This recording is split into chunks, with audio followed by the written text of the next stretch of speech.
NFL Prime Time has been brought to you by Budweiser, the king of beers, who reminds you friends know when to say when. And by today's Duracell, the copper top battery.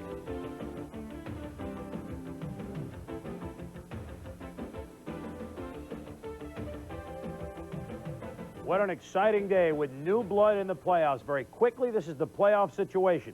In the AFC, Buffalo, Houston already won divisions. Denver has the inside track for their division.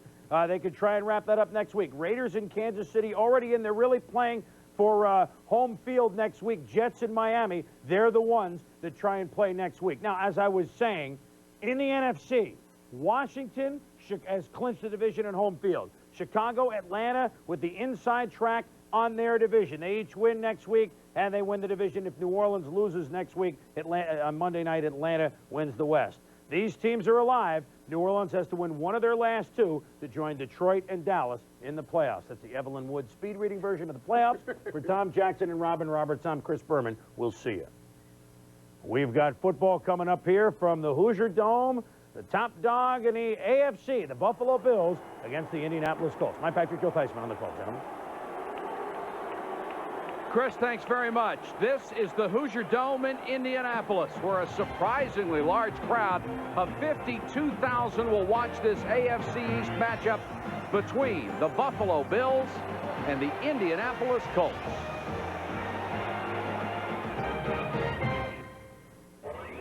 Finely crafted and precisely tuned, the Buffalo Bills have put together football's deadliest arsenal. Notorious for his itchy trigger finger, Jim Kelly has plenty of live ammo. With the game's best all-purpose weapon, Thurman Thomas, along with Andre Reed and James Lofton, the Bills' offensive firepower is among the best ever. While some of the critics have taken their shots at Buffalo's defense, it's still loaded with Pro Bowl stars who are coming on strong again. Led by the dominant Bruce Smith, the Bills can wrap up the home field throughout the playoffs tonight and can set their sights on the trophy that eluded them so narrowly a year ago.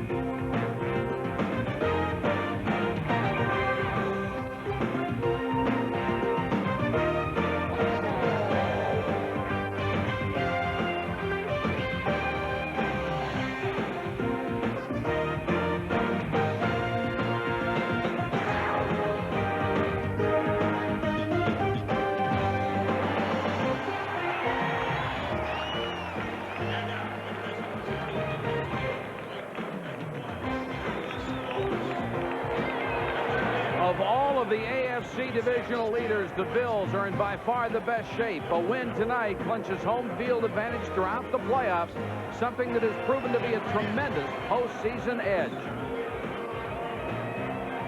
Good evening, everybody. I'm Mike Patrick, and it's great to have you with us. The Bills come in with their fourth straight AFC East title, and the offense has carried the load, with stars like Kelly and Thomas and Lofton and Reed all trying to get back to another Super Bowl. The question, Joe Theismann, is their defense good enough right now to help them get back there? The key word is now, Mike. Yes, they are. Their defense is good enough now. They got Jeff Wright back after missing 7 games. They got Bruce Smith back after missing 11. Just to give you an idea how important Bruce Smith is to that defense, before, when he was out, they were giving up almost 21 points a game.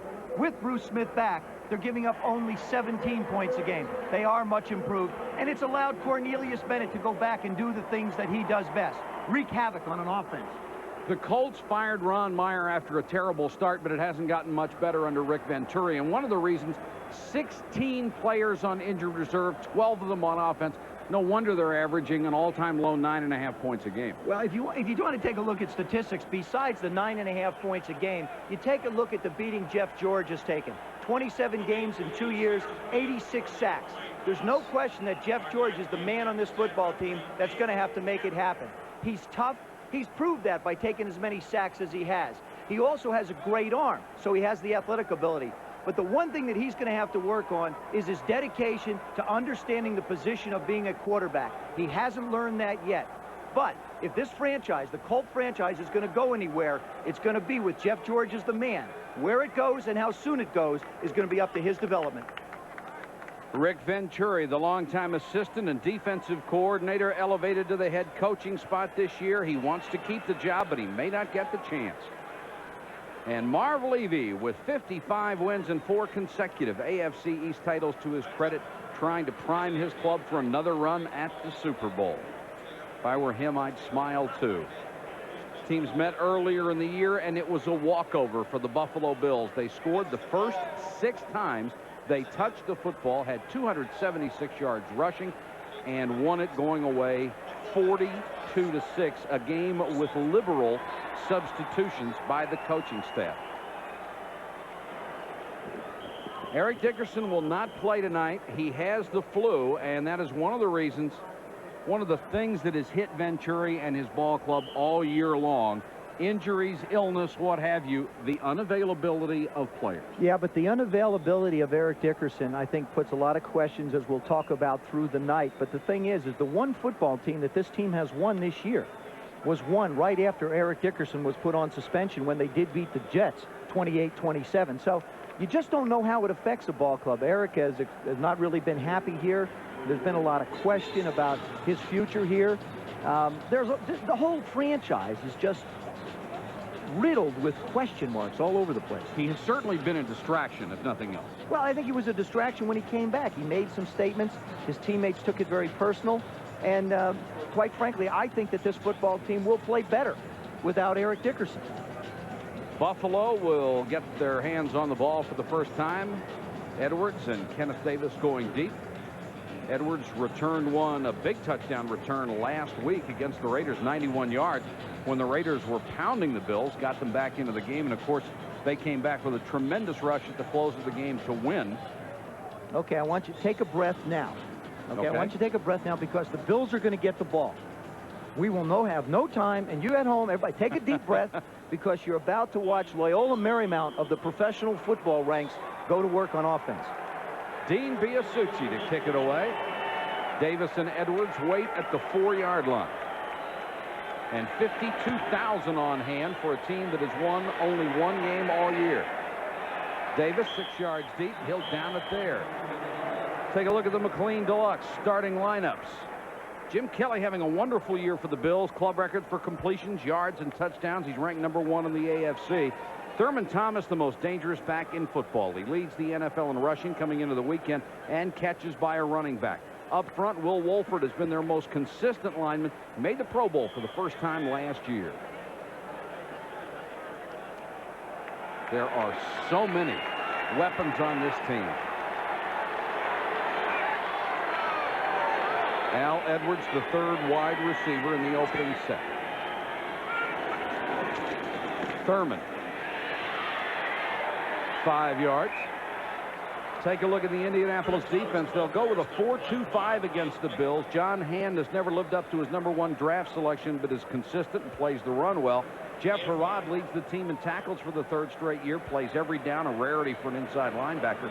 And injuries have limited the playing time of free safety Mike Pryor. The Colts need him to make big plays.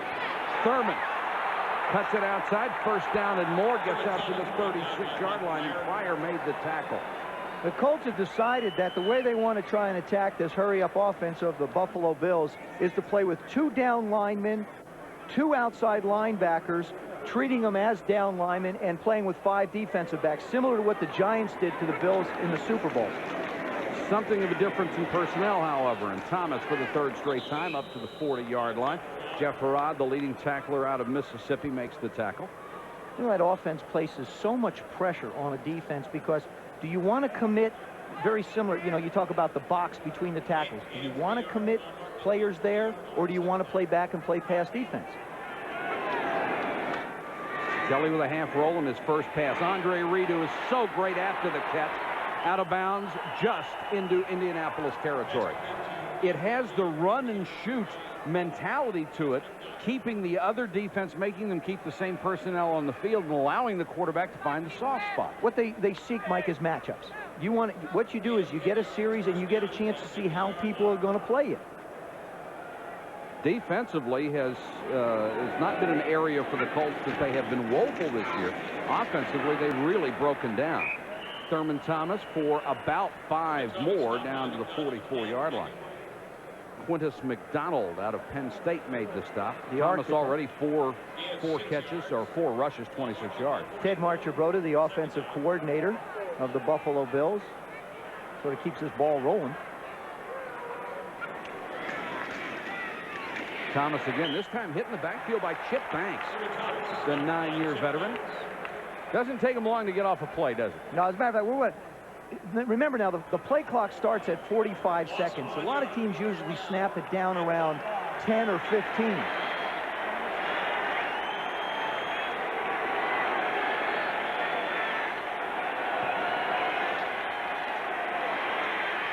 Kelly out of the shotgun, incomplete. Flag is down. Interference called on John Baylor, the strong safety. What's so amazing about the speed of the Buffalo Bills offense when they get up and run a play is you have to remember the 45-second clock starts from the time the ball is marked for play. Now, receivers could be down the field. Defense, number 36, first down.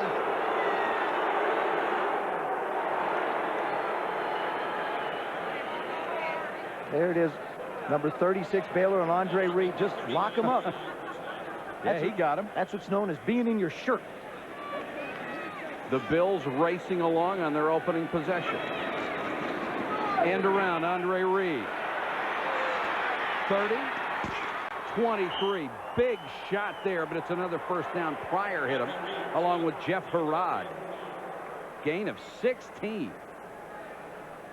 Well, you run Thurman, you run Thurman, you run Thurman. Now watch the right side of your screen. See the defense react? All the tackle has to do, Ken Hull, actually he's the center pulling out, is just shield the linebacker, and Reed makes the turn.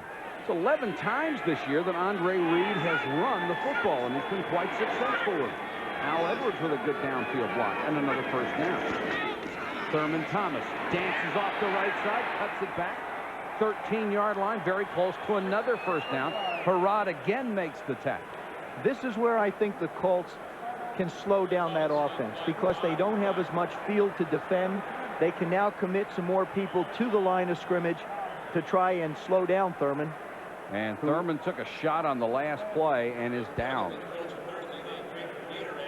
He started the weekend as the leading ground gainer in the NFL with 1,373 yards. Sanders and Emmitt Smith both passed him today, but he only needs 68 yards to get it back. He might get 68 on the opening possession. As he cuts upfield, he makes the move. And you'll see him, he gets hit right in the knee. Gets bent over a little bit. Gets nailed in the back. I mean, you can almost pick the spots that people hit him.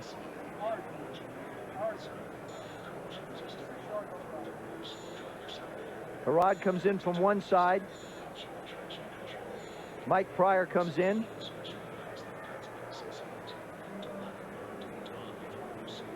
Of course, Marv Levy very concerned. He wants to get the home field advantage, but he doesn't want anyone hurt going into the playoffs. And the offensive line of the Buffalo Bills wants to get Thurman Thomas the rushing title. He's made a deal with them. If he gets it, if he gets that title, the offensive linemen get a bonus. And of course, we're looking at a matchup next week where the Detroit Lions with Barry Sanders go up to Buffalo to play. He's also considered making a deal with the defensive guys, saying, listen, if you do a good enough job on Barry, I may include you in the bonus package. Last year, of course, he came up 8 yards short of Barry Sanders for the rushing title because he was taken out of the final game of the year, and at least he's sitting up. And here's what he has been able to help this team do in the last 2 years. A sparkling record. He's touched the ball either on handoffs or catching it 23 times on an average of a game. 16 times over 100 yards rushing, 29 touchdowns. I mean, he is just a tremendous impact player, the best all-around back in the game. I think he is the most valuable player in the National Football League. Walking very slowly off the field. We will update you on his condition as soon as possible. Already with 34 yards, half of what he needed to be #1 again in the rushing area. And of course, he's gone over 2,000 all-purpose yards this year, which makes him #1 yards from scrimmage. The Bills lead the NFL with touchdown drives over 80 yards. They have 18 of them. Kenneth Davis, that's Ralph Wilson, the Bills owner. Kenneth Davis, number 23, checks in. He gained 100 yards against his team in the first meeting. Kelly throws, Lofton to the 1. Well, have they done anything wrong so far? It's absolutely unbelievable, the confidence that Jim Kelly has. He drops back, looks to the right, then turns at the last minute, throws the ball to a spot, and James Lofton is there. Lofton trails only Steve Largent in receiving yards career, and inside the 20, the Bills have been absolutely spectacular. In fact, they've been absolutely spectacular outside the 20, but they get in there all the time, and when they do, they score. First and goal here. Farwell Gardner. And no touchdown signal, stopped short. That is a psychological lift for the Colts. They finally have stopped them a little bit. They try and run a little trap up the middle. Radisek fills. Big hit. Harrod fills. The 2 linebackers come in and squeeze the middle.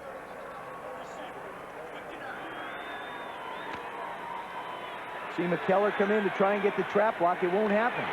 Buffalo actually huddled up this time, so second and goal. Davis. Touchdown.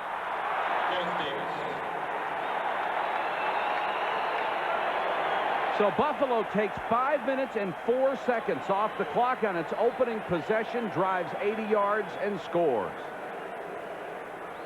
Run it the same place, right up the middle. I mean, you've got your all-pros there. You've got Ken Hull at center, Richter at left guard, of course, Glenn Parks at right guard, and they just make a little bit of a hole. Kenneth Davis with his 4th rushing touchdown of the season. And Scott Norwood, who got a vote of confidence this week from his coach Marv Levy. He is his kicker. Will go for the point after. Struggled a week ago before hitting the game winner in overtime, but converts the point after. Opening possession. The Bills have scored and lead by a touch. A luxury car says a lot about its owner. Mine says I'm witty beyond belief. Mine says I'm more Europeanish. Mine says I'm the product of superior genes. A luxury car says I'm so successful I can go into debt. I'm much more handsome. Cosmopolitan. Another pathetic sheep following the herd. Says a lot. I'm irresistible. Powerful. Stylish. Sexy. Dynamic. The all-wheel drive Subaru Legacy. All it says is that you bought a great car and you can still pay your mortgage. These 91s are here to remind you McDonald's McLean Deluxe is 91% fat-free. No, we're not. But you're all 91s. Brain surgeon? Not. We're here because McLean Deluxe is 100% delicious. With a Diet Coke, it even satisfies Big Jeff Wright. Right? Right. Right. It's 100% delicious. So why 91s? And then again, why not? The unforgettable taste of McLean Deluxe at McDonald's today.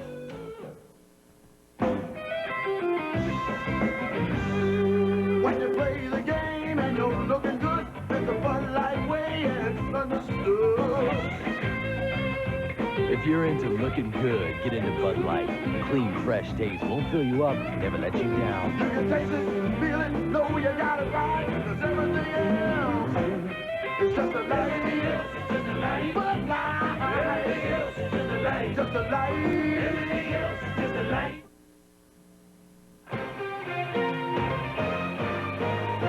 ESPN Sunday Night NFL is brought to you by Subaru. It's what to drive. By McDonald's, getting more for your money. That's McDonald's today. And by Bud Light. Everything else is just a light.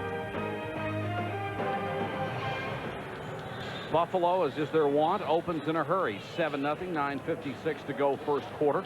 And a beautiful drive. They take the opening kickoff from their own 20-yard line and march 80 yards in 5:04.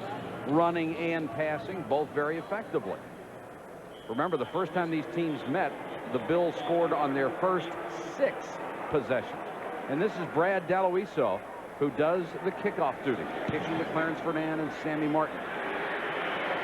Martin, 8 yards deep. He'll keep it there, and the Colts will start from their own 20-yard line.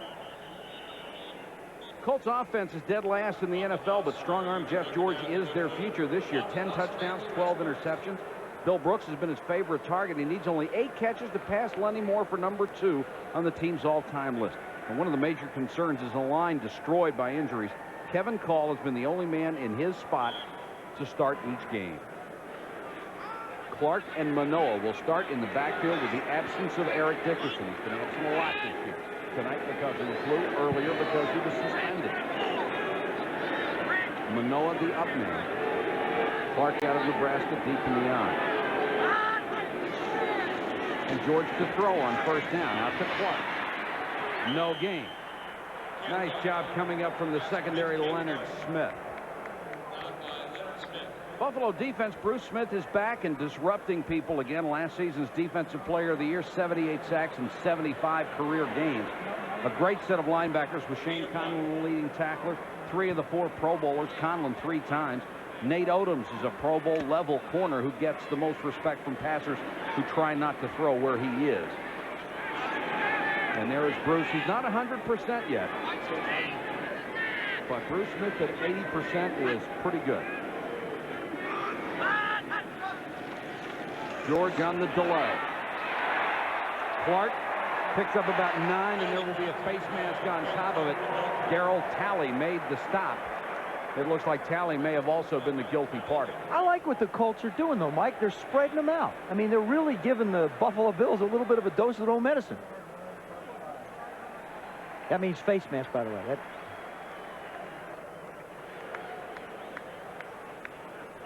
Watch left part of your screen. So that looks like a 15-yarder, and it will be. As Talley grabbed hold and hung on. He was so thrilled last year when he was sent to the Pro Bowl by Art Shell. Each coach can name one player, and Talley said he was very proud of that. He said it was more gratifying to be picked by him because there could have been 750 other guys that could have gone. And normally head coaches will pick a player from their own team, too. First down, Colts at the 44. Clark cuts it to the outside, chased by Bennett. Out of bounds, but got about 8.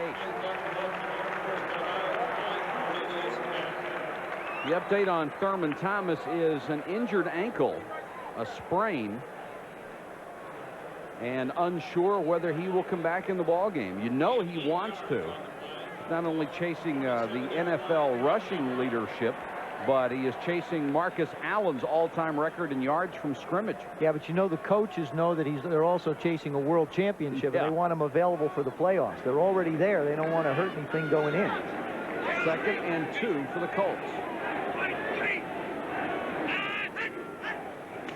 Movement in the Colts backfield, and Clark dropped. Another flag goes down. Carlton Bailey looks like he had a hand up around the face mask, and we'll check it. Now, that won't happen. It'll be a legal motion by the Colts.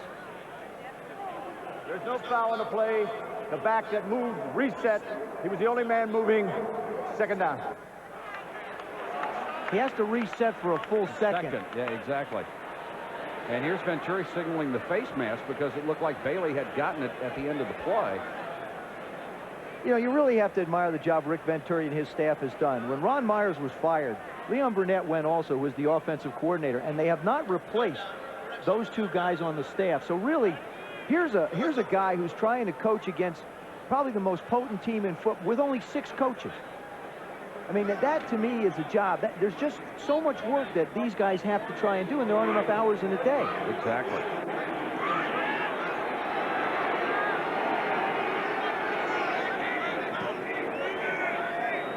Third and 3 because the play stands.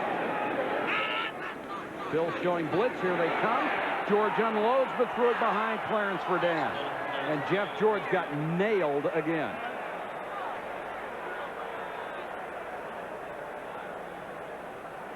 Jeff George could have had just one more second. Top right of your screen. See him go right through the seam now. Set and fire.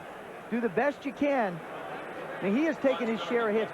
We talked about 86 sacks in 27 games. That doesn't count. You don't even know the amount of hits. That's right. I mean, that's hundreds, maybe thousands. Ron starts to kick to Clifford Hicks, who waits at his 11-yard line. been hit as many times in 2 years as you did in your entire career. Beautiful kick by Stark. And the Colts trying to down it inside the 5, and it looks like they did it. Great hustle, a 45-yard punt, and a great job on special teams for the Baltimore, or I said it, the Baltimore Colts. The Indianapolis Colts. Back in a minute. When it comes to giving you the best in complete office furnishings, there's no better place to visit than Eaton Furniture Center. Eaton Furniture gives you that personal touch, complete with sales and service that works with you now and well beyond the sale. Eaton features Stylex, Global, Bevis, Miller, and BPI panel systems. Their no hidden cost policy means that you know what to expect when you're doing business with them. All costs are included with the sale, assembly, and delivery, everything up front. So get to the Eaton Furniture Center now, where sales and service are the best in Western New York. 777 Young Street, Tonawanda. Pool is back and hotter than ever. So come on out to Classic Q Billiards and Cafe, a billiard parlor of the future, with fun and excitement for the whole family.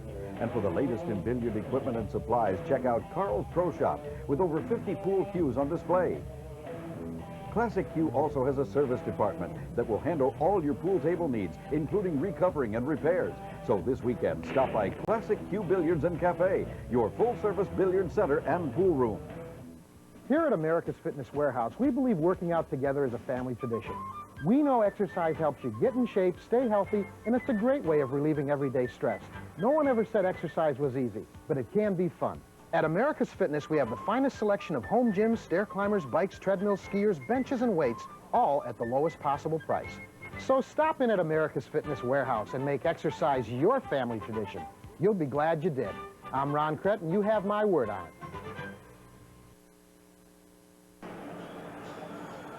Buffalo leads by a touchdown and a great play by Alan Grant on the punt. It really was. Now, the thing is when the receiving team is back and the guy that's returning the punt does not try and make a play on the ball, the team that kicked it, a player can actually try and field it, which he does. But look at him. Look at the concentration. Then he has the presence of mind to knock the ball back into the field of play. He could have caught that and stopped, and it would have been down there, but he still has great presence. That's an excellent special teams play. Great hustle. A lot of times when you're overmatched offensively and defensively, you can make up for it in the special teams area.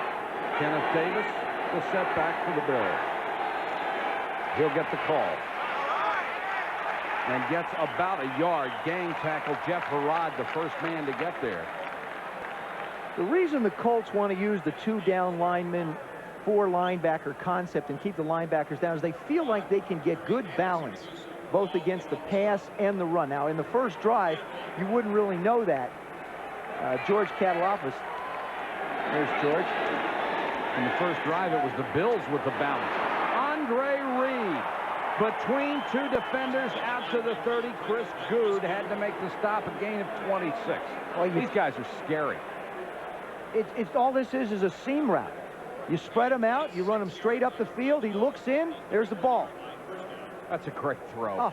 Oh, what timing. If it's a little bit behind, it's knocked down. Out of Kutztown State, Kenneth Davis stops at the line of scrimmage. And Mel Agee, number 90, wanted a hold on that play. Jeff Harrod made another tackle. Harrod's going to be worn out by halftime. Thurman Thomas out of this game has been I think a big lift to the Indianapolis Colts defense. 2nd and 10. Kelly looks one way, throws the other. Complete for about 8 yards. Got it to Al Edwards. And he's done a fine job for coming in for Don Beebe, who was having a brilliant year when he was injured. Beebe they expect back for the playoffs. But Edwards has stepped in, and they haven't missed much.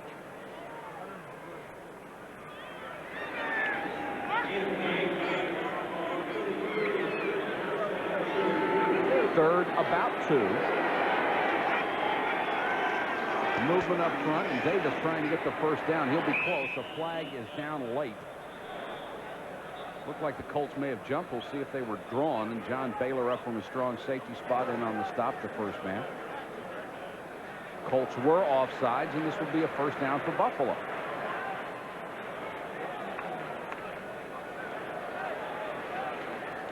Offside. Defense, number 78. 5-yard penalty, first down.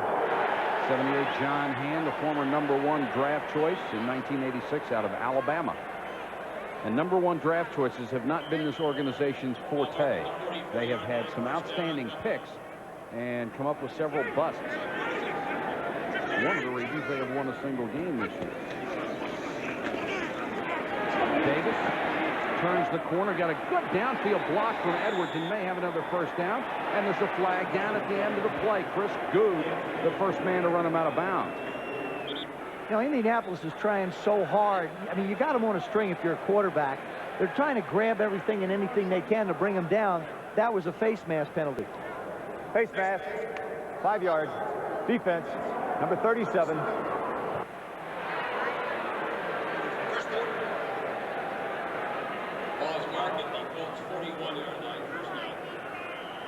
Well, he tried to grab something.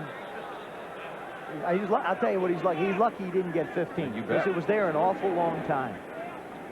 Well, the Bills have run 3 plays that have not gotten anything. The rest have been extremely successful.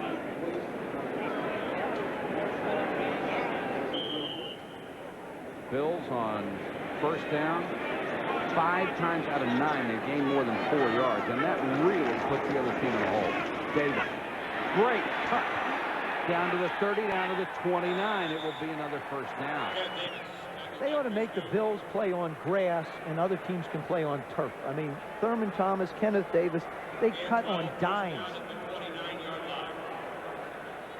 Give you change. Well, this is surgery so far. Another end around to Reed. Slipped 2 tackles, picked up about 5 yards. Even when the play doesn't look good, they get 5 or 6. And they just keep coming at you. Thurman with a little smile on the sideline without the best all-around back in football. Elijah Pitts right next to him. Elijah went out and looked at 15 backs before they settled on drafting Thurman. Pretty good choice, I'd say. Yeah. Elijah should get a bonus. He's a pretty good running back.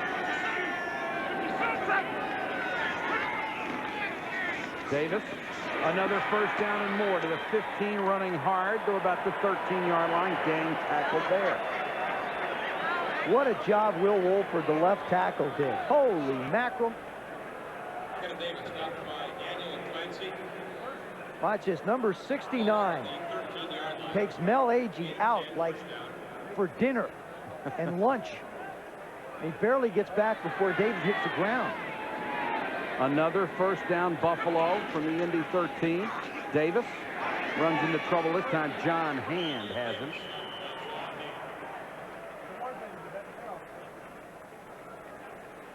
Boy, and this is a quiet 52,000 people. They have seen this happen all year. That's a great signal. We are clawing for any. Rick's saying, claw at anything.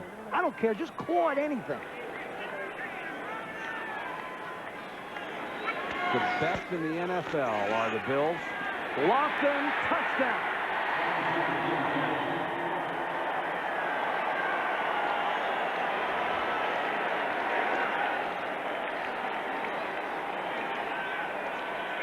This has the unmistakable look of practice.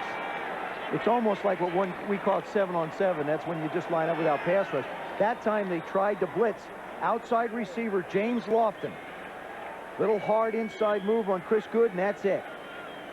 Did what he could to try and knock the ball away, but it wasn't enough. Lofton closing in on 700 career catches. He would only be the 4th player ever to have that many. Norwood with a point after. And the Bills have executed 2 marvelous drives and lead it 14-0. With more power than standard cordless screwdrivers and 40 inch-pounds of torque, the Black & Decker Power Driver is more than a match for any job. The Black & Decker Power Driver, one power tool that really pulls its own weight, and then some. Imagine being born with the ability to meet any challenge expertly. That's the wonder of the Maxim XI from Minolta. With the experience of professionals programmed right in, it responds to any change of speed, or light, or distance automatically. For ultimate performance, the multi-talented Maxim XI, born experienced, only from the mind of Minolta. Making a sports card seems mandatory to mention how fast it can go. Instead, why not mention the things you shouldn't mention about a sports car? A strong weld, over 24 safety features, all-wheel drive, engineering that endures. Still, if it's speed you want, we promise, with the Subaru SVX, you'll be able to use most of the speedometer. Subaru, what to drive. The quick finish power sander from Black & Decker. To do as much as easily, your hand would have to move at 15,000 strokes per minute and be equipped with a handy on-off switch. The quick finish power sander, a powerful gift idea from Black & Decker. The Los Angeles Rams, Jim Everett, hungry to fire up his troops. The Seattle Seahawks, ready for this Wild West shootout. Big Out, next Sunday. It's Sunday night, Big Out, ESPN.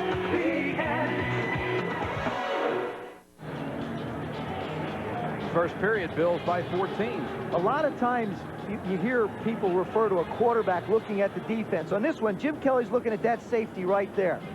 Now, when the ball is snapped, he looks at the safety, sees it's man-to-man coverage, knows he has one-on-one with Lofton. Now, watch his eyes. Watch where he's focusing. He's looking right at the safety. He knows right now he's got one-on-one. Now he doesn't have to look anybody off. He can focus right on Lofton, make the throw, 6 points. That's what a quarterback is reading when you talk about reading the defense. Galoiso, one of the better kickoff men in the NFL, tied for 5th with touchbacks. And has a chance to get another one here. The Colts will take it at the 20-yard line. 14-0. Buffalo running over Indianapolis. Where can you go to get a break? To turn your luck around? Bryant & Stratton has a line on jobs with a future. And will prepare you to get them. With class hours you can live with. And then we'll help you get the job you want.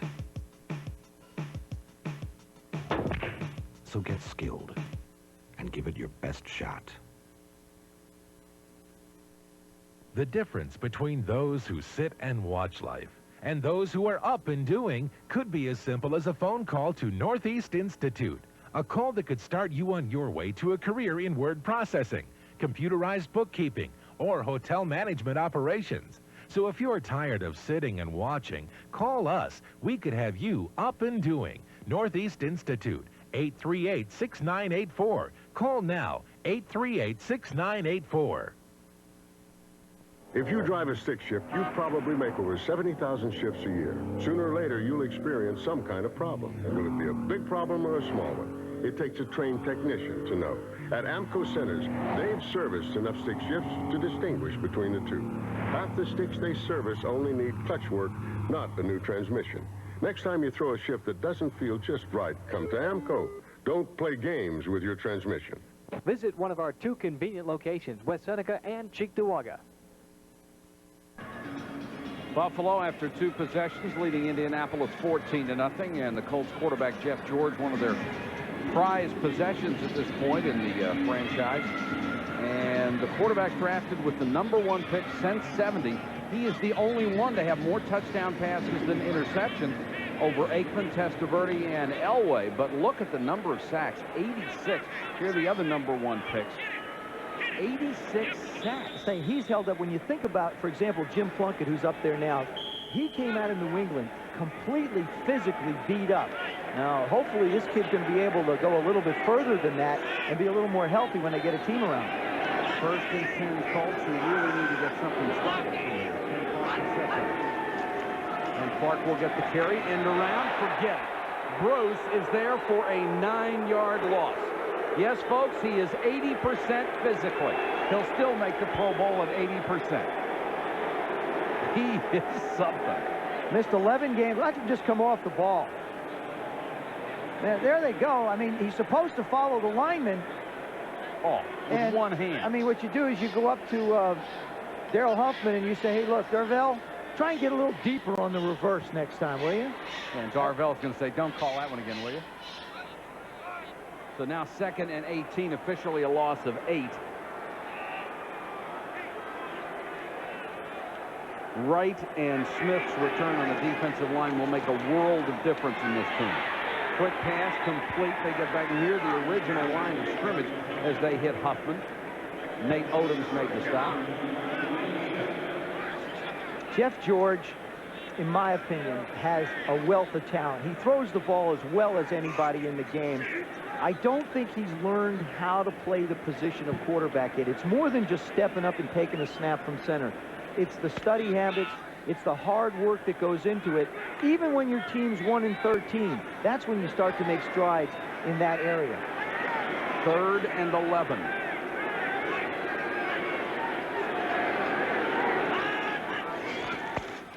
George under pressure, a little shovel pass. But it doesn't work as the Bills really come back on defense. Odoms up from the corner, and then Bruce Smith recovered to make the stop. A well-designed play, but an excellent defensive reaction. I think if he had cut back inside and stayed with his blockers, he might have been able to pick up the first down. He just thought he saw daylight outside. You can't ever criticize a running back for running at daylight, but there wasn't any. No. Ron Stark to kick to Clifford Hicks, who waits at the 30.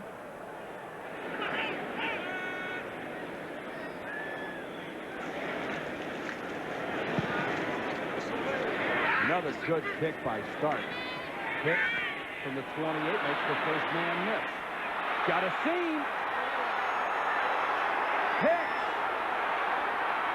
to the 17-yard line. A 49-yard punt and a return of 55. Keith Taylor made the saving tackle.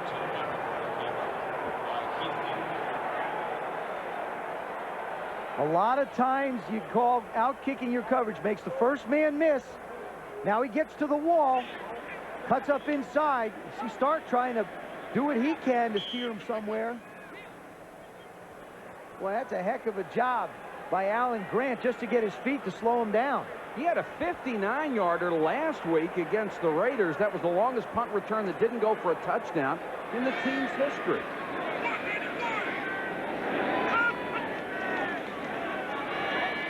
Kelly over the middle and dropped by Andre Reed. You will not see that one very often. Oh, and he knew he had it, too. Kelly right on target. That time, the touchdown pass to Lofton, they tried to blitz him. This time what they did is they went back to double coverage, covered the outside people. Kelly knew he had Reed going down the middle, but the linebacker just does get his fingers on it. Quentin McDonald. That deflection may have been enough.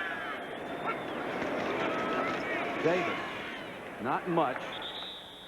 Stopped at the 15-yard line.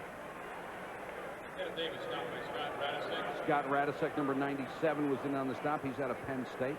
Missed 3 games this year with a strained calf. 3rd and 7 for the Bills, and the hurry up still in action.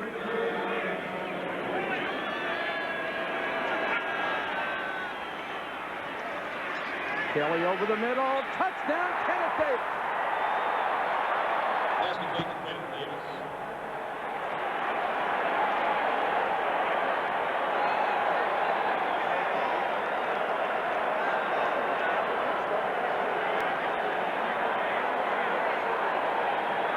And Rick Venturi has seen this before.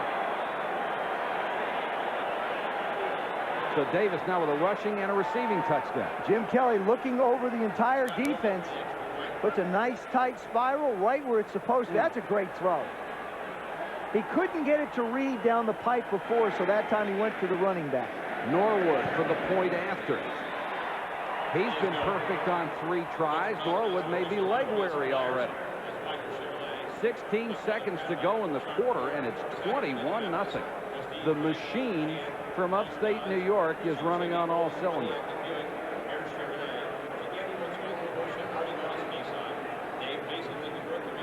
Jim Kelly back in the shotgun.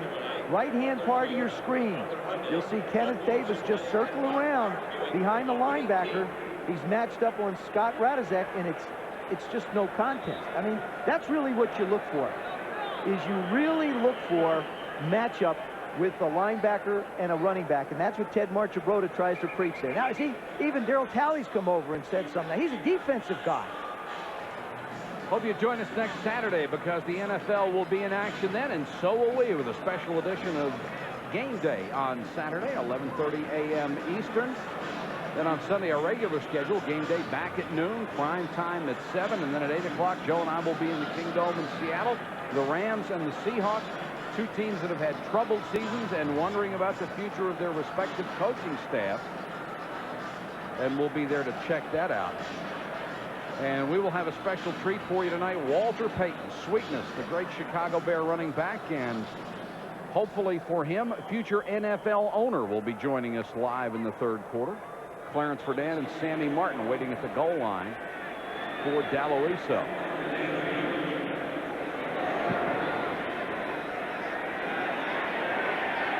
And we will have another touchback.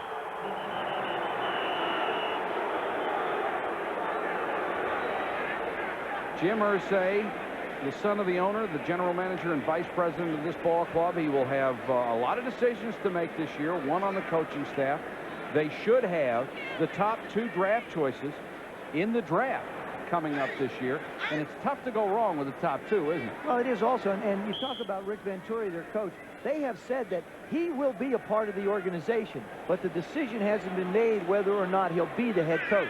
The Colts have a total of 19 yards in offense so far. Buffalo 177. George to throw over the middle, complete to Jesse Hester. Hester with a couple of good moves, crosses the 45 to about the 46-yard line. A gain of 26. That is the end of the first period of play. Except for that one play, it's been all Buffalo, 21-0. My wife sent me to Payless for some shoes. I didn't even know Payless had men's shoes. Well, right away I liked the place because there's no salespeople breathing down your neck, and they got all the shoes out. So you don't have to keep saying, you got this in a 10? Have you got this in a 10? For once, I get a pair of shoes I like with no hassle. You ought to call it painless. Hurry into Payless and find these men's shoes on sale starting at just $12.99 for shoe shopping that's painless. Who'd have guessed? Payless. A luxury car says a lot about its owner. Mine says I'm witty beyond belief. Mine says I'm more Europeanish. Mine says I'm the product of superior genes. A luxury car says I'm so successful I can go into debt. I'm much more handsome. Cosmopolitan. Another pathetic sheep following the herd. Says a lot. I'm irresistible. Powerful. Stylish. Sexy. Dynamic. The all-wheel drive Subaru Legacy. All it says is that you bought a great car and you can still pay your mortgage.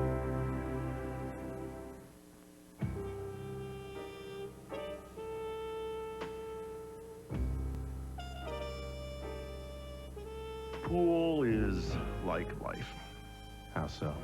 I don't know. I just remember a guy said that to me once, and I never asked him what he meant. Why not? Well, you know, I didn't want to sound stupid. Saving it up, huh? Relax.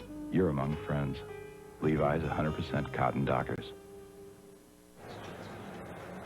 Mike Patrick, Joe Theismann back with you from Indianapolis. Thurman Thomas injured early in the ballgame with a sprained ankle, could return.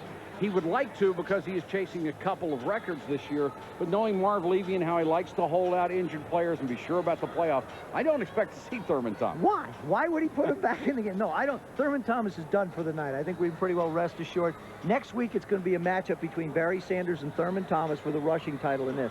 The thing is, the Colts just got their first big play. Now, I'm going to go out on a limb, folks. Don't go away. We told you last week, it was down 20-3. There's still a chance. Still a chance out there. Only if Santa Claus shows up in a Colts uniform.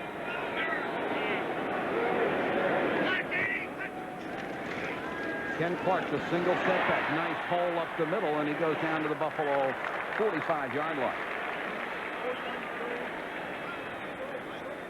This is the 10th different offensive line that the Colts have had to start this year. And Irv Pankey comes off injured reserve after 11 weeks. And guess who he gets to face in his first game back? Bruce Smith.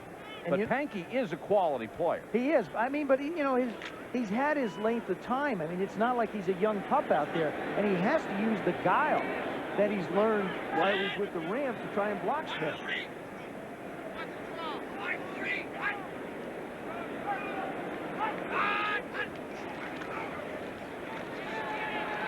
George with time over the middle, complete to Clarence Verdun.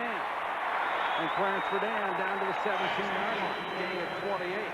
Mark Kelso was in on the stop along with Nate Odom. You know, a lot of times when you've been sacked as many times as Jeff George has, you have a tendency to be a little gun-shy. But when you got a guy on the left side like Irv Pankey, Smith tries to take the big road upstream, can't get it. George does a nice job of stepping up in the pocket. He's got a great gun. I mean, that ball just flies by the defense. The Bills, of course, have been vulnerable on defense this year without Bruce Smith, without Jeff Wright. Take away 2/3 of your defensive line, and especially with the quality of those players, and you will be vulnerable. Clark. Back to the offensive line for the Colts for a second. The worst deal they made was picking up Bubba Paris, because Bubba Paris on one play wiped out their two best offensive linemen. Ray Donaldson broke a leg, and Pankey got an Achilles heel out of it. And then they cut Bubba. Bill Muir, the offensive line coach, I mean, he should really have one of those bags on his side, like those MASH units, trying to hold everybody together. Talk about earning your keep. They had 5 guys who could stand up last week. Pat Beach, the tight end, would have been an offensive lineman had anyone else been hurt. 2nd and 9 here.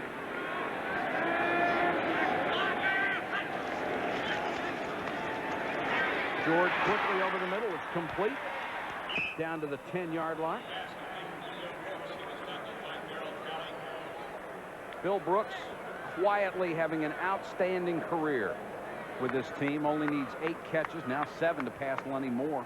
Saw what happened to Jerry Ball a couple weeks ago on the chop block. Bruce Smith got it last week a little bit against the Raiders. This is a pass. But you know the difference there is that's not a chop, because Pankey did not have him engaged. Smith had an opportunity to take Clark on one-on-one, and that's the distinction that I think they're going to have to clarify. Here's Clark, cuts inside 10, down to about the 6-yard line. Mike Lodish, the nose man, made the tackle. The other thing, talking to Bruce Smith and Darryl Talley, I think like other defensive players around the league, if the league does not do something, they are ready to do something. And the league is going to get a lot more people hurt, and they have to really, you're absolutely right, Mike. They have to make that rule uniform both on runs and passes, and it's very easy to tell whether it's flagrant or not, or whether it jeopardizes a player's career. Got to be stronger legislation. 1st and goal for the Colts. They have been impressive on this drive. They need it now, 21-0.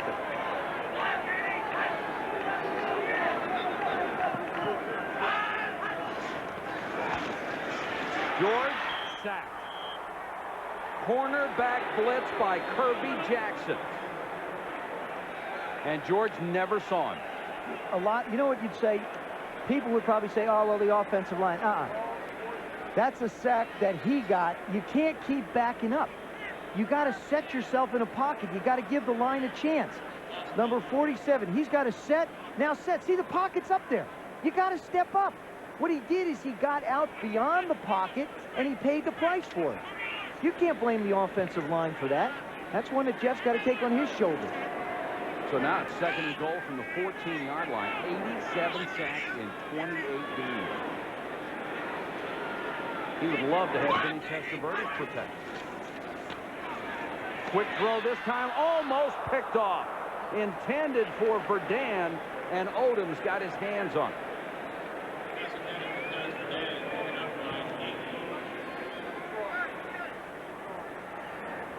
I was talking about on the play before. Now, that time you saw him set. As he goes back in the pocket, we stop it right there. Stop it. You see, there's a pocket. He's got a place to step up in. It's a 3-step drop. Now he'll continue to go back here, and the corner will come around on the outside. See, you've got it. The object is to have him be tough up front and give you a place to step up into. Go to the shotgun on 3rd and goal from the 14.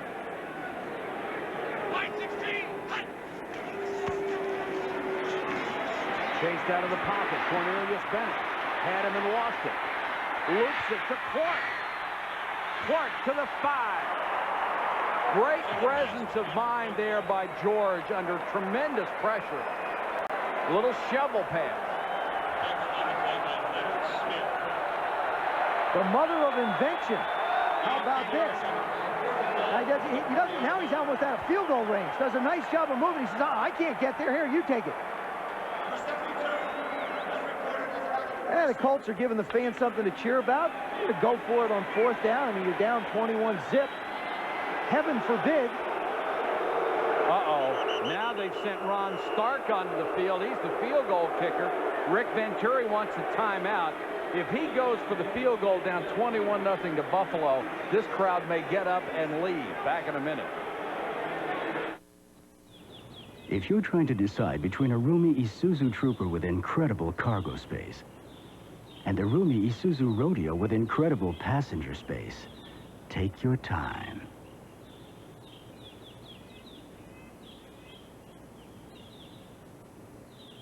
After all, at these prices, you can afford to be choosy. Isuzu, there's no comparison. Hurry, year-end factory-to-dealer incentives end December 31st. This royal throne of kings, this happy breed of men, this earth of majesty, this little world. The airline that's uniting the world, United, brings you non-stop service from 6 U.S. cities to London's Heathrow and the land of poets. This blessed plot, this earth, this realm, this England. Come fly the friendly skies. When regular drills hold you back, send in the new Ranger cordless drill from Black & Decker. It goes anywhere to handle all the tough jobs. No strings attached. The new Ranger cordless drill, a powerful gift idea from Black & Decker. Thank you, Doctor. I'm not a real doctor, but if I were, I'd recommend ligament for occasional muscle pain. Still going. Nothing outlasts the Energizer. They keep going and going.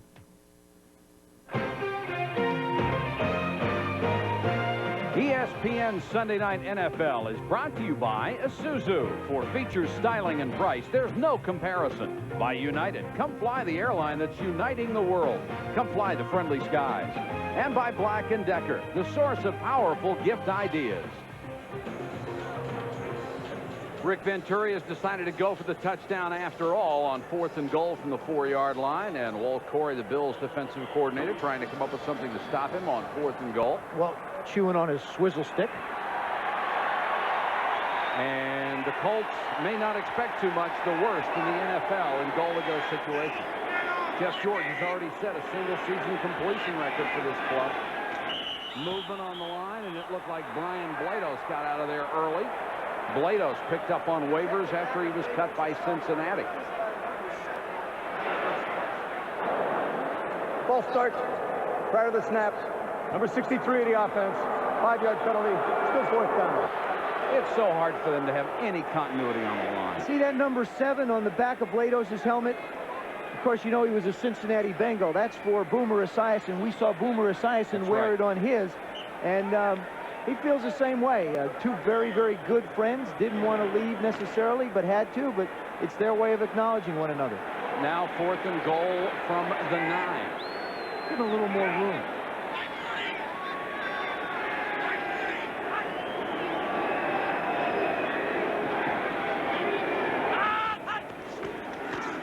Here comes the rush, and it was partially tipped by the blitzing Kirby Jackson. Intended for Bill Brooks, but Jackson, who had the sack earlier, came hard on the blitz. And Jim Irsay, the general manager, watches another failed offensive opportunity. Phillips Brothers Supply. Tools are our business, and nobody does it better.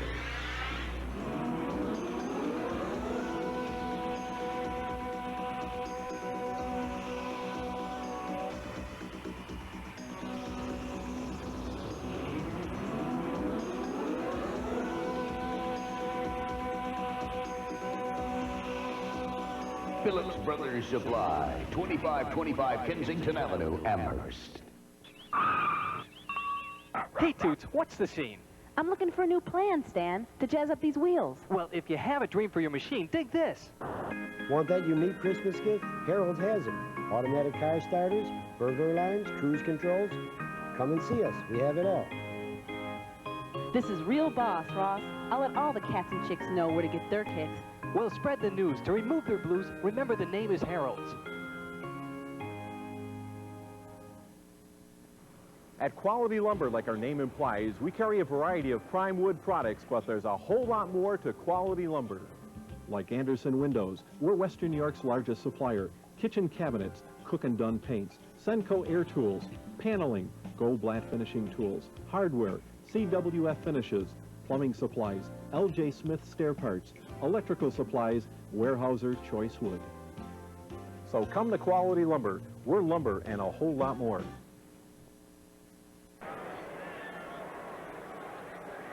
Bruce Smith and the Buffalo defense have just turned back the Colts to preserve a 21-0 lead. You know, Mike, even though they got the 5-yard penalty, I don't believe the pass route they had was going to get enough. You see Kirby Jackson come on the corner, but Mike Lotus, number 73, knocks the ball away. Even if it was caught by Billy Brooks. Watch where the ball lands. I mean, he's going to be on the 5-yard line. I don't think they ever changed the play. And they had to get the ball into the end zone. Here's Kenneth Davis, bursts up the middle. Good. Gives him a shot as he crosses the 20. Talk about time of possession. This is where the Buffalo Bills blow it out of whack. Before that snap of the ball, Buffalo had the ball 10 minutes and 2 seconds. Indy had it 10 minutes and 3. But it's 21-0. If you can do what they do in so few seconds, it doesn't matter. Davis burrows his way across the 25 to about the 26-yard line. The Terminator taking off his pads. Now the night's over. 34 yards. I'll tell you, either that or he's really a stud. Going to play without him. Well, that means he will be in second place behind Barry Sanders, just ahead of Emmitt Smith as they go to the final week.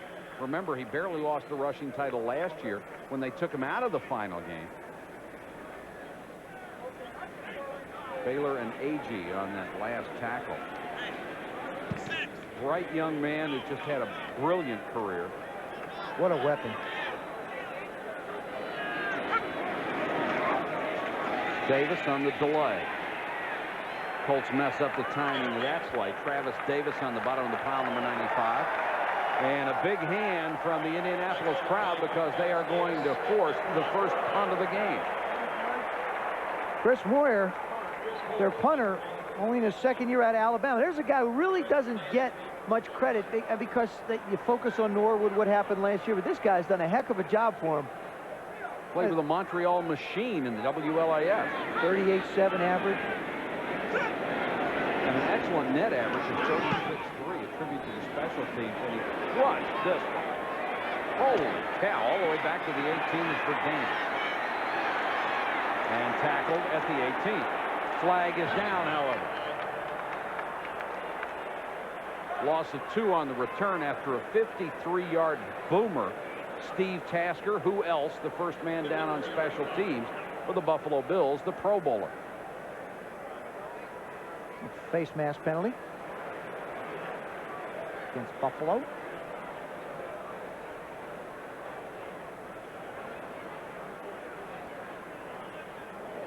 Five-yard face mask. Number 20 on the return. 5-yard penalty. First down. Timeout.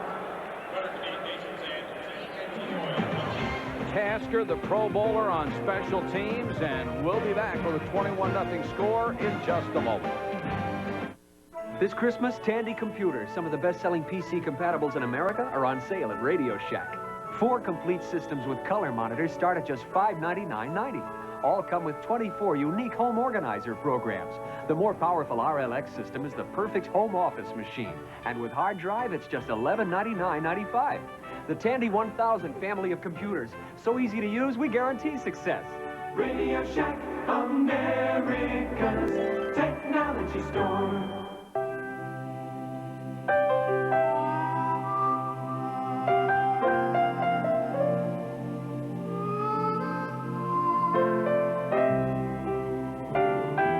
Me something really special for my birthday.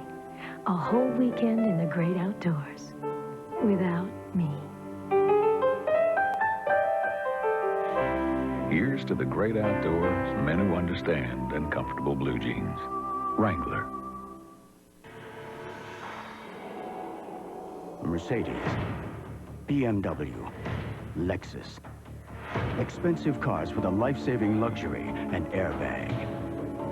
Fortunately, there's also the Isuzu Stylus, the first import under $10,000 with a driver's side airbag standard. So you too can enjoy a lower cost of living. The Isuzu Stylus, there's no comparison.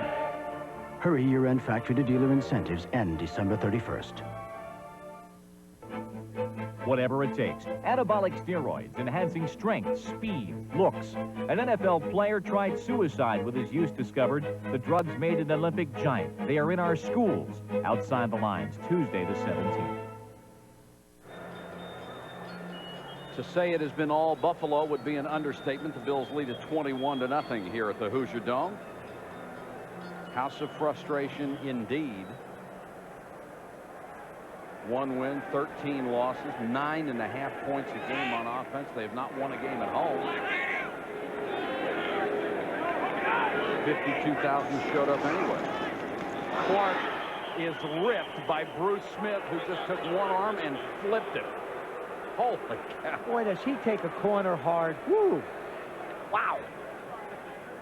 52,000 on hand, only about 8,000 empty seats at the Hoosier Dome. A tribute to the fans of this franchise. The Budweiser storyline shows us that Jim Kelly has missed only one pass. That could have been caught. He has 2 touchdowns. Buffalo has rushed for 113-17. Thurman Thomas done for the night with an injured ankle. And the Bills have scored 3 out of 4 times. That's worse than the first time they played when they scored the first 6 times. Colts have improved.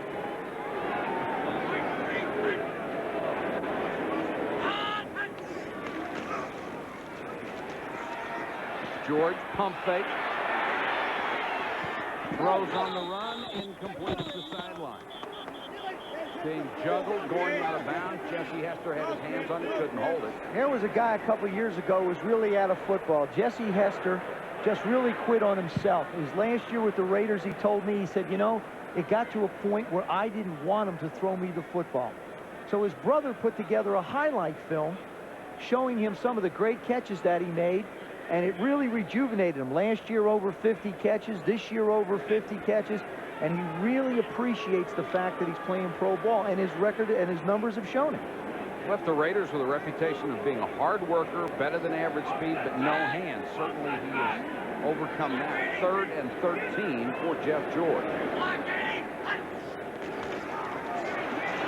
Tally leaping players. And here's Cornelius Bennett getting the sack back at the 4.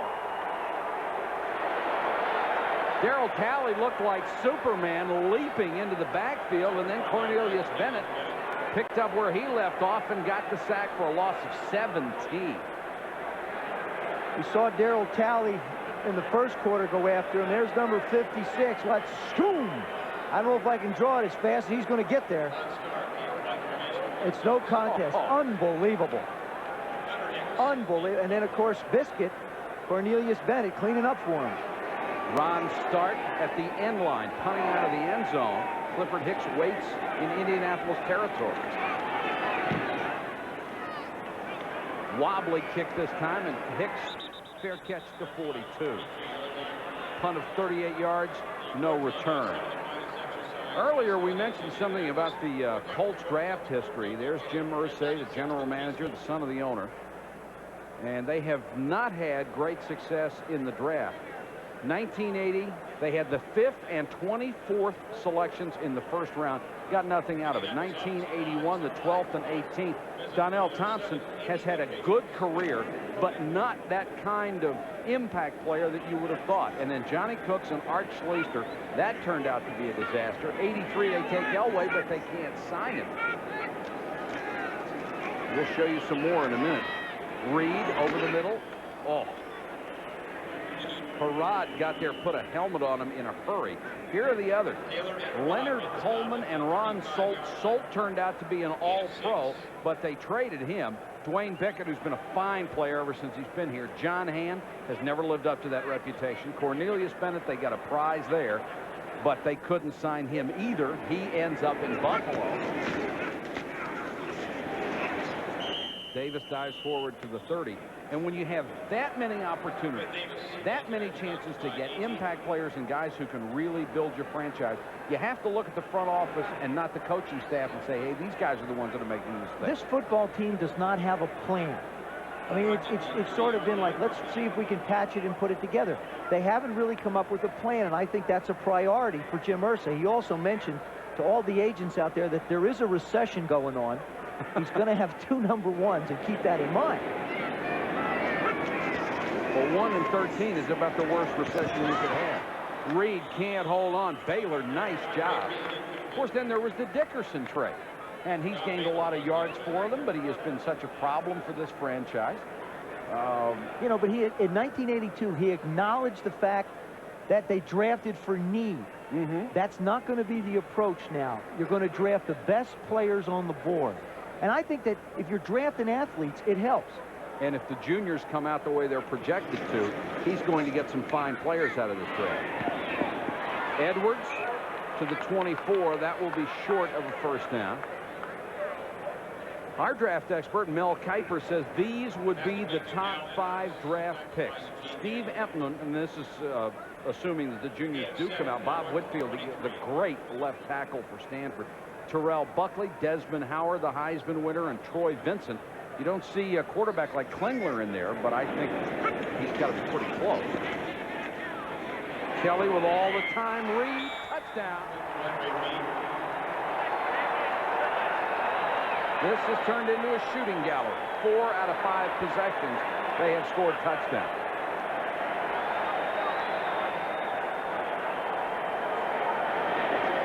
It's almost a shame they can't draft tomorrow and bring him in for the last week. I mean, it's unbelievable how proficient this offense is. I mean, if you come up and try and stop the run, he's going to find a seam. He looks off, looks to the left. Look at the time.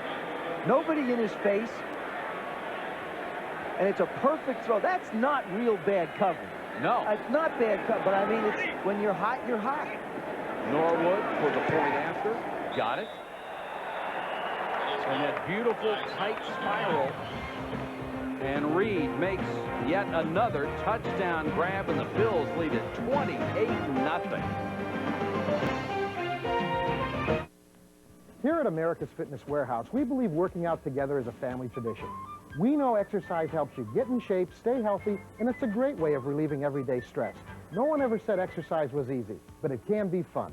At America's Fitness, we have the finest selection of home gyms, stair climbers, bikes, treadmills, skiers, benches, and weights, all at the lowest possible price. So stop in at America's Fitness Warehouse and make exercise your family tradition. You'll be glad you did. I'm Ron Krett, and you have my word on it. Pool is back and hotter than ever. So come on out to Classic Q Billiards and Cafe, a billiard parlor of the future, with fun and excitement for the whole family. And for the latest in billiard equipment and supplies, check out Carl's Pro Shop with over 50 pool cues on display. Classic Q also has a service department that will handle all your pool table needs, including recovering and repairs. So this weekend, stop by Classic Q Billiards and Cafe, your full-service billiard center and pool room. Hey, Bills fans, can't get enough of your favorite team? Then subscribe to Shout, the weekly newspaper for Bills fans. Shout has all the information you need to follow the Bills to the Super Bowl. Each weekly issue features exclusive stories, player profiles, game analysis, and color photos you won't see anywhere else. All Bills, all the time. Shout is available for the low introductory price of $29.95 for 28 explosive issues. So call 1-800-264-2640 now. Shout also makes a great holiday gift for the Bills fan on your list. Order now.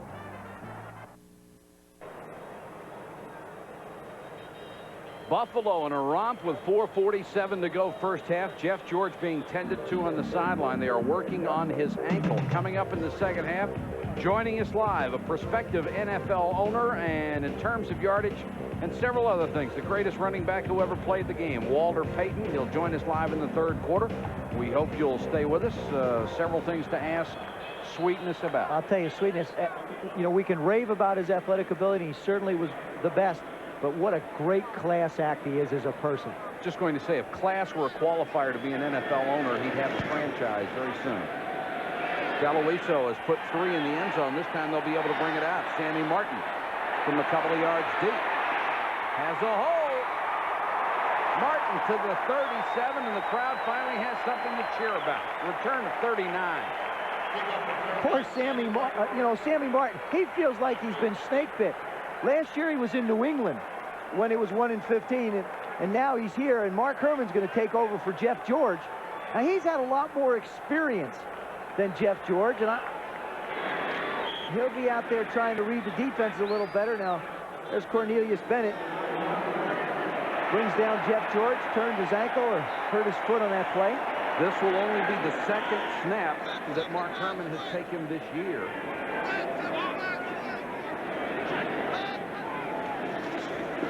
Clark. Talley stacks up the interference and gets help. Conlon is in on the stop. Claimed off waivers from the Rams. Rick Venturi said he wanted to shorten the game and try and run the football. His offense hadn't been on the field very much. And when the Bills throw up 28 points, I think it's going to be a short game as it is. And that's what they're going to try and do. They're going to try and use up as much of that 45-second clock as they can. Herman, of course, was part of the John Elway trade with Chris Hinton in '84.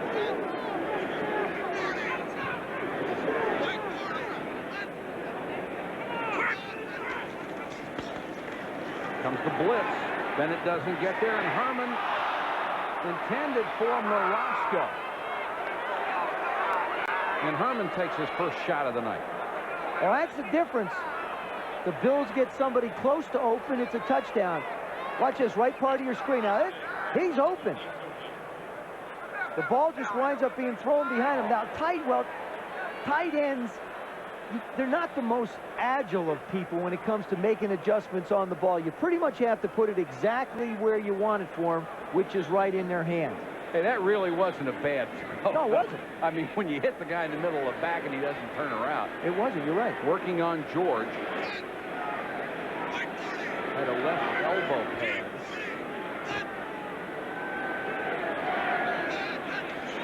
Comes another blitz. Talley doesn't get there, but he made Herman throw it well before he wanted to. And the Colts are 3 plays and out again.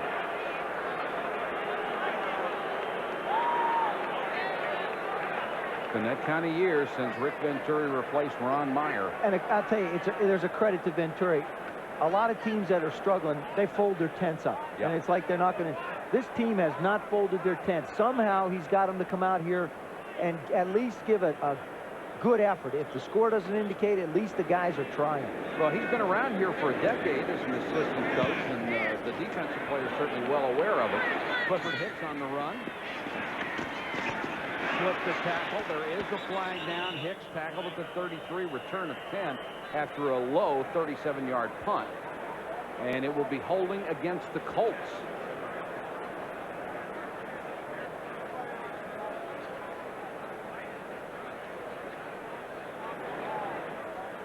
Marv Levy, just another day at the office, 28-0 first half. Number 37 on the kicking team.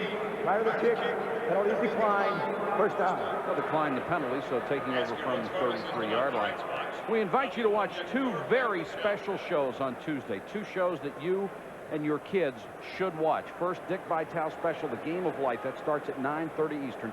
Dick talking to some of the best young college basketball, high school basketball players in the country. Then Outside the Lines, the Emmy Award-winning show with a look at steroids in sports. If you're concerned about the issues in sports, those are 2 very important shows for you to watch. We hope you'll be with us on Tuesday night on ESPN. Oh, baby, oh, baby. Dick gets into Dick, oh, this baby. one. Well, Dick gets into everything, and that makes him so much fun to listen to. But if you haven't seen Dick get into something, let's you've seen this one. You just have to wonder how long Jim Kelly will play in this team. There's a busted play, and Kelly will protect himself and go down. One more of those, and we'll see Frank Wright. I don't even think he's going to take one of those. I would be rested pretty sure that Kelly's probably not going to play the second half. But you got to be careful. 2 things Marv has to be careful of in a game like this. Number 1, of course, is injuries to key players. Doesn't want to lose them this late in the season. Secondly, you don't want to let down, even though the score is a little bit out of hand, because that's when you can get hurt. We asked Jim Kelly last night if he had any personal goals, and he said the Super Bowl was a little cloudy. He said, well, I'd like to get 4,000 yards. He needs 275 in the next 2 games. Kenneth Davis, who has filled in nicely for the injured Thurman Thomas. We've got a couple after the 32. Kelly has thrown for 119 yards tonight. So he's nearly halfway there, and 3 touchdowns. Looking at a Pro Bowl quarterback, just having another great season. John Hand hit him, got away, and then he's buried back at the 25. The Colts defense certainly hasn't quit. Shane Curry will get credit for the sack, the rookie out of Miami. Another one of those guys without a lot of technique experience. You just say sick him. Well, you know, a lot of the guys out of Miami had such great athletes that you just try and line them up and say, go get them. And then you get to the pros, and they find out everybody up here is a great athlete. And the way you get good up here is through techniques and study. Chris Moore will punt again. Beautiful kick. Drives Verdant back to the 20. Trying to get to the picket line on the right side. Flag is down. And so is Verdant at the 37-yard line. An 18-yard, very pretty return after another beautiful punt, 56 yards. But this one will come back a few yards.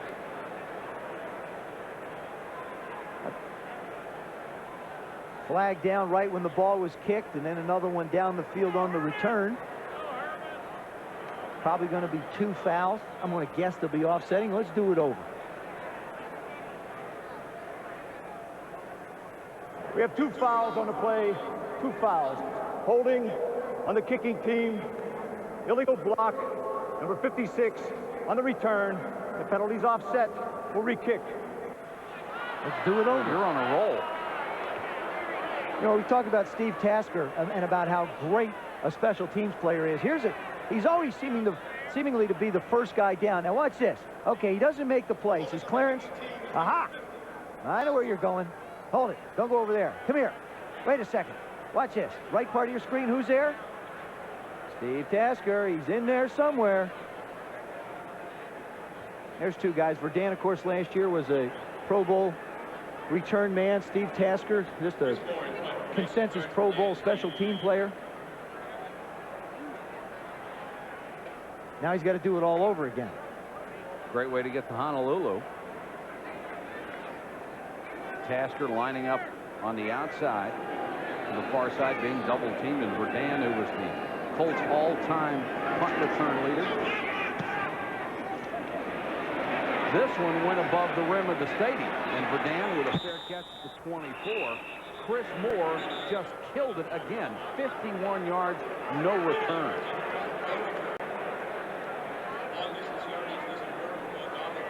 The wingmen on punt coverage, I mean, it's just unbelievable. They want to run you so far. Matter of fact, they're going to send him over and let him visit with the coach.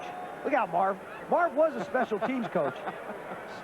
Steve, you got to go pick him up. Getting too involved in the work. Look at this. Look out, coach. Now, when a coach gets, now he wants to make sure everybody's healthy for the playoffs. Now, does he go to the locker room at halftime or what? Look at him. He's standing there going, "Jeez, it's a tough game." Colts take over at the 24. Ken Clark, who has run very hard tonight, brought down by Mike Lotish, the middle guard, and we have reached the 2-minute warning. It's 28-0 Buffalo.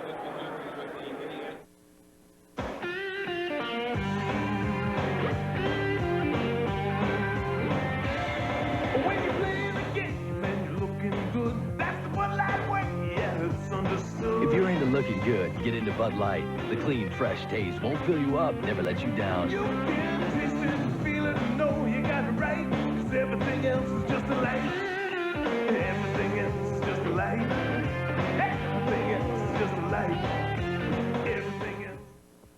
If you're trying to decide between a roomy Isuzu Trooper with incredible cargo space and the roomy Isuzu Rodeo with incredible passenger space, take your time.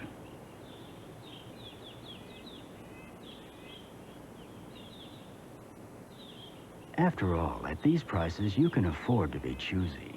Isuzu, there's no comparison. Hurry, year-end factory-to-dealer incentives end December 31st. McDonald's welcomes you to Neverland from Steven Spielberg's new movie, Hook. where you'll find the Never Tree and where there's... Never food! Never food! There's never food. Look, it's snowing! So in the spirit of the season, McDonald's is offering something special. McDonald's gift certificates in $5 books. Good for everyone's favorite food.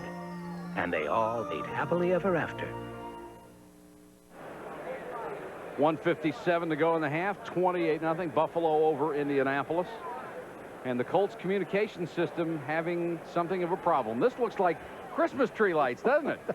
String them out in your living room. No, wait, this the offensive booth? No, it's the defense. No, jeez, I don't He may know. have Formosa with that setup. Coming up at halftime, the fastest 3 minutes in television.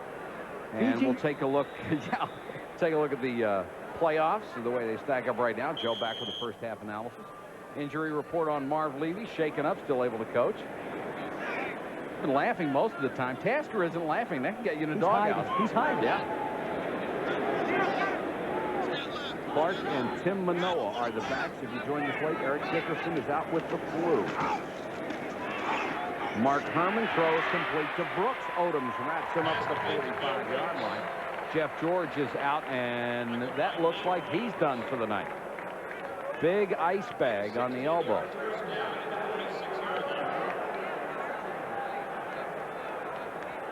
Seven out of 11, 83 yards.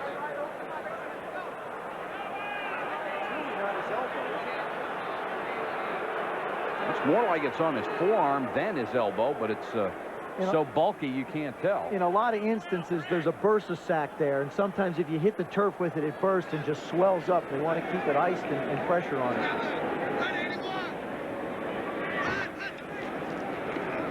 Herman with a quick out, lost the handle on the football, and he's sacked.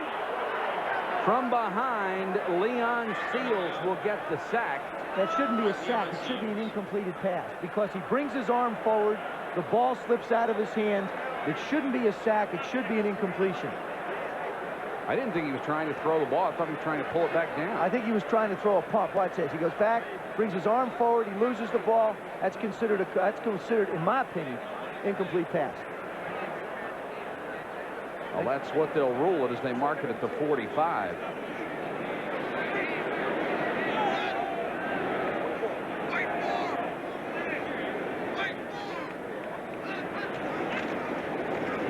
Clark, a couple. Talley and Bennett wait for him. This is a great crew of linebackers with Bennett, Conlon, Talley, Carlton Bailey, and Ray Bentley alternate at the other inside linebacker spot. And boy, they are the guys who love the fact that Wright and Smith are back. Herman over the middle, complete to Jesse Hester. Slips a couple of tackles, got by Leonard Smith. Kelso runs him out of bounds, but not until he reaches the 30. Gain of 23. 30 straight games that Jesse Hester has caught a pass for this club. There's a nice piece of thinking on your feet. He knows he wants to try and get to the first down, but still in the process, pick up as many yards as he can. Mark Herman hanging tough in the pocket. He sits down in the zone, slips the tackle of Talley, and just continues to work his way out of bounds. Another completion down to the 26-yard line. That one was tipped at the line of scrimmage. It was. Kirby Jackson made the tackle as Darvell Huffman got it. Clock running down to 20, and the Colts finally stop it at 21. That's their second timeout. But they lost about 10 or 11 seconds on the play before they got the time. Now, when you're in this situation, you do not expect a lot of things to go right. Well, you know, the thing is, Mike, is I don't care whether I was on a 6-10 football team. You play 16 games. If you don't have any postseason play, okay. But now what you really got to concentrate. It's not easy. Right. You said it, but you're still a professional. You still run the game like a professional because it only makes you better for next year. Oh, I agree with you. It just doesn't seem to work out that way with 1-13 teams. Jeff George, whose night appears to be done. There's the ice on his elbow and forearm. Take a look at the rushing leaders in the NFL, and we've had some guys who are having tremendous seasons. Barry Sanders with his effort today is up to 1440. Thurman Thomas of Buffalo, injured and out, will not play anymore. Could have easily gone back into the #1 spot. We'll have to try to do it next week when he and Sanders go head-to-head. Congratulations to Emmett Smith and Jimmy Johnson and all the Dallas Cowboys for their effort today. Herman for Hester, underthrown and intercepted by Odoms. No whistle, and Odoms still running it back out to the 9-yard line. Hester had a step on Odoms, it appeared, but the ball just hung up there, and Nate Odoms gets his 5th interception, the 12th of his career. And Odoms is injured. Left part of your screen just doesn't get enough air under the ball. He's trying to throw a corner against a zone, and it's badly underthrown. Now Odoms manages to struggle away from Hester.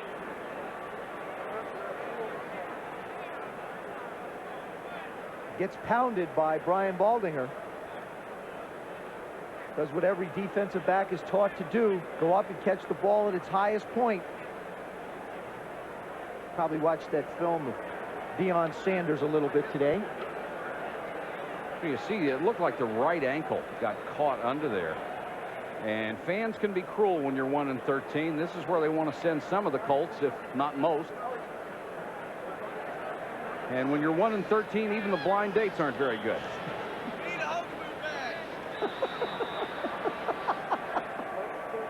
There's one guy that's not laughing, but I thought that was great. Oh, we've all had them. And now the Buffalo Bills will kneel down and leave well enough alone, leading 28-0. That's the end of the first half in Indianapolis. It's been lovely if you're a Buffalo fan, not so for the Colts. Let's join Chris Berman. So the 28-0 score on that scoreboard there, but I'll tell you what, around the league in week number 16, a lot more excitement than perhaps you're seeing at the Hoosier Dome. The playoff picture has really come into focus, especially 3 new faces, relatively so, in the NFC. Let's go around the league. Why are the Dallas defense like Ken Norton Jr. and Jack Del Rio smiling? They turned the table on the Philadelphia Eagles, sacking Jeff Kemp 7 times. Trailing 10-8 in the 4th. First minute of the 4th quarter, the big play. Kelvin Martin gets the punt. Watch Isaac Holt measure his man. It's the block. 17 points in the 4th quarter. Cowboys make the playoffs for the first time since '85. They win at Philly 25-13. It was cold at Lambeau Field for Detroit and Green Bay. Detroit 0-4 outdoors this year. Leading 14-10 in the 4th quarter. Here's another punt return by a Pro Bowl punt returner, Mel Gray. Let's get him go. He could go all the way. 78 yards. And the Lions, they're in the playoffs for the first time since '83. They beat the Pack 21-17. Deion Sanders high-stepping for the Falcons against Seattle. Why was he high-stepping? Well, early on, he makes the interception, then wants to flip to Tim McKyer. Later on, Craig goes deep. McKyer returns the gift to Deion. And watch, he can go all the way to the end zone. The Falcons make the play for the first time since 1982. It's a touchdown, and Atlanta rolls into the playoffs, beating Seattle 26-13. Boy, he's fast. Dolphins can make the playoffs with a win at San Diego. Late in the game, Marino to Mark Clayton. Touchdown. 2.5 to go. It's 31-30 San Diego. But the Chargers get not 1, not 2, not 3, but 4 fourth quarter touchdowns. Rod Bernstein lumbers in. The Dolphins aren't in the playoffs yet. They lose to San Diego 38-30. Patriots at the Jets. The Jets get new life, but they had no life today. Their venerable place kicker, Pat Leahy, kicking hurt, missed an early field goal. Aguilar missed another field goal. He came in to try and kick. And the young bloods, like Leonard Russell of the Patriots, at a 100-yard day. The Patriots win the 6th time this year. They beat the Jets 6-3. Rams at the Vikings. Why have John Robinson's Rams lost 8 going in a row? Plays like this from Jim Everett. Picked up by Reggie Rutland, and he could go all the way to Rutland, Vermont. He's skiing. They're gone. The Rams are gone. The Vikings are gone from the playoffs, but they win this game 20-14. Giants at the Redskins. Pig out at RFK. Giants leading early, but it wouldn't last long. Tackling like this, last year it never would have happened. But Guyton and Williams miss Gary Clark. Griffin to Clark gets a touchdown.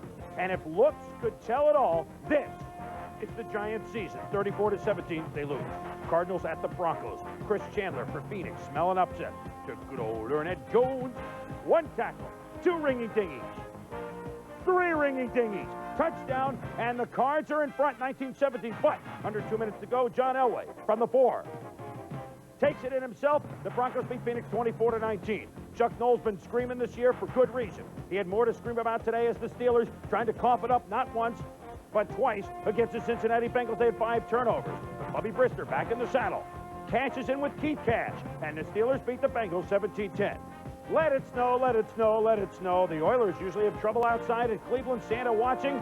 Warren Moon delivers to Haywood Jeffries. It's a Christmas package touchdown, 17-14 Oilers. Browns come back trying to send it in overtime. Matt Stover, ex-kicker maybe Matt Stover. Houston wins the game, 17-14. Very quickly, that takes you around the league. Most of the playoff picture has come into focus. Tom Jackson will join me after this short timeout. We will tell you exactly what's going on in the playoff race. The new blood of the Cowboys, of the Falcons, and of the Lions. Congratulations to them all. We'll be back. What would you say if Pizza Hut introduced the ultimate cheese pizza? Feed me! We're not talking just 3 or 4 cheeses. It's the new 6-cheese pizza. 6 delicious cheeses blended for a whole new cheese taste. Feed me! So try a 6-cheese pizza for $7.99 and get a second for just $4 more. Feed me now! The new 6-cheese pizza from Pizza Hut. What do you say? Feed me good! And for an even tastier 6-cheese pizza, don't forget to add lots of your favorite toppings. Muscle Plus introduces a full line of sports supplements to gain muscular weight, lose weight, or optimize your metabolism. We've got all the latest anabolic muscle growth products on the market, including Hot Stuff, Cybergenics, amino acids, carbo drinks, vitamins, and power bars. We also carry the latest in sports gear, crazy wear, and Gabrielle fashions. Now everything is at least 20% off. And take advantage of our incredible buy one product, get the second for only $1. Call Muscle Plus at 875-6947 for free delivery. No matter what kind of gift or greeting you're sending this holiday season, your postal service offers the perfect way to get it there, in time for the holidays, including Christmas Day delivery of your express mail packages at no extra charge. We deliver. It's the reason you trust us. You know that we're gonna come through with your postal service. We deliver for you. We deliver for you. Another Sunday night. It's been a tough weekend. Yeah, it's not easy bringing home the bacon. Especially when you could be the bacon. So what's on TV? How about some Sunday night NFL on ESPN? Yeah, let's watch them toss around the old pigskin. Don't say pigskin. Sunday night NFL on ESPN. Hey, boys, let's pig out. America, let's pig out. ESPN. Want some pork rinds? Oh, Dad! Pig out! Tom Jackson joins me, some new teams hamming it up in the playoffs. I had to do it. Let's run down the playoff picture very quickly because a lot came into focus. Of course, the Bills win tonight. They've got home field all the way through the AFC. Houston is in line for the 2nd seed right now if they win next week at Saturday against the Giants. Denver is in line to win the AFC West. Raiders and KC are in. They play the final week, probably for positioning who will host a wild card game. The final wild card team in the AFC will be either Miami at 9-7 or the Jets, if they win at Miami next Sunday, will win the tiebreak and be in at 8-8. In the NFC, we know this much. The Skins are home throughout the playoffs. 1 Bears win, 1 Lion loss gives the NFC Central to the Chicago Bears, but Detroit could still win it. Atlanta controls their destiny. They either win or the Saints lose a game. They win the West. Dallas clinches a wild card berth today. The only spot up for grabs, 1 spot left between 3 teams. The Saints win either tomorrow night against the Raiders or at Phoenix, the final game of the year. They're in. If they lose both, the Niners win next Monday night against the Bears. They're in. The Eagles only get in with a win next week, 2 Saints losses, and the Niner loss in the final game of the year. So that gets you into the playoff situation. But, Tommy, what's interesting to note today, Atlanta, Detroit, Dallas. New blood, really. They haven't been in for a long time.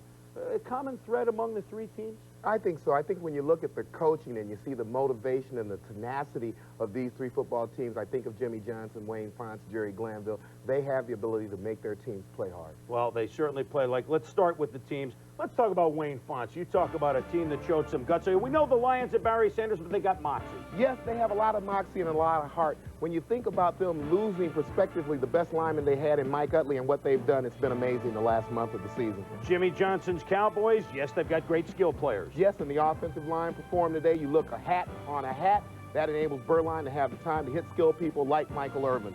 And Jerry Glanville's Falcons, they pressure you with their corners and their wideouts. Yeah, and when you think about Andre Rison in the same breath, you have to say Michael Haynes because that's the 1-2 punch that they have that makes that passing game go. Quickly, Tommy, these young teams, who has the best chance to sustain this momentum in the playoffs? I think a team that has the nucleus of a veteran, a Mike Ken for the Atlanta Falcons. We hope that Jerry Ball can get back for the Detroit Lions, and you think about Bill Bates when you think about the Cowboys. So which veterans step up to go with the young blood? Leadership. Congratulations to those three new teams in the playoffs. Buffalo Bills are already in the playoffs. They want home field. They'll look fine so far. Jim Kelly, Kenneth Davis. The Bills lead the Colts 28-0. Halftime continues in a moment.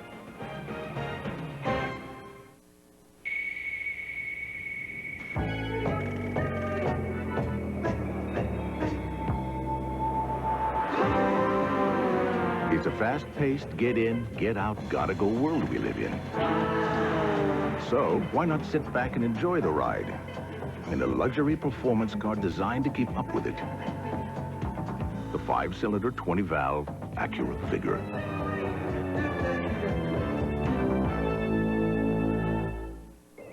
In a balloon, how romantic. 5 hours? What about my diarrhea? Don't worry, honey. I brought the Fermitine. Still going. Nothing outlasts the Energizer. They keep going and going. The Black & Decker Workmate.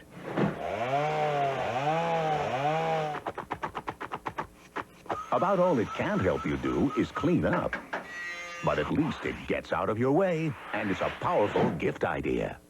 I'm Bill Brooks of the Indianapolis Colts, and today in America, we have a crisis. Single-parent families are deteriorating. Fatherless families are in trouble, particularly when it comes to raising sons. This is a picture of a black family, but something is missing. What the family in this picture needs is a father figure, someone to provide a strong emotional bond, attachment, commitment, and love. When there is no father figure, this need can be filled by a mentor. That's why the United Way supports the 100 Black Men Project here in Indianapolis, where black male role models are trained and work with individual black children to provide personal interaction that gives a child self-esteem and love. But that goes hand in hand with ensuring physical and scholastic tutoring. Being a mentor to help save these children is the most rewarding experience in any of our lives. To all of you who support your United Way, thanks, because the United Way, it brings out the best in all of us. Right? This message furnished by the National Football League. Come fly the airline that's uniting the world. United. Come fly the friendly skies.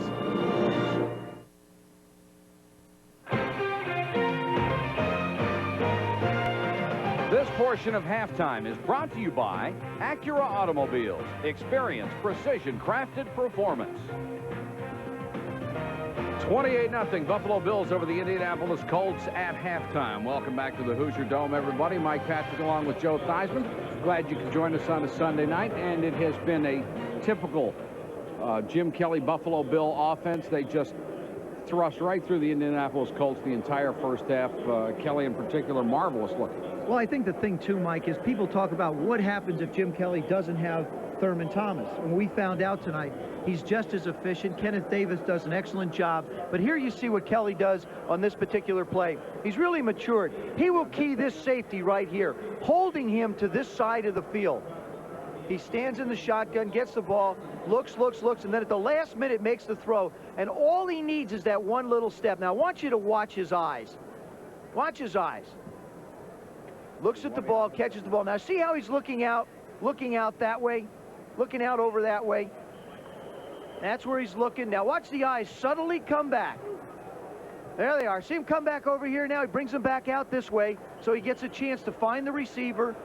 isolates Kenneth Davis, makes the throw against the linebacker, Radisek, and touchdown. Now we'll give you a little bit better view so you can study his eyes. Now if you can picture the left portion of the screen, quarterback doesn't have to turn his head. All he has to do is look a little bit. It freezes the safety and gives him an indication that that's where he wants to go. And now as we roll it now, see how you see the eyes just slide back over that way? They slide back to the right, and then he brings it right over. That is what's made Jim Kelly so special. Now here's a guy who, in my opinion, has continued to mature game after game, season after season. He came in, threw the ball deep a lot. Now he's in Teddy Marchibroda's system, and they've added a lot more talent around him. It's that kind of play, and it's that kind of maturity that got him to the Super Bowl last year and has a good chance of getting Jim Kelly and his Buffalo Bills back. Well, Joe, I think you're absolutely right. Kelly's had a marvelous year. They had the slip at New England when he said everybody was trying to wait for the other guy to make plays, and the other guy didn't make plays.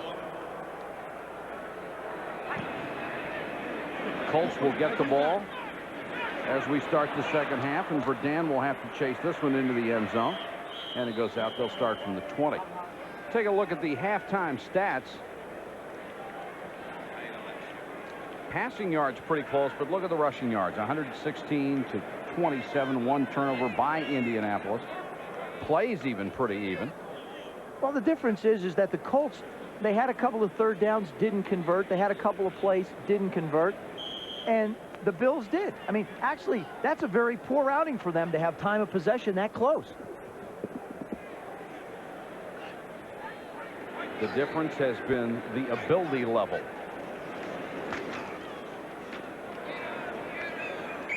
Clark will start it out on the ground, pick up a couple. It's a pleasure for us to be joined tonight by Walter Payton. Sweetness, who is part of the ownership group, trying to get a expansion franchise in the city of St. Louis. Walter, welcome to our telecast. Thanks for joining us. Yeah, it's my pleasure. Hello, Sweetness. Hey, how you doing, Joe? Good. What is life like after football?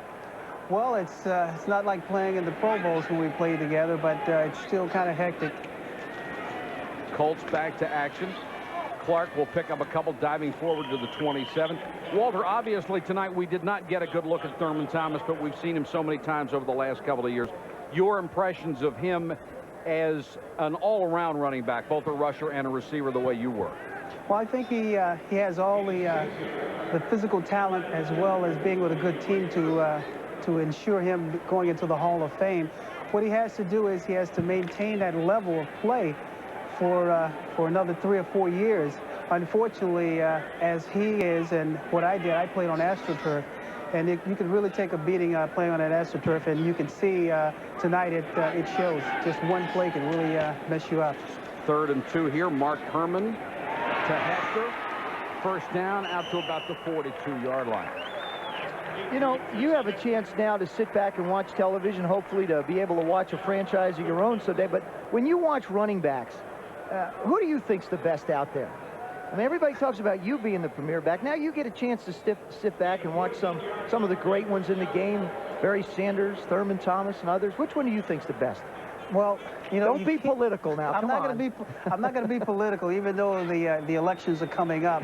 But I think each one of those backs that you've named, they have a certain uniqueness about them. Barry Sanders is built low to the ground. He's playing with a super organization which utilizes his talents the best, as well as Thurman Thomas with a guy like Kelly back there throwing the ball. It takes a lot of pressure off you, and when people try to key on him, then Kelly will take up the advantage.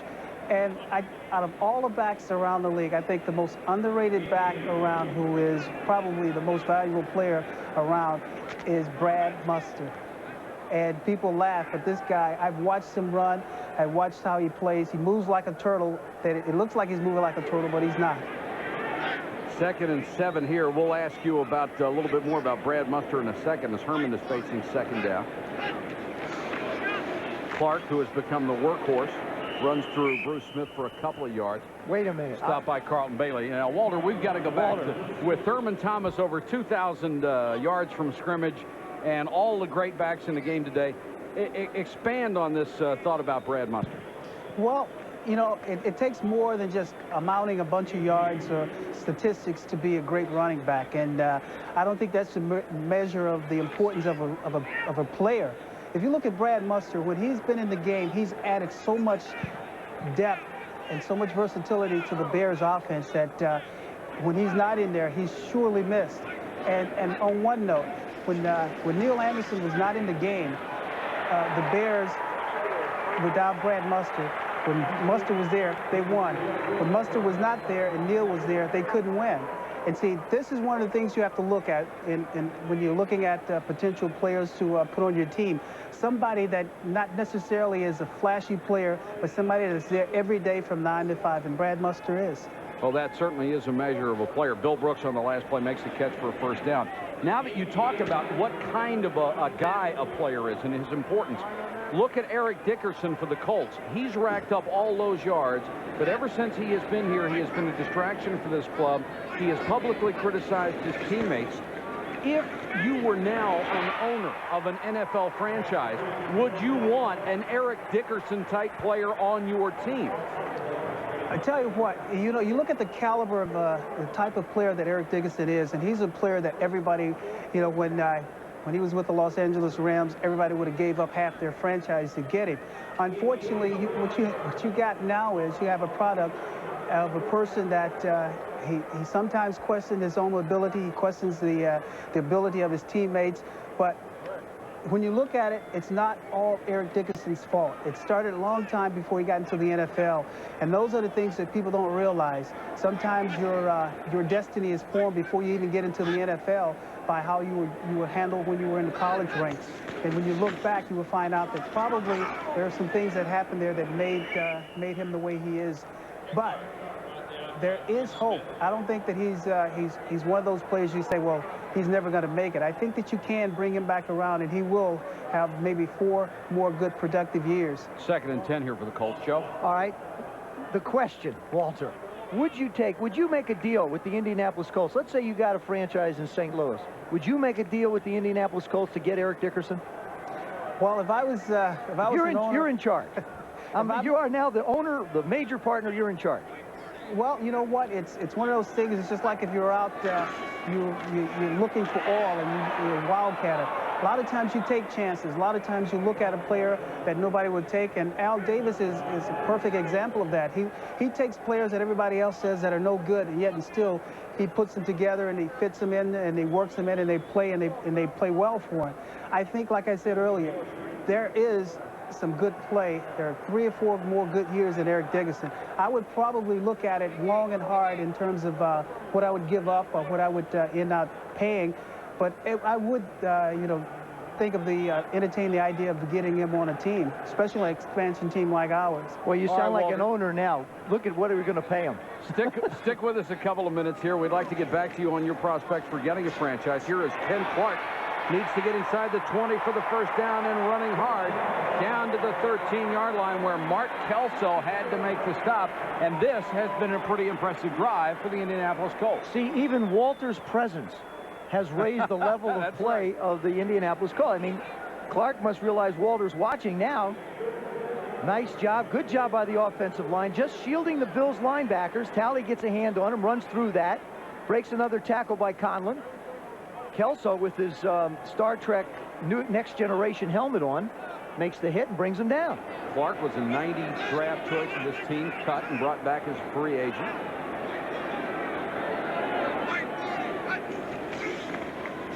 Clark again, this time Carlton Bailey is waiting for him at the 15-yard line. No gain at all.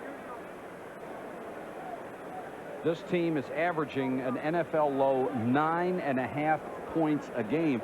For part of the season, they'd have been very happy to get 9.5 points. Well, you're right. And, you know, this thing, you look at the surge of the defensive line. If the defense is getting under the offensive linemen, there will be no place to run for the backs.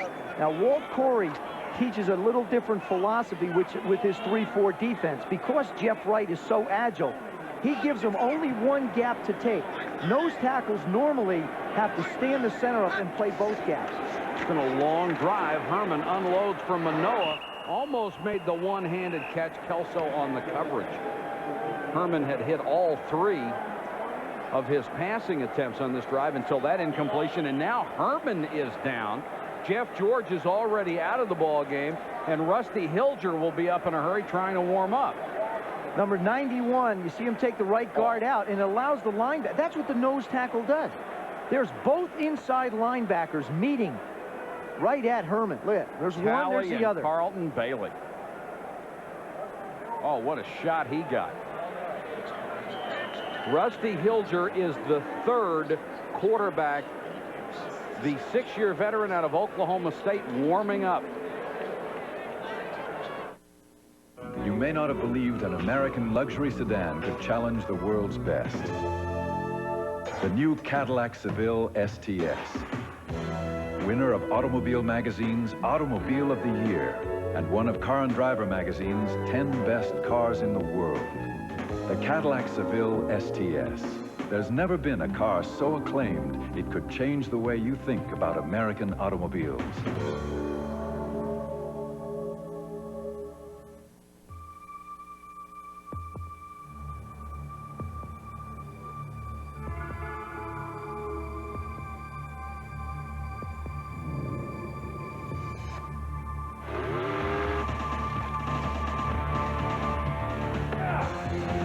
Anybody thought about dynamite?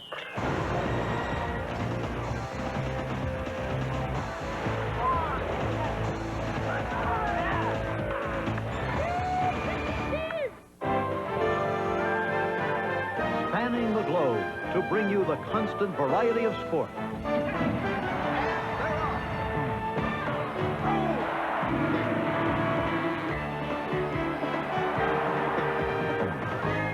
The thrill of victory and the agony of defeat. Look out! Look at him go! Still going. Nothing outlasts the Energizer. They keep going and going.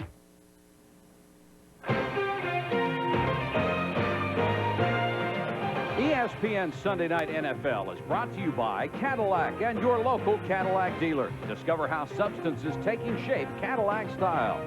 By Levi's Jeans for Men. And by ESPN Home Video. Look for fantastic football plays at video and retail stores nationwide. Well, we've hit the trifecta for quarterbacks tonight. Mark Herman able to walk off under his own power. Standing on the sideline, he replaced Jeff George, who went out with an elbow or forearm injury.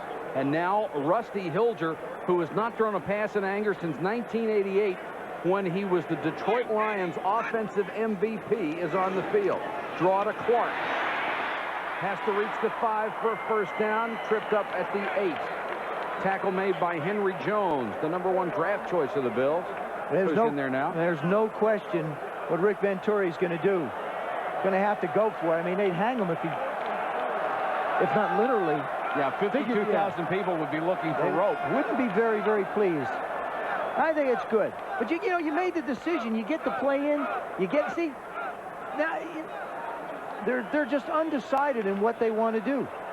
And we've seen that happen a couple of times so far tonight. Down 28-0, Colts trying to get something on the board.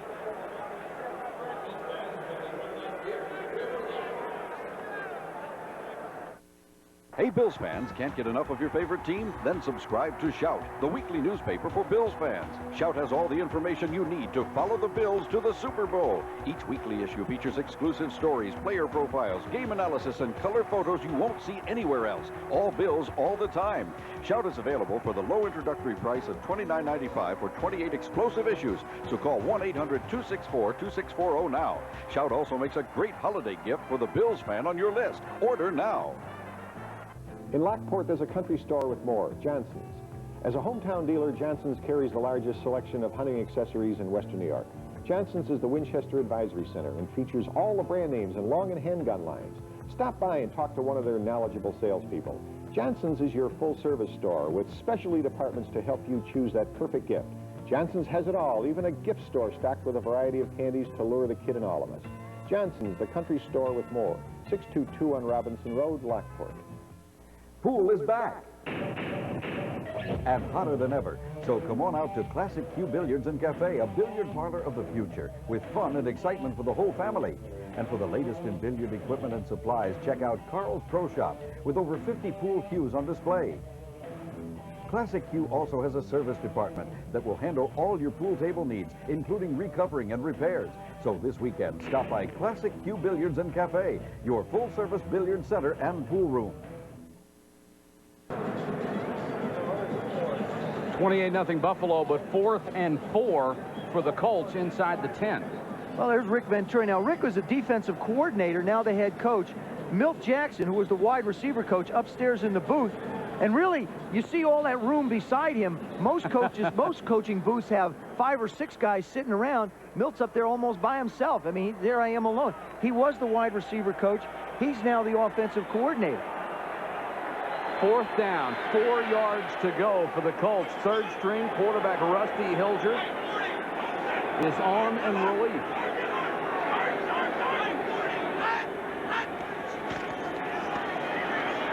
Looking to throw into the end zone, incomplete. Kelso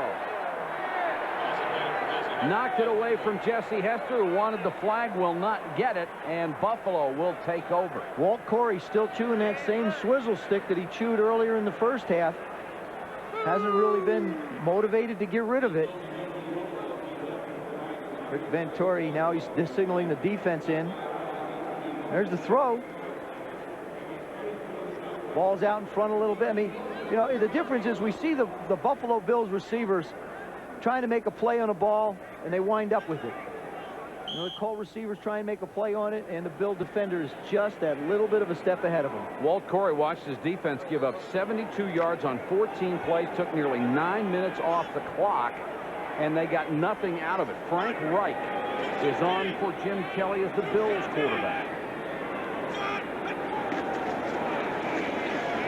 Kelso, or excuse me, Kenny Davis out past the 10. Reich, of course, has come in relief of an injured Jim Kelly on several occasions. Always performed well, at times brilliantly. Of course, Kelly not hurt tonight, just getting a breather, leading 28-0. Got a little bit of a bursa sack problem on his right knee. Dinged it, if you remember last week in the Raider game. And, you know, you go down with 9 completions, 11 attempts, 119 yards, 3 TDs. You can laugh on the sideline. 2nd and 8. Davis on the draw. Someone got a hand on him, brought him down at the line of scrimmage. Walter Payton is going to rejoin us in the ownership picture for the St. Louis expansion franchise. We'll talk about that in a moment. Greatest running back in terms of yards that ever played this game. And Walter, you played on some bad teams. Maybe not teams that were 1-13 and going nowhere, but you played on some bad teams. It makes it harder, doesn't it? Well, I can't remember that far back as far as how bad the teams were, but I can remember some bumps and bruises that I still have. But things for Indianapolis, they, believe it or not, they're not as bad as everybody, as the record shows. But yet and still, they're not winning. And it's something that's missing there. And who knows what it is. But if you look at them on film and you look at some of the things they're doing, they're fundamentally sound. They're just not, the spark is just not there. And I guess probably this time of the year with being out of the playoffs, being out of that picture, it's really hard to get yourself up to play. All right, Walter, we'll get back to you in a second if you can hang on with us again. 4th down, Buffalo will kick it away. Chris Moore, who's had a fine night, is on the kick to Clarence Verdun, last year's Pro Bowl return man for the LSC. What am I saying so bad about Indianapolis? Tennessee gets the vote. Say, nah. Down to the 36, and Verdun fumbled the ball but got it back after a punt of 46. 28-0, Bills in total command. 3rd quarter in Indianapolis. Back. Business kept us on the road for days, and I was hard-pressed for a good deal on a rental car. But some guys in the airport might take me to the cleaners. Suddenly, everything fell into place. Dollar Rent-A-Car is right on the airport, right on the money. Great rates, unlimited mileage. May I see something in the compact? Call 1-800-800-4000.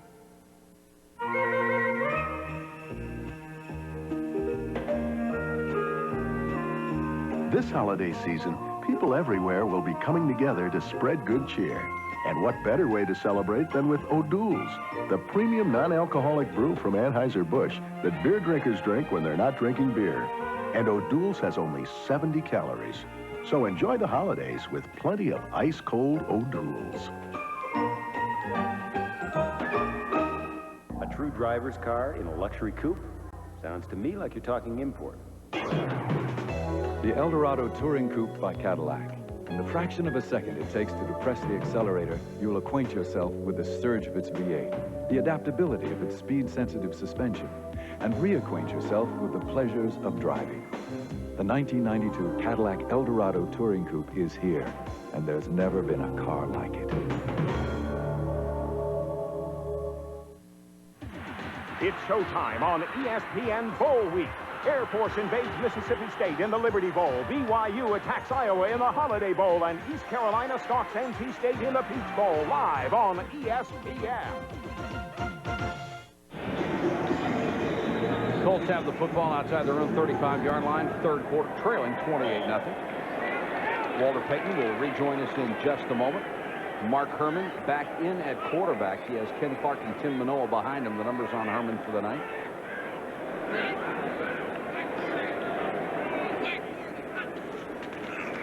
Clark going to be a weary young man. Hansen made the tackle.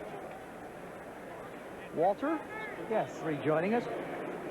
I know you haven't played on, a team maybe that struggled as much as the Colts have, and you're right, they do have a lot of talent, and they need a plan, but how much pressure is it on a guy like yourself? You've been on teams that haven't had winning records. As a marquee player early in your career, how much pressure is there on you to sort of try and carry the load for the team? Well, every time you go out there, you're out to prove something, because you hear so many remarks about how bad you are, and once you get on the football field, you realize that, hey, you're not as bad as people say, and you want to play up to that. And a lot of times you try to overcompensate, and then you don't do as well as you should. When I was with the Bears in the early years, at times I took it on myself that, hey, I got to do it all. But I really didn't have to. And a lot of times when I relaxed and just did what I had to do and did it the best I possibly could, then we got the best results. And I think that's one of the things that the Colts will have to do. They have to sit back, take a deep breath, and then just do what they do normally. Pat Beach on that last catch for a first down the Buffalo 38-yard line. As a player, I'm sure, Walter, you were like I was. We would have liked free agency a lot. Now you're wearing a different hat. Now you're in a position where you have an opportunity to be a potential owner in this game. How do you feel about free agency? I think there's room for free agency. I think that the integrity of the game has to be protected, because you'll get into a situation where if there's unlimited free agency, then you're going to have players all in one area playing for one team, and it's going to be an imbalance in terms of around the league and trying to get that parity. What the league is trying to do is it's been trying to keep it so that a team such as in a market such as a Green Bay will have an opportunity to compete with a team such as New York, or a team of Buffalo, or a team like the Bears. And these are the things that the league is trying to maintain, because if you don't do that, the integrity of the game is definitely going to suffer a tremendous blow. Herman intercepted by Talley. He got it back to the 39-yard line. Talley with his 4th interception of the year, a return of 13. It's 28-0. The Colts turn back again. Will return to Indianapolis in just a moment.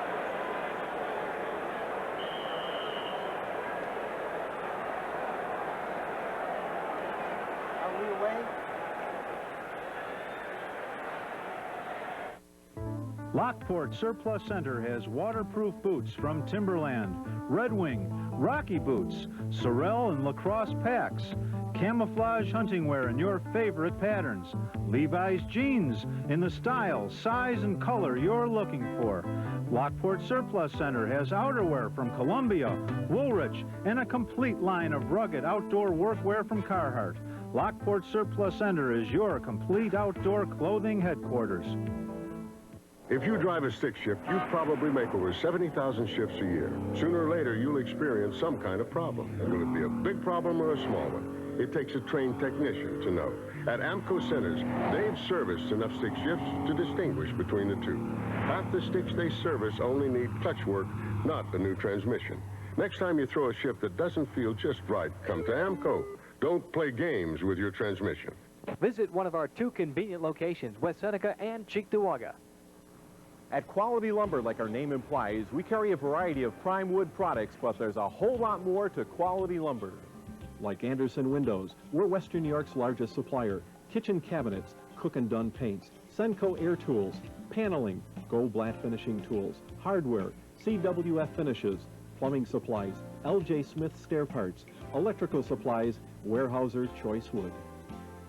So come to Quality Lumber. We're lumber and a whole lot more. 28-0, and these guys either need bigger heads or smaller hats, I think. 1:55 to go, third quarter. Coming up next Saturday on game day, 11:30, a special edition as the NFL goes to work. And then on Sunday, game day at noon, followed by prime time at 7, all the highlights of the action. And at 8 o'clock, Joe and I will be in the Kingdome in Seattle. A couple of days before Christmas, the Rams and the Seahawks. Oh, I like that. I like that a lot. Hey, of all the places we've been, this is the most variety that we've seen in the stands. I mean, the Bills' offense, the first quarter is 177 yards, second quarter 51, third quarter 9. Colts defense is still trying to hang in tough. Reich, a little play action, going for it all for Lofton and almost intercepted. Should have been right through the hands of Chris Good. Get back to Walter Payton for a second. Walter is trying to get the expansion franchise in St. Louis. You have gone through your committee meetings, and you had the meeting with Paul Tagliabue, the commissioner, earlier. What did you say to him, and how did you perceive that going? Well, some of the things that we said we have to keep confidential simply because of the nature of the business. But the meeting, from my standpoint and from other people that were around, went very well. I think they were impressed about our financial knowledge about the game of football, and I think those are the things that are most important. Draw to Davis. One question that comes up is, why would you want to be an owner? There are so many guys who say in this league that they have been very successful doing other things, then they have a football team, and they lose money, they lose sleep, they go crazy. Why do you want to do it? Do you think you can do it better? Well, if I didn't think I could do it better or do it as good, I wouldn't be jumping off into it. But this is part of me. Football has been all my life. I played with the Bears for 13 years, 4 years of college and 3 years of high school ball. And that's over half of my life. And it's in me, and it's something that I take a great deal of pride in. And to be an owner and to take a team to the Super Bowl would be the ultimate for me. 3rd and 11, the Colts jumped offside. Free play for Reich, and incomplete. Intended for Tasker, and he couldn't bring it down. Walter, in the mode of ownership, what type of an owner would you perceive yourself? I mean, you played for the McCaskies, and you've read and heard about the DeBartolos. They're two very distinctive, different styles of operating a football team. Would you be in the middle? Would you be like one or the other? Well, you just can't say you're going to be in the middle or on the other end. You basically have to go with the way things are. And with us, with St. Louis, I think we're going to be trying to put the best quality on the field, regardless of what that takes. And we're not going to put a burden on the finances, but we're going to get the best players available, as well as the best management and coaching. So these are the things that you have to do in terms of getting things on the right track. If you look at the Atlanta Falcons a couple of years ago, people were saying, go Braves and take the Falcons with you. But now that's turned around. And the Atlanta Braves are winning the World Series, and the Atlanta Falcons are getting ready to play in the playoffs. And that's because of the way that they've been run in terms of management and the way they put things together. That was an incomplete pass on that last play and not a fumble. Walter, where do you start? What do you think the cornerstone of building a new franchise would be? Do you look to a coach first? Well, you do look at coaching. You look for the best, which is the best coach available at the particular time. But you also need that leadership in the front office in terms of your general manager, someone who's going to be there day to day to see over the operations and make sure that the vital decisions are met, as well as relaying those to the owners and making the right decisions. But I think the first place that you start is the enthusiasm of the community, and that's what we have in St. Louis. Verdan makes the fair catch. Walter Payton, you brought a great deal of class to the National Football League as a player for many, many years, and I hope if you get the opportunity to be an owner, I know you'll certainly bring that kind of class to ownership in the NFL, and we thank you for taking the time to join us tonight. It's been my pleasure. Sweetness, can I get a couple of tickets in advance now? Can I put my order in? Definitely, Good Joe. ones. Now, good ones. You can get some seats. If you want them, you can sit on the bench on the 50-yard line. Thanks a lot. Great to see you again, Thanks buddy. very much. Okay. Walter Payton involved in the ownership effort to get an expansion franchise in St. Louis. Of course, Commissioner Tagliabue has stated he'd like to get this collective bargaining worked out with the players, hopefully before they consider expansion. But one of those things that's, I think, imminent in the future of this league is it is time to expand. There are a lot of great cities out there that don't have franchises that we've seen a city like Indianapolis and, of course, Phoenix that have taken in and embraced new teams. Yeah, and I know there are a lot of news sites out there that want teams, but I feel badly for the city of St. Louis and badly for the city of Baltimore the way they lost their team. That's going to be a tough decision. Yeah. I really do. I think there's quality ownership, fan enthusiasm in all those cities. Let's just expand by 20 teams and get it done with. Okay. Tim Manoa is the single setback as we wind down the third quarter. And they will not get off the play. That's the end of the third period. Buffalo jumped on top early, and they've stayed there. McDonald's welcomes you to Neverland from Steven Spielberg's new movie, Hook, where you'll find the Never Tree and where there's... Never food! There's never food. Look, it's snowing! So in the spirit of the season, McDonald's is offering something special. McDonald's gift certificates in $5 books, good for everyone's favorite food. And they all ate happily ever after. You may not have believed an American luxury sedan could challenge the world's best. The new Cadillac Seville STS. Winner of Automobile Magazine's Automobile of the Year and one of Car and Driver Magazine's 10 best cars in the world. The Cadillac Seville STS. There's never been a car so acclaimed it could change the way you think about American automobiles.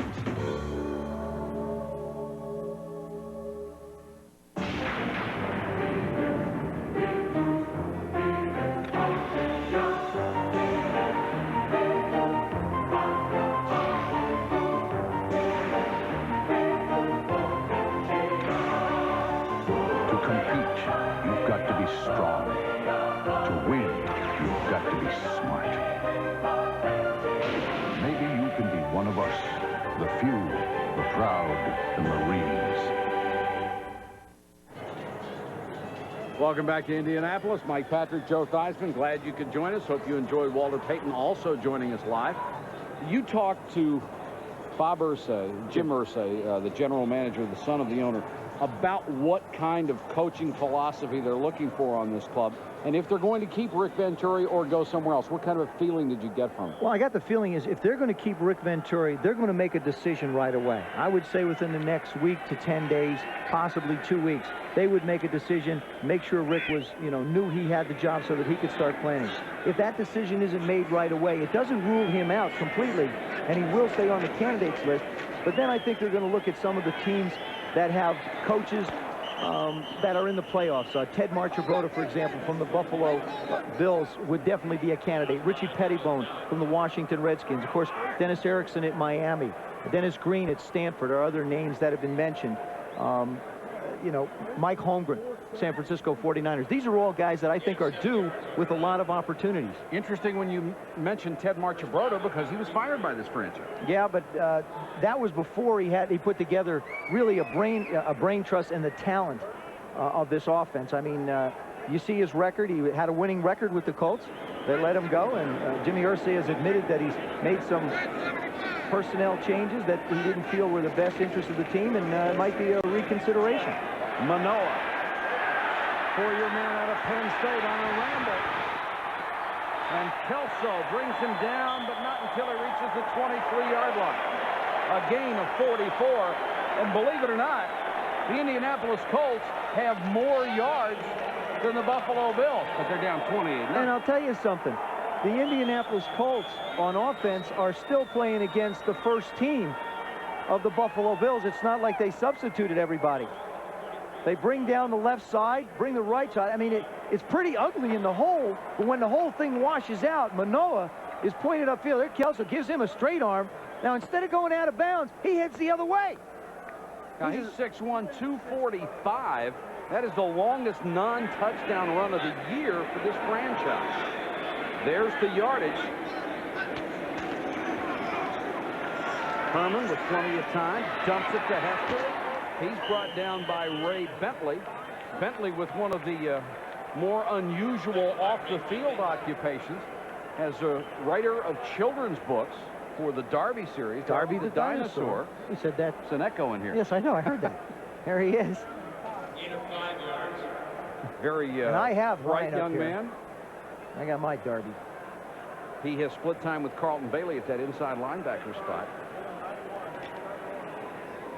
Written 4 children's books, and a former teammate, Mike Hamby, does the illustrations for it.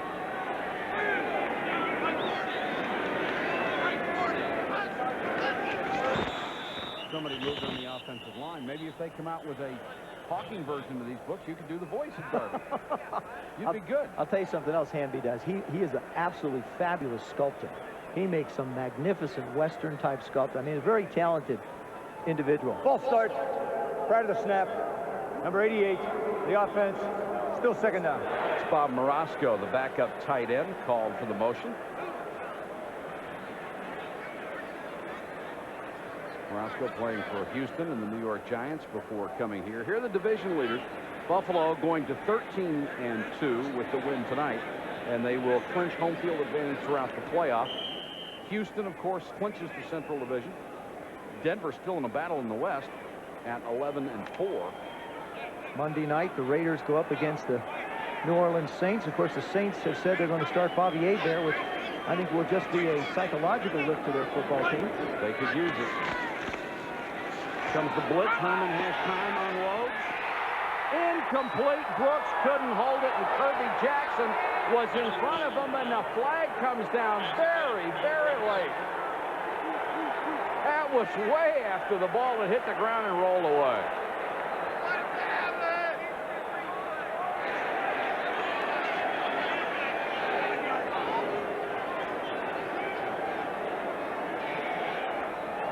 Pass interference, defense, number 47, all we put in play at the spot of the foul. Take a look.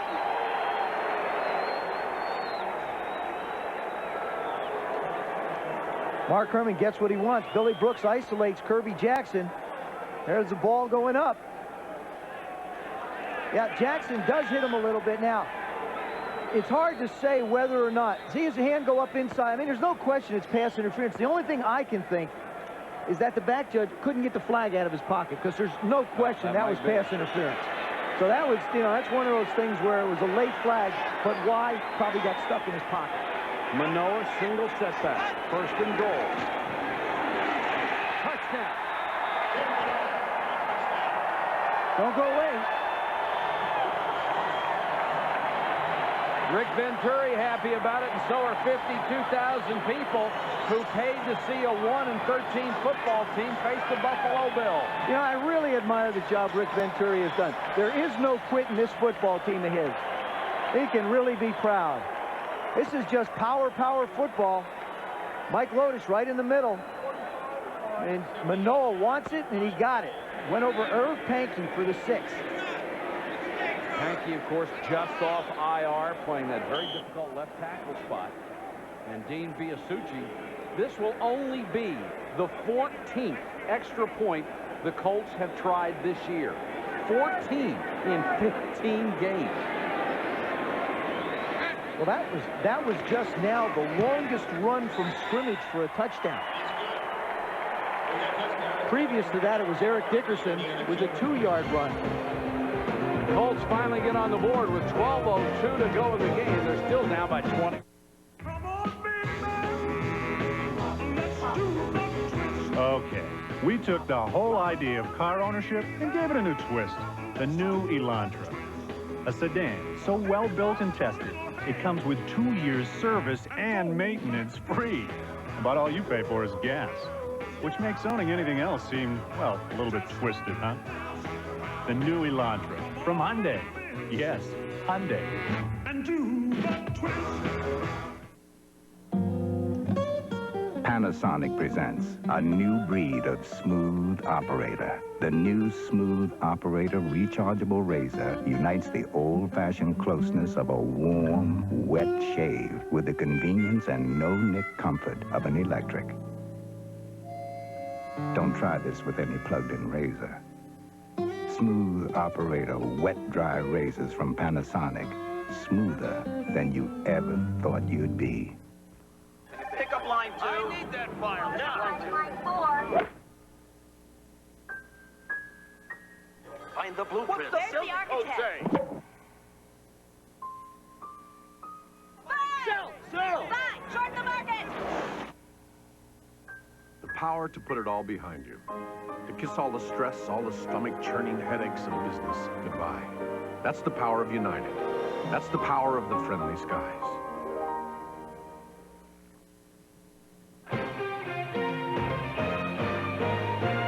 ESPN Sunday Night NFL is brought to you by Hyundai. Yes, Hyundai, makers of the Excel, Scoop, Sonata, and the brand new Elantra. And by Smooth Operator, wet-dry razors from Panasonic. The closeness of a blade shave, the comfort of an electric.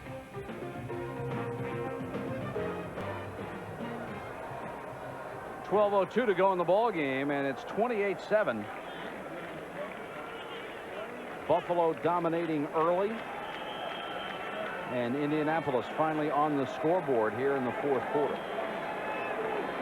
Colts set to kick off. Biasucci will do the honors. Brian Taylor just activated off of injured reserve number 21. Al Edwards, our deep. Taylor from the yard deep. And will not make the 20-yard line.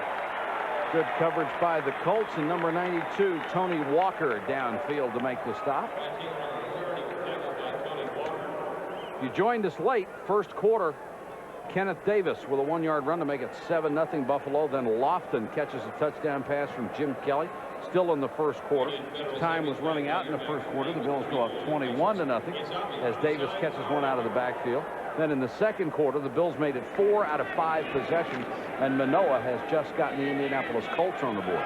Kelly finished after the first half, 9 out of 11, 119 yards and 3 touchdowns. He's being rested. Thurman Thomas was injured. He's being rested. And workhorse Kenny Davis. Pryor with a solid tackle as he crossed the 30-yard line, along with Eugene Daniel. 18 rushes, 78 yards for Kenneth Davis, who had his only 100-yard game this year in the first game against the Colts.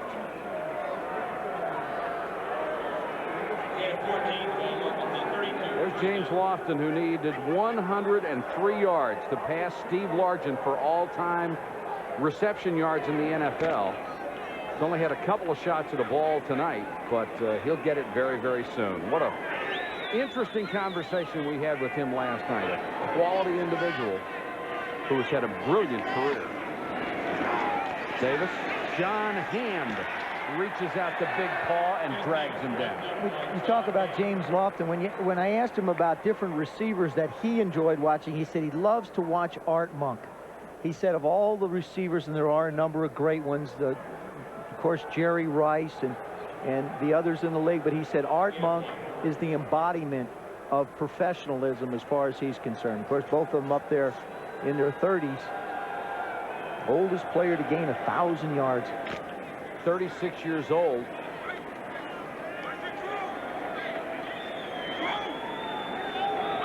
Second and 9. Lofton flanked wide left. And Reich dumps it off to Davis on the screen. Wolford, a great block. Will Wolford, with just a little arm action out there, got rid of the defender. What an outstanding play. Excuse me, that was Kent Hull. You just don't have to do much. If the defensive man is committing himself hard, all you have to do is get him offline a little bit, and they go flying by.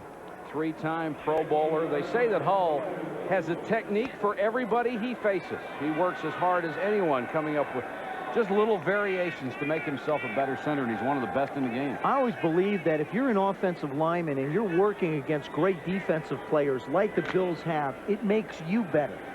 So, you know, sure. the entire unit makes you better, because in practice, they're the guys you have to go up against.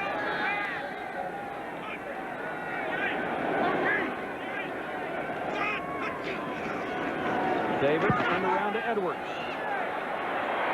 Gaping hole, and Edwards is down to the Colts' 40-yard line.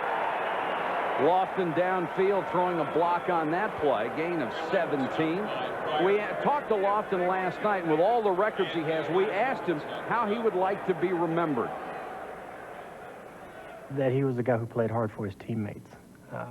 There are a lot of guys, and you know, I read their quotes, and it's usually when they're early on in their career, they're real interested in their own personal statistics. They know how many balls they've caught. They know how many guys on the balls the guys on the other teams have caught, and that's not really important. What is important, and you've gone through it, is when you can say 10 years from now, yeah, we were the best that year, and that's all that matters. And they may be able to say that this year.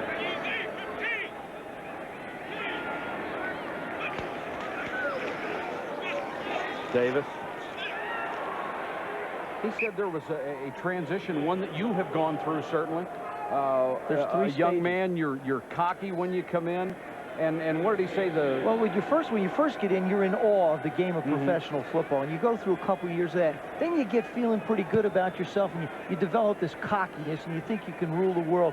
And then after you play a number of years, you start to appreciate the fact that you're really a professional football player. So it starts with awe, it moves on to cockiness, and then you're like James and I think an Art Monk and the players that have spent a lot of time in this game. You really appreciate the fact that you're involved in the game of professional football. And he has been a great enough player and had enough longevity that he has reached that stage in his career. He can still run. He's got the great hands. Davis. Kenneth Davis down to the 28-yard line. It was interesting talking to Eugene Daniels, the corner for the Indianapolis Colts. I asked him about James Lofton and Andre Reed, and I found the answer a little unusual. He said Reed is the more elusive, and James Lofton the more physical. I thought it would be opposite of that. He certainly had to cover him over the years. Daniel's stats on the season with those 3 interceptions. 1st and 10 Buffalo, clock running down to 7:10 to go in the game. Davis now 21 carries, 90 yards, going for his second 100-yard game of the year against Indianapolis. Reich with a quick drop, hits Lofton. What a move to get away! Lofton down to the 4. Oh, what a beautiful move he pulled on Chris Good. And Lofton may have pulled his left leg, could be a hamstring. Oh, what a move. There's that elusiveness that we didn't think he had. Reich does a nice job of getting the ball out. Good catch. Square up on the defender and just make a move and go. Good's best friend is the sideline, but he gave him a little too much room. It looked like he just caught his ankle.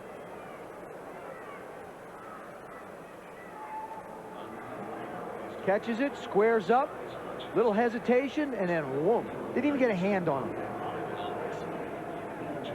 I always felt like James Lofton and Willie Gaul, I could watch those guys run forever. So fluid and so graceful. Great strides. Lofton being helped off the field now with 699 career catches. Only 3 other players in the history of this game have had more. Steve Largent, Art Monk, and Charlie Joyner. And he doesn't look like he's slowing down at all. He looks like he could play a couple of more years. And Marv Levy will, he's seen enough guys limping off the field with Thurman Thomas hurt early. We want to get Lofton out of there, and James apparently walking under his own power. But you get nicked in this game, you don't get back in because Marv Levy's not going to let you get hurt. No way, and it probably is going to be a little nippy in Buffalo next week for the one against the Detroit Lions. Thurman Thomas looking none the worse for wear. They worked on his ankle in the first half. Jim Kelly, of course, came out just like with a tap on the knee, and that was about it. Guy who may have been hurt more seriously than anybody was when Tasker ran down Marv Levy. But Marv was smiling afterward.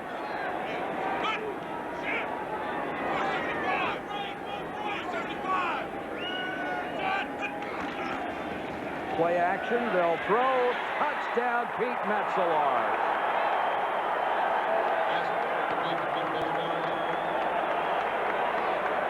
Metzelar used to be the starter on this ball club, lost his job to Keith McKellar a year ago.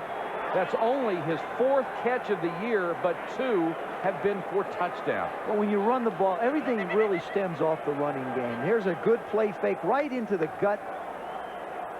Metzelar just sort of floats out into the flat. It's an easy pass. Frank Reich. And you talk about a guy who just, Jim Kelly, deservedly so, gets a lot of the attention, and like I said, he deserves it. But Frank Reich, whenever he has to fill in, it's like this team doesn't even skip a beat. It just keeps on rolling down the field. University of Maryland has produced some pretty good quarterbacks in the last few years to play in the NFL. Now it's 35-7. When Janet and Lori graduated, they both had dreams and goals. They were both ready to learn what it takes to reach their goals. Lori chose a 4-year college, while Janet got career training at Northeast Institute. And just look where they are today. I wanted a career, but I didn't have 4 years to learn it. Get career training in months, not years. Call Northeast Institute now. Call 838-6984. That's 838-6984. Call now. Pool is back and hotter than ever. So come on out to Classic Q Billiards and Cafe, a billiard parlor of the future with fun and excitement for the whole family. And for the latest in billiard equipment and supplies, check out Carl's Pro Shop with over 50 pool cues on display. Classic Q also has a service department that will handle all your pool table needs, including recovering and repairs. So this weekend, stop by Classic Q Billiards and Cafe, your full-service billiard center and pool room.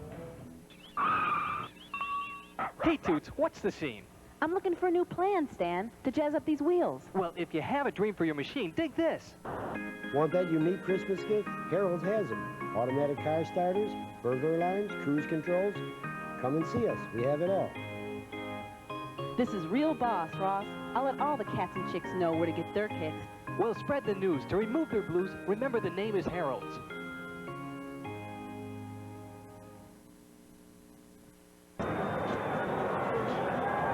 (35-7) with 6:23 to go. Tomorrow's headlines brought to you by Levi's. And the Dallas Cowboys, with 7 sacks against the Eagles, have made the playoffs. And the Lions are in first 11-game win season in almost 30 years. Deion Sanders, a big day on defense. The Broncos just 1 game away from clinching the AFC West. The Dolphins losing to the Chargers, so they will have to beat the Jets next week to get that final wild card spot. Mike, you talk about the Lions. Wayne Fontes, in my opinion, has got to be one of the premier candidates for Coach of the Year. They lost Jerry Ball. They lost their probably their best defensive player in the beginning of the year, Mike Cofer. They lost their starting quarterback, and they're still out there doing a great job of winning ball games. And then they got hammered in their opening game 45-0, and everybody thought, well, here's 1 and 15. 30 yards from the spot of the kick. The receivers, 35-yard line. So the Colts will take the ball to the 35-yard line as that kick was out of play. Now somebody went to a lot of trouble for this one. Doesn't snow that much in Buffalo, right? World's best chicken wing. Absolutely. You can ask that. Dan Quayle, not born here. That's a fact. That's a fact. Indiana. Favorite TV network, thank you very much. And the Bills Super Bowl bound, we have very little doubt about that. Well, I think there's people in Houston and Los Angeles and Denver that might not agree. Well, they'll certainly challenge them, but I think this is the best team in the AFC. Manoa, who ripped off a big run earlier out across the 40-yard line. Of course, the weather conditions in Buffalo, you saw the sign, doesn't snow that much, but whether it snows or not, it's cold, folks. It's cold and windy, and when it does, the defense really has an edge. You know, there's Towley and Odom and all those guys on defense. They're the ones that really make the plays. But Kelly, it doesn't bother that group either. I don't believe anybody can go through Buffalo. I think Houston still struggles outside a bit. The Raiders, we know what happened up there last year. Denver's used to playing in it. Question of whether or not they're going to get their running attack back. They haven't been able to really get it going the last few weeks.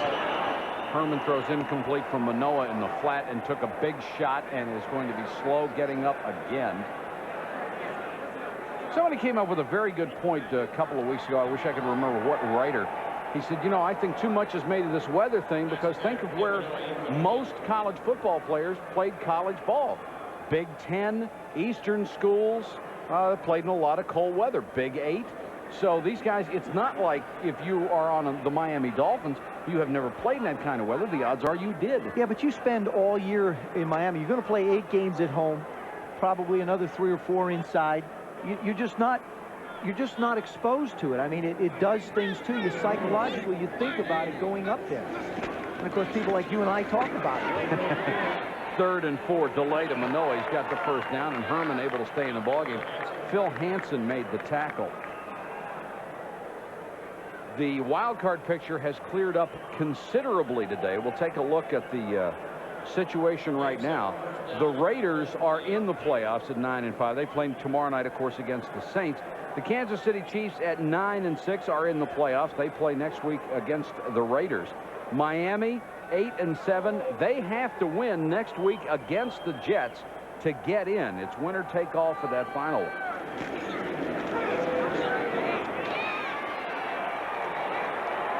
The tight end Marasco makes the catch down to the Buffalo 38-yard line, a gain of 15. Well, if you just tune this game in at halftime, you didn't know it was 28-0 before. You'd say it's, you know, not too bad. Back and forth, 7-7. Trouble is, 28 points in the first half is reality. Yeah, they stayed up on the board. They didn't start over, huh? No.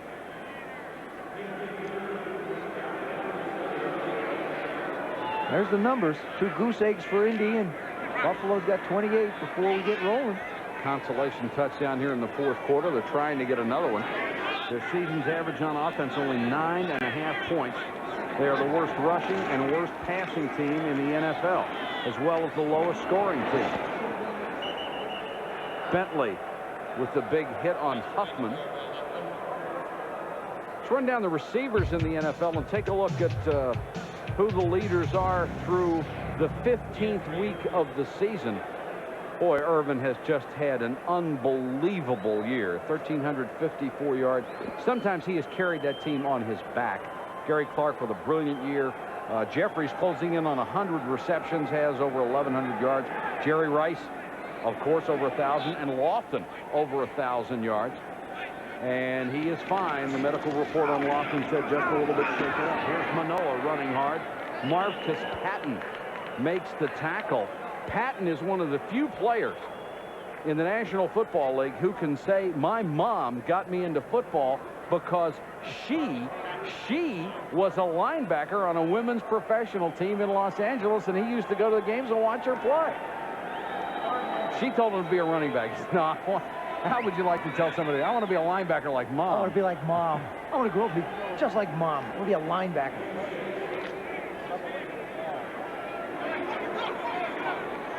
Spot the ball at the 28-yard line. Clock running, 2:42 to go. 3rd and a yard for the Colts.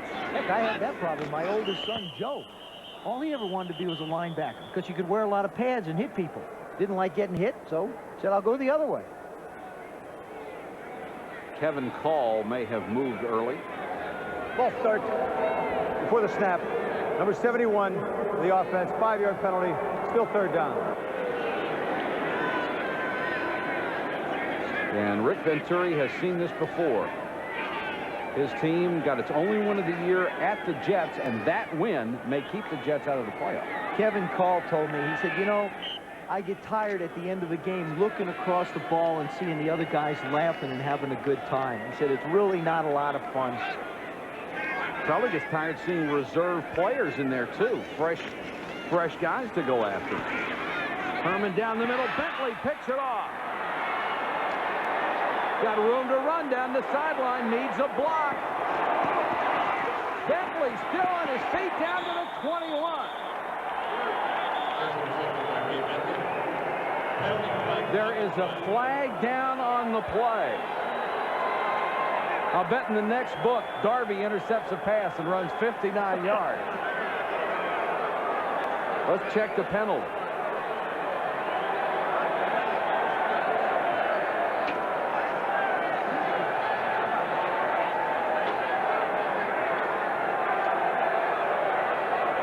Clifford Hicks threw a couple of good blocks on the return.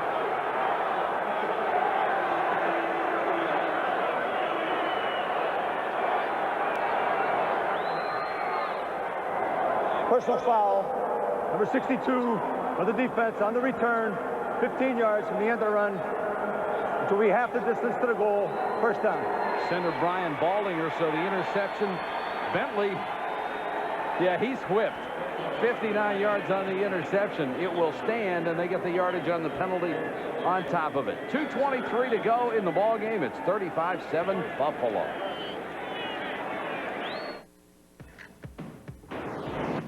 So we're enjoying our favorite spot, and we see this old guy.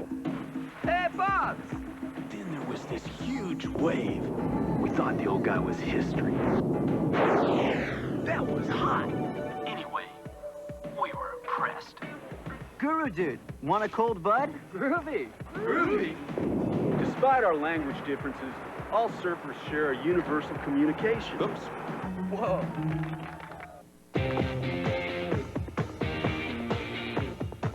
It's not just a new car, it's a new way of doing business. The new Elantra, a sedan so well built and worry-free, we can introduce it with 2 years service and maintenance free.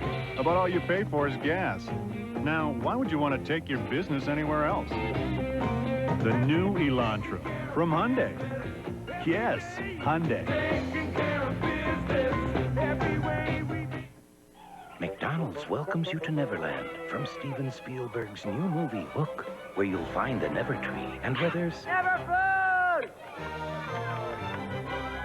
Never food! There's never food. Look, it's snowing! So in the spirit of the season, McDonald's is offering something special. McDonald's gift certificates in $5 books, good for everyone's favorite food. And they all ate happily ever after. Following the football game, join us on SportsCenter as the Cowboys and Eagles renew old acquaintances with plenty on the line. The Falcons look for a playoff berth as they host Seattle in our Sunday night conversation with the colorful Jerry Glanville. 35-7 Buffalo, and if you could get a set of pads on him, that wouldn't be a bad running back right there. That horse is not tired tonight. No.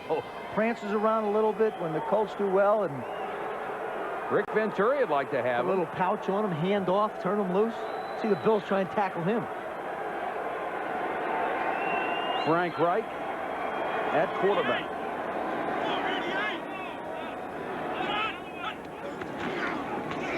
Davis never got to the hole. Stacked up nicely by the Colts defense.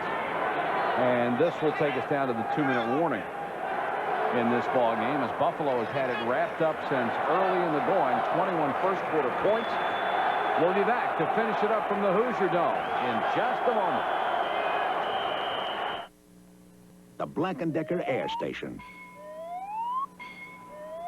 It has all the pressure you need to inflate anything fast. The Black & Decker Air Station.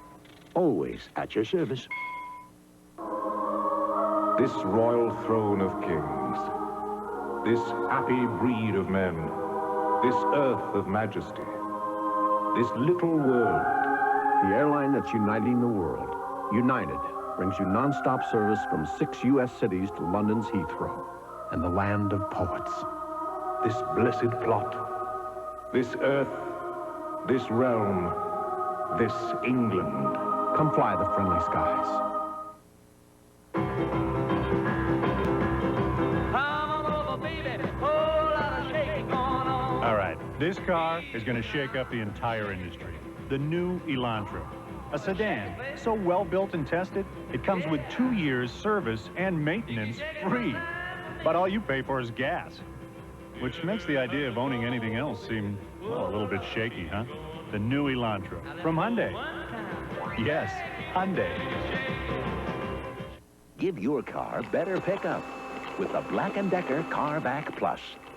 The most powerful car vacuum made. The Black & Decker Car Vac Plus leaves everything else in the dust. Ray Bentley, who picked off his 3rd career interception earlier, returned at 59 yards, setting up this current drive. We're back at the Hoosier Dome. Mike Patrick, Joe Theismann, Bentley. No, this Ray is Darby. Bentley. Ray Bentley Jr. There it is. Right, explain this. Clavy. Well, with this is the Darby doll. It's after the dinosaur in the books, and it's actually on sale up in the Buffalo area now. And the author makes the interception. See, you know, you do something, there it is. Now, like you said, Mike, in the next book, you're going to have Darby intercepting a pass, running 59 yards. And this is obviously a Colt manner. 'Tis the season to be over.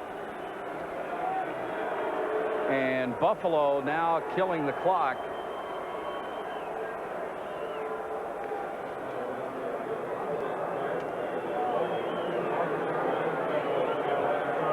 Here's Bentley after that 59-yard run. That's as long as he's gone in quite a while. But an interception is always good for sales, isn't it? Yeah, you know, I'll tell you the other thing. Unless it's your book. Well, when you get your, that's right, doesn't matter. When you get your hands on the ball, all of a sudden you think you're a running back and you say, Thurman Thomas, I want you to watch this. And when they watch the films, they're going to give him all kinds of grief about the moves that he should have made to get in the end zone.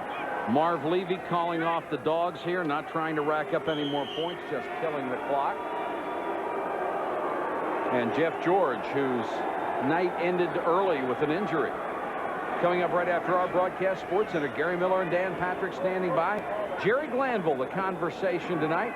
You'll enjoy listening to that. And Lawrence Taylor and Ronnie Lott talk about the inevitability of getting older and losing that step that is the difference between greatness and hanging around the NFL. Then, of course, NFL Primetime, Chris Berman, Tom Jackson, Robin Roberts will follow Sports Center. We'll update you on everything going around the NFL. Crowd filing out of here, and Marv Levy has picked up his 13th win of the season. Only 2 losses. Marv Levy told his football team, don't wait for somebody to go out and give us the home field. Go out and win it yourself, and that was the attitude that the Bills brought in here to this game tonight. They will have it throughout the playoffs, and it has turned out to be a mighty advantage. And now the clock stops with 22 seconds left. Bruce Smith celebrating as we will have a change of possession, and the Colts will get the football. Rick Ventura will get closer in the weeks to finding out whether he'll be a head coach or whether he'll stay on the staff of the Indianapolis Colts. This telecast presented by authority of the National Football League, intended for the private use of our audience. Any rebroadcast or other use of this telecast without the express written consent of the National Football League is prohibited. Jim Kelly, after a fine, surgically efficient first half, left with a 28-0 lead.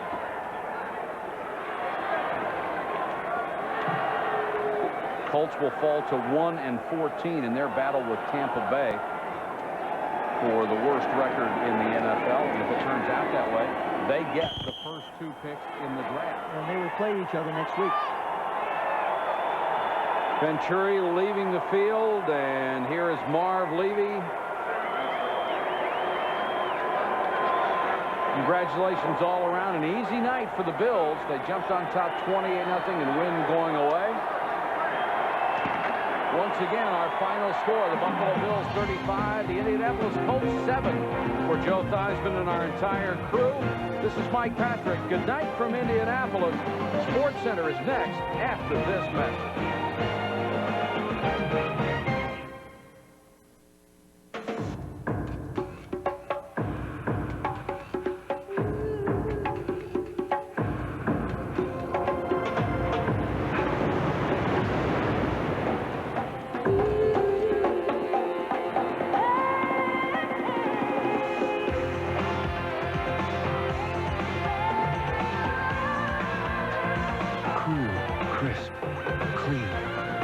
Old Spice.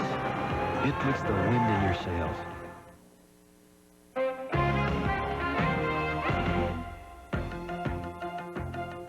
Hello and welcome to the hour-long Sunday edition of Sports Center. I'm Gary Miller along with Dan Patrick on a day of bitter conditions. It got even colder. A few teams were iced out of the playoffs on Sunday. We start at the vet. The Cowboys there renewing old acquaintances with the Philadelphia Eagles. It was back in 1989 when the Cowboys label of America's team took on a completely different meaning. That's because everyone in America was beating them. 2 years after the swing, children's entertainment, and all kinds of music. First Night Buffalo. Join a New Year celebration you'll always remember, even the next morning. Produced by Western New York, united against drug and alcohol abuse. How would you like to spend a week on board this Norwegian cruise line with Buffalo Bill's Steve Tasker? Stay tuned to News Channel 7 for details on how you can win this fabulous 7-day, 6-night vacation, all expenses paid. Or for more information, call Front Row Travel at 1-800-766-7154. That's 1-800-766-7154 for the Buffalo Bills cruise from Norwegian Cruise Lines, Front Row Travel, and WKBW-TV. There is a mighty spirit shining out. In Salisbury, Maryland, the hungry are being fed. In Wind Falls, Indiana, a man who learned to read at 47 is making sure others learn earlier. In Hope, New Mexico, people turned an abandoned school into a thriving community center. In Boston, Massachusetts, neighbors set up a crime hotline that's making their streets safer. From Seattle to Galveston, from Buffalo to Fargo, every day, someone in America is doing something to light up another life. But there is so much more to do. The light to do it is within us all. We only need to share it. Contact the Points of Light Foundation. Do something good. Feel something real.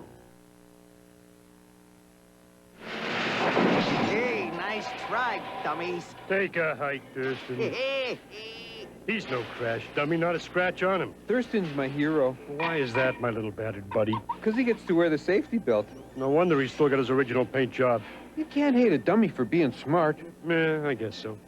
Here he comes. Hey, keep up the good work, guys. Buckle it up, Thurston. I always do. You could learn a lot from a dummy. Buckle your safety belt.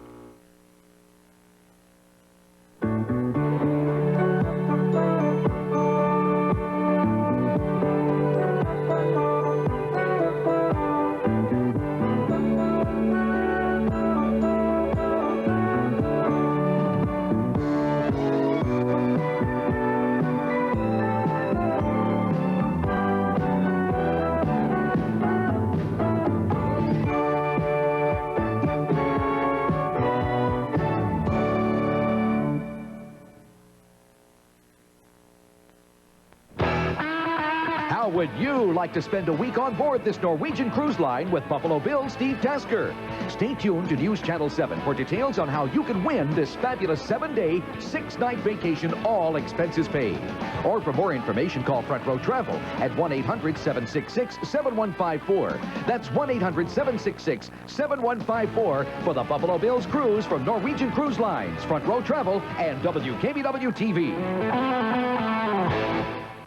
All the scores, all the highlights, tonight at 11:30. Look what Buffalo has in store for the AFC Challengers. Good evening. This is Eyewitness News Nightcast. I'm Steve Boyd. We begin our 11-minute look at tonight's top news, weather, and sports with what Mother Nature's been doing while we were all watching the football game. Happening tonight, another blanket of heavy snow, lake effect snow, burying much of western New York. Already downtown tonight, more than 8 inches has hit the ground, snarling traffic and causing police to block off the westbound lanes of Route 198 in order to clear a number of accidents. As Eyewitness News Nightcast reporter Winston Brown tells us, tonight's storm has officials scrambling to catch up. The snow was coming down so fast at times, it was almost impossible for snowplows to clear the way for traffic.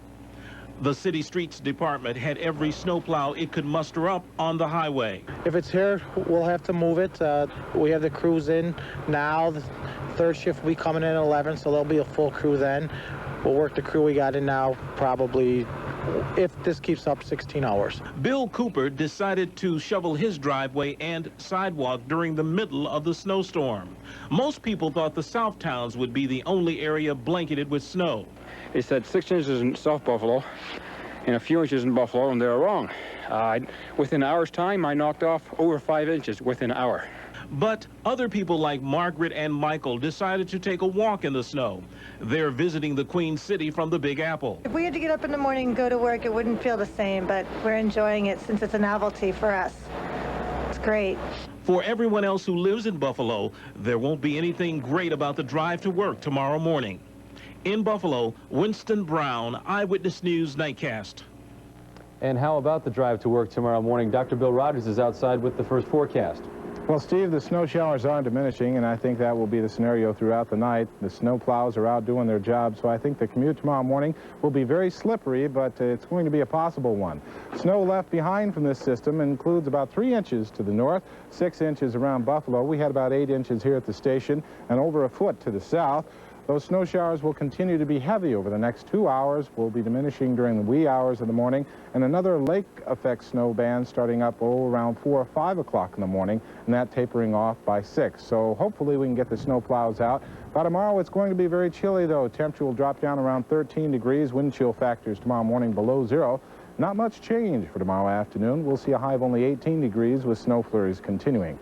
That's a look at the first forecast. When we return, we'll take a look at how long it's going to take us to warm up. That much more in just a few minutes. Steve? Okay, Dr. Bill, we'll be checking back with you, but while we wait to check back with you, why don't you put that shovel to work and see how much you can get done on the parking lot? I'll see what I can do. All right, Bill. Of course, the other major story tonight comes from inside the Hoosier Dome, where the Bills stopped the Indianapolis Colts, clinching home field advantage throughout the playoffs. Rick Zurak joins us now to show us how it happened. Yeah, and as you said, they're coming home to just a little bit of snow, but hey, maybe it'll be that way in January. A nice welcoming present for anybody who comes in. Hey, get ready for the playoffs at Rich Stadium. The Bills will be playing there the first weekend of January, and if they win that game, the AFC Championship game will be at Rich Stadium January 12th. Now, the Bills clinched the home field advantage tonight as they did it with ease, crushing the Colts 35-7. Now, the Colts pleaded no contest in this one. First series, the Bills get a scare. Thurman Thomas with the gain here, 7 yards, but he goes down and would have to leave the game with a sprained ankle. No problem, though. The Bills were firing on all cylinders. And Jim Kelly, a great game tonight. He had played a little bit more than the first half, but no problem. I'll tell you, Thomas would get up. He looked bad there, but he would get up. The Bills firing on all cylinders. Kelly to Kenneth Davis, a touchdown, 21-0 Bills in the first quarter. Second quarter, Kelly with a bullet to Andre Reed for the score. The Bills led 28-0. They win it 35-7. Now, our John Murphy enjoyed the game warm inside the Hoosier Dome. He joins us live, and first off, Murphy, tell us the latest on Thurman Thomas. Well, Rick, we're going to get the latest from the guy right here. Thurman Thomas is standing with me just outside the Bills locker room. And Thurman, we saw you go down with a sprained ankle first quarter. What happened on the play? Well, it was one of those situations where I got caught under a pile and couldn't really get my feet from under somebody, and one of their players just came down on my ankle, and it's probably pretty bad right now, but I think with icing and treatment and stuff, it'll be okay for next week. Next week is a big week individually for you because you have a chance now still to get the NFL rushing title, right? Yeah, pretty much. I think I probably would be in the lead right now if I wouldn't have got hurt. The way Kenny Davis ran, I think that would have been me. I would have got the same yardage as Kenny Davis. So, it's a big week for me and my offensive line, to try to do something that we had a chance to do last year, but under circumstances we couldn't. So this year's a different story, and I think we're going to do it. And there's no doubt in your mind you'll be ready to play. Oh, I'm ready. I know Marv and a lot of the coaches probably going to go against it, but, it's something that my offensive line want, and it's something that I want, and, hey, we're going to go for it next week. Okay, Thurman, thanks very much. All right, thank you. So there you hear it, Rick Thurman Thomas with the sprained ankle. He says it's bad now, but he says he's going to play, and the fans here at the Hoosier Dome say he's the MVP in the NFL. We'll have more from the Hoosier Dome a little bit later on with the Channel 7 Live in Indianapolis. I'm John Murphy. Back to you, Rick. Okay, Murph, thanks a lot. And I think those MVP cheers are going to turn into actual truisms in just a few weeks. Now, later on in sports, we'll have more from Murph. As you said, we'll have more highlights from Indy plus the rest of the NFL, so stick around. Again, the final 35-7, Steve, big win for the Bills. And Buffalo Bills fans were gathered in front of TV sets in every corner of Western New York to watch this game tonight. Here at the Buffalo Sports Grill on Hurdle Avenue, it was blowing and snowing outside, and inside, happy Bills fans were watching the Bills blowing out the Colts. Several restaurants and bars report tonight that business was less than expected due to the bad weather. Happening around America tonight, 6 Democratic presidential hopefuls take their case to the nation.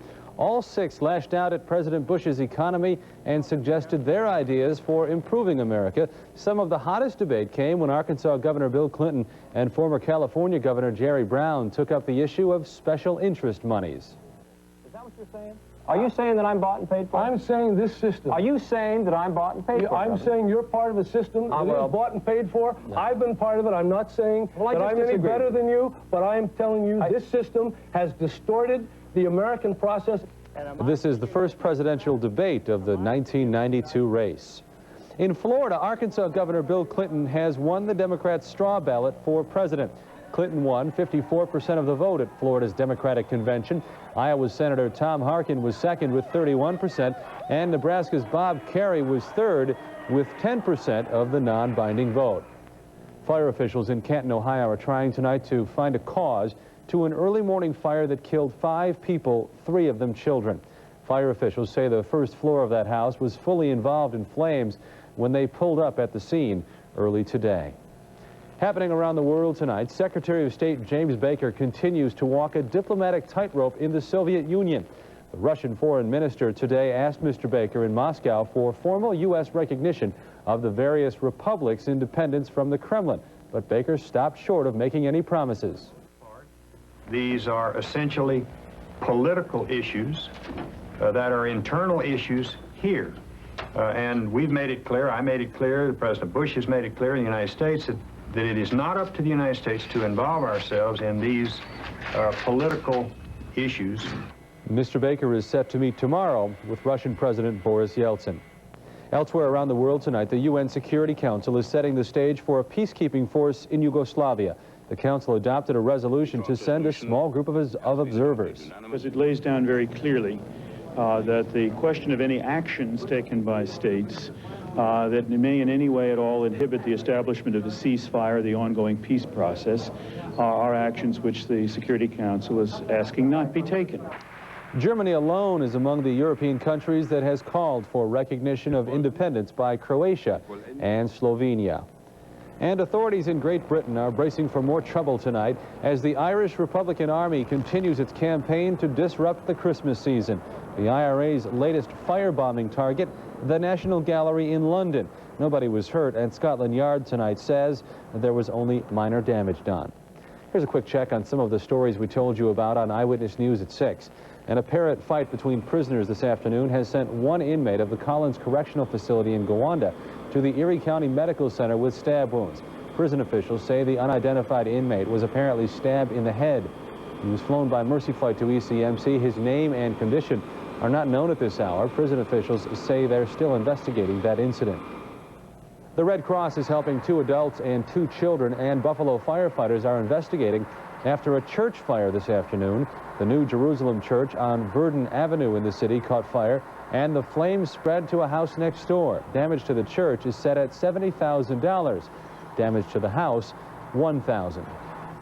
There was good news for some Canadian merchants today. There were crowds in the Niagara Square Mall in Niagara Falls, Ontario, now that Canadian stores are open on Sunday. More Canadian shoppers now are staying home to shop.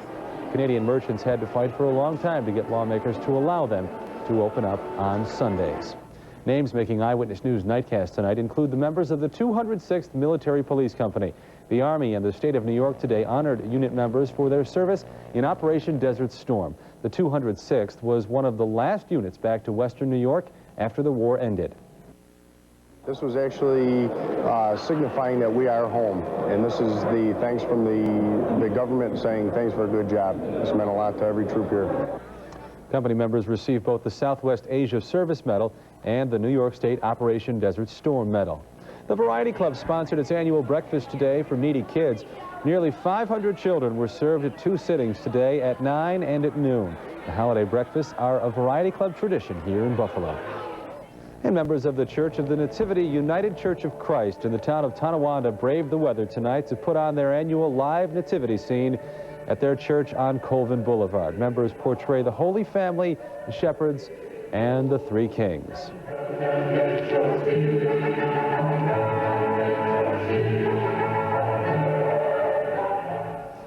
There's still a lot more to come on Eyewitness News Nightcast. Dr. Bill Rogers has the latest on that storm we've been telling you about. We'll take you back live to John Murphy at the Hoosier Dome for more on tonight's win over the Colts. And who says tuba players don't get any respect? The 1991 Tuba Festival coming up a little bit later on. Stay with us.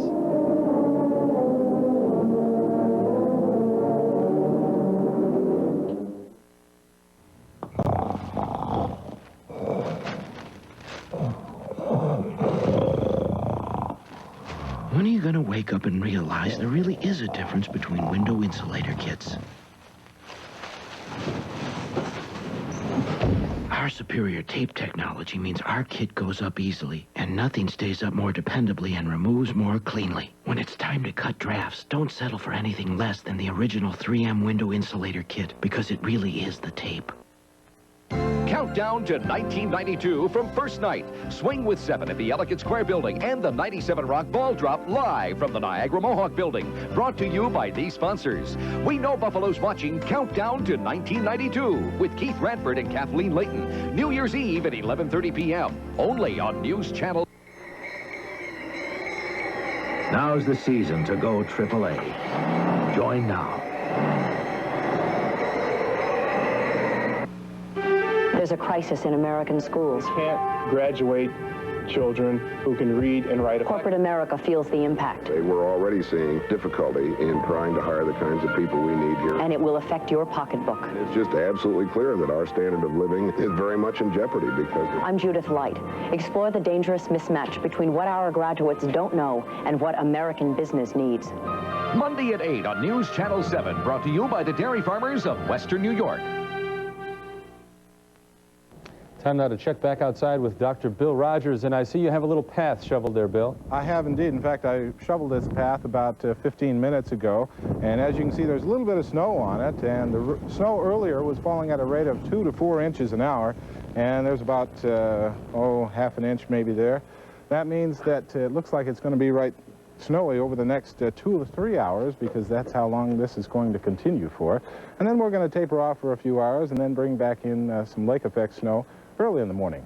Around the area right now, we do have cloudy skies, light to moderate snow throughout the region. 21 degrees. A wind from the north at 7 gives us a wind chill factor of 19 degrees. Barometric pressure right now is steady, and we've got about 7 inches of snow on the ground. Our high today only climbed up to 29 degrees. Our low is our current temperature of 21. Records for this date include 65 degrees back in 1971 and a record low of 4 degrees below zero back in 1944. Average for this time of the year is 35 degrees. Last year we had a cloudy day, a trace of precipitation, and a high of only 37. The radar right now really isn't showing much. Some light snow, as you can see, to the east and south of our area.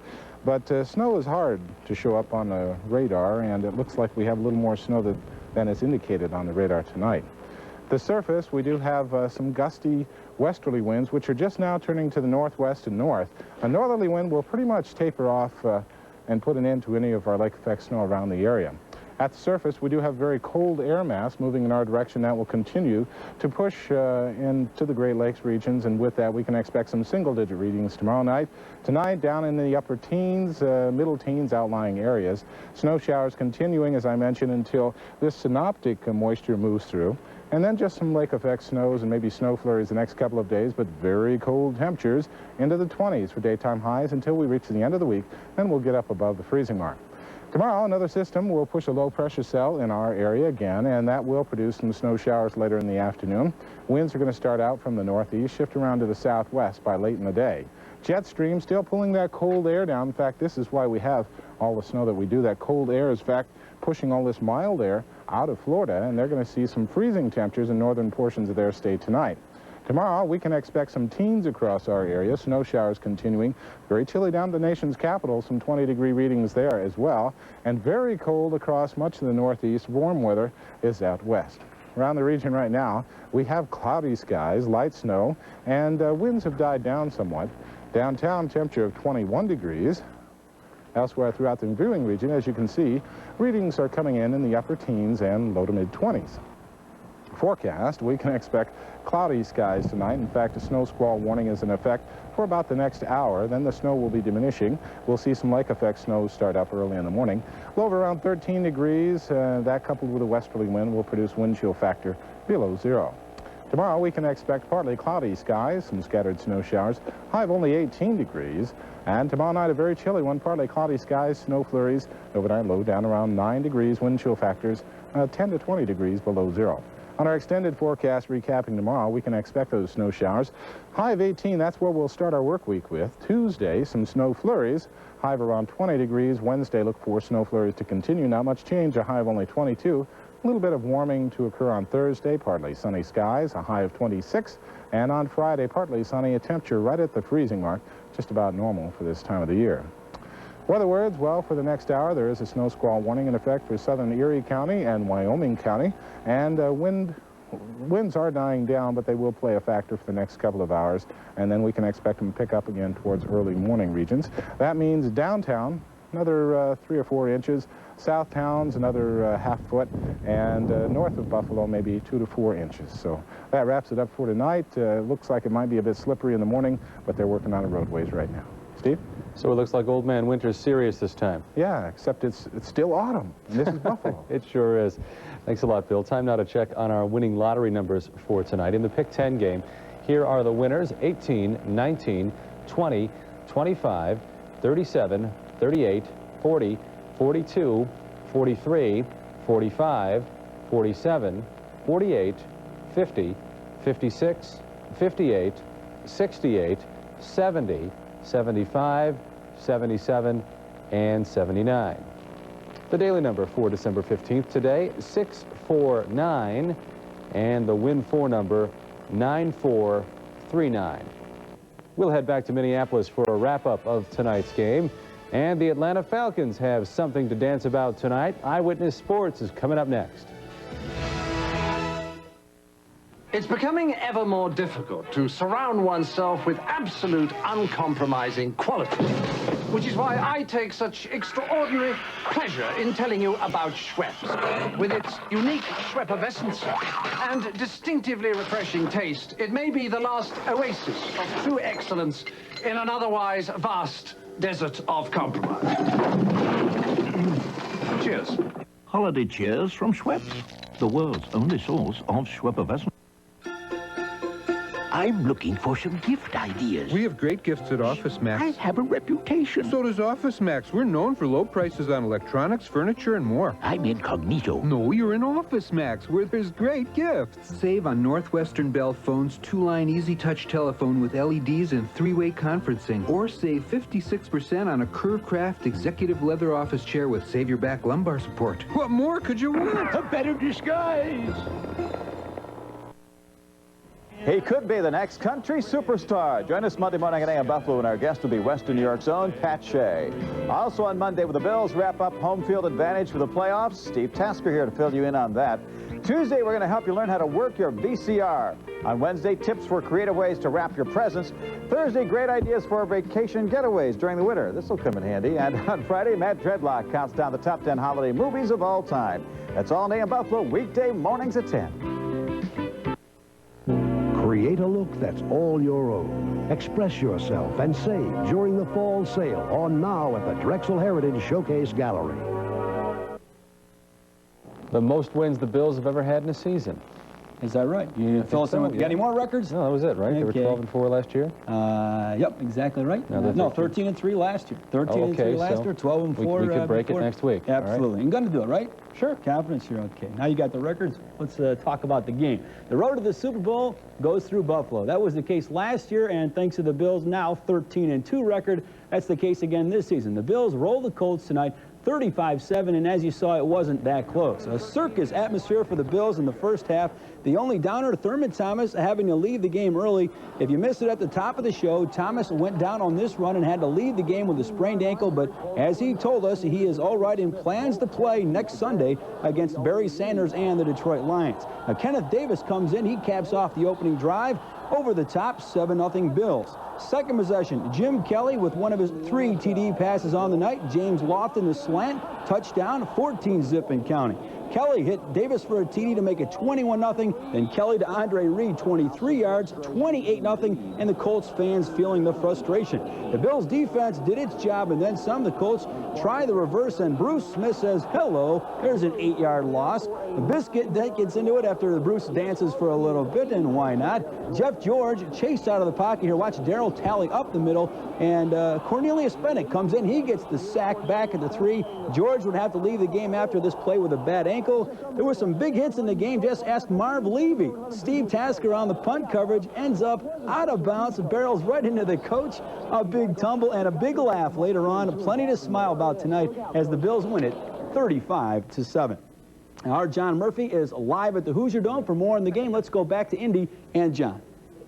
Okay, Rick, thanks very much. And the Bills were just about able to do whatever they wanted tonight in this game, this win over the Indianapolis Colts. They got a touchdown in the fourth quarter from the guy who's standing next to me right now, tight end Pete Metzelaars. Pete, tell us about that touchdown catch. Well, it was just the your basic Bush roll play, but we flopped over and happened to run on my side, which was kind of nice. They ran on my side, and it was wide open, and I just, caught the ball and got in the end zone. Bill scored on 4 of their first 5 possessions. You had to get an enormous amount of confidence, I would think, when you were rolling like that. It was nice to come out early and to really put it away early, basically put it away. There's a big chance for a letdown or anything like that could happen, and Houston kind of came back and won their game late. We could have been depressed about that and just letting Indianapolis in the game, but we didn't do it. We came out and took care of business and put them away early and really settled things quickly. That Houston-Cleveland game didn't seem to matter at all to this team tonight. No, it was good. We talked about before the game, even when we came here in '88, we had watched Cincinnati and Washington. Washington missed a field goal right at the end of the game, and that could have given us the home field advantage. And we talked about kind of a deja vu, and we didn't want that to happen again, so we came out, and it was nice to see us take care of business real early. So everybody's got to come to Rich now if they want to get to Minneapolis. The road to Super Bowl goes through Buffalo.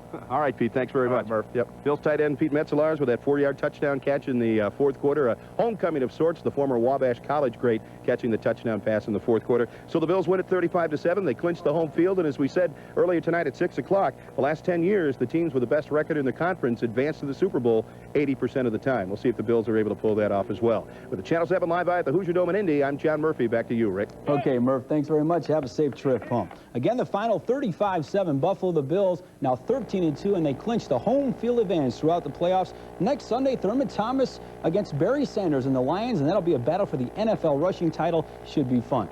Well, the playoff picture got a whole lot clearer today. Not only did the Bills get the home field, but a number of teams got into the playoffs. Others were eliminated. A great game in snowy Cleveland today. Jack Pardee and the Oilers bundled up against the Browns. Cleveland thinking upset and a possible trip to the playoffs. Bernie Kosar to Brian Brennan, 14-10 Browns at the half.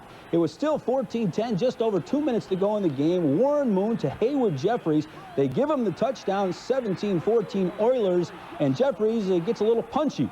Now, the Browns were down, but not out. The snow really coming down, but Bernie Kosar to the air. Brennan with a big gainer right here. The Browns in contention here. They get all the way down to the 2. Matt Stover with a 19-yarder to send it into overtime.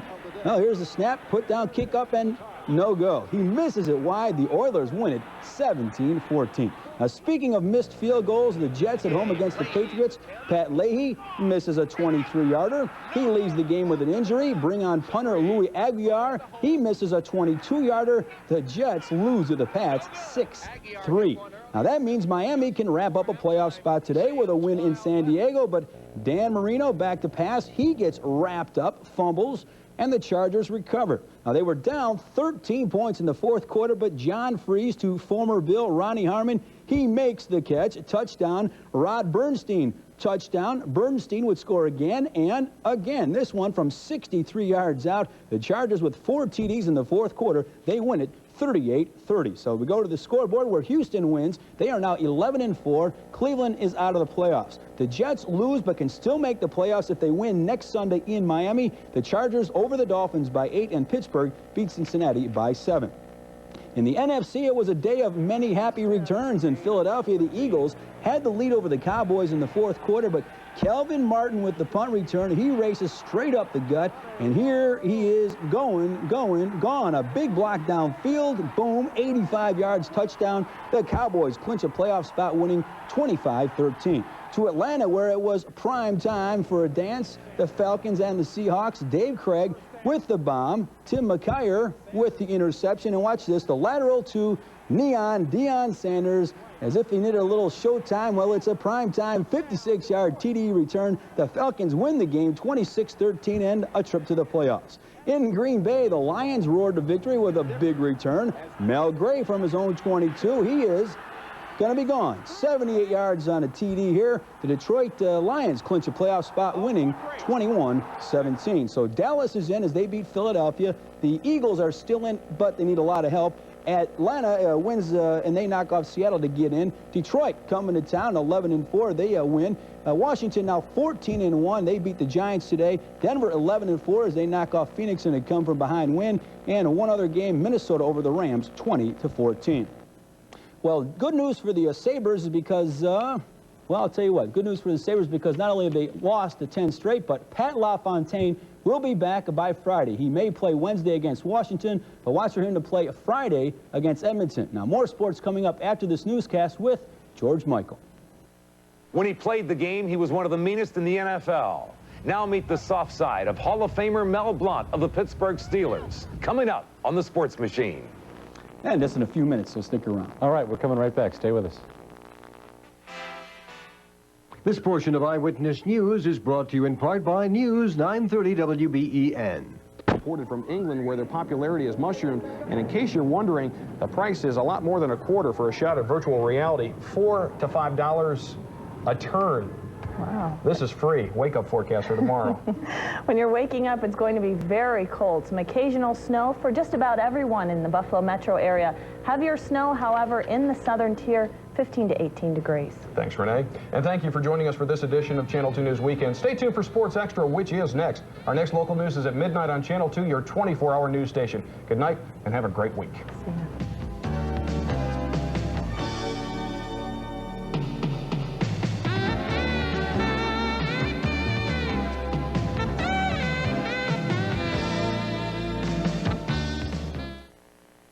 I'm real excited about my holiday gift to grade school teachers in Western New York.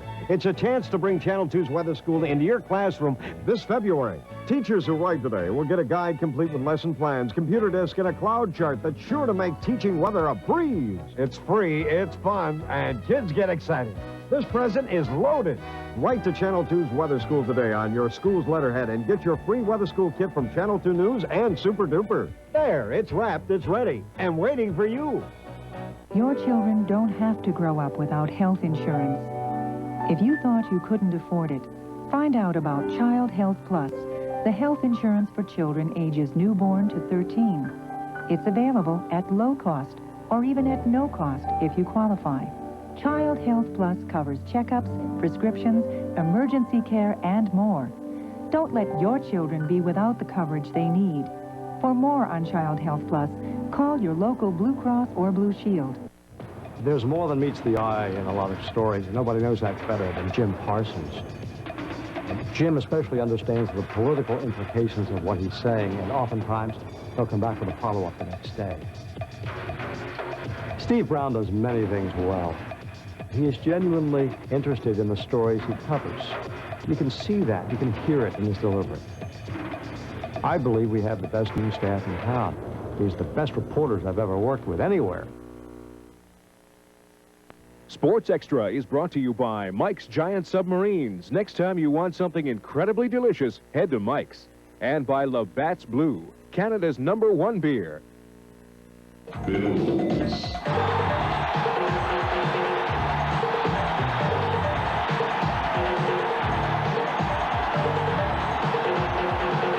Sabres.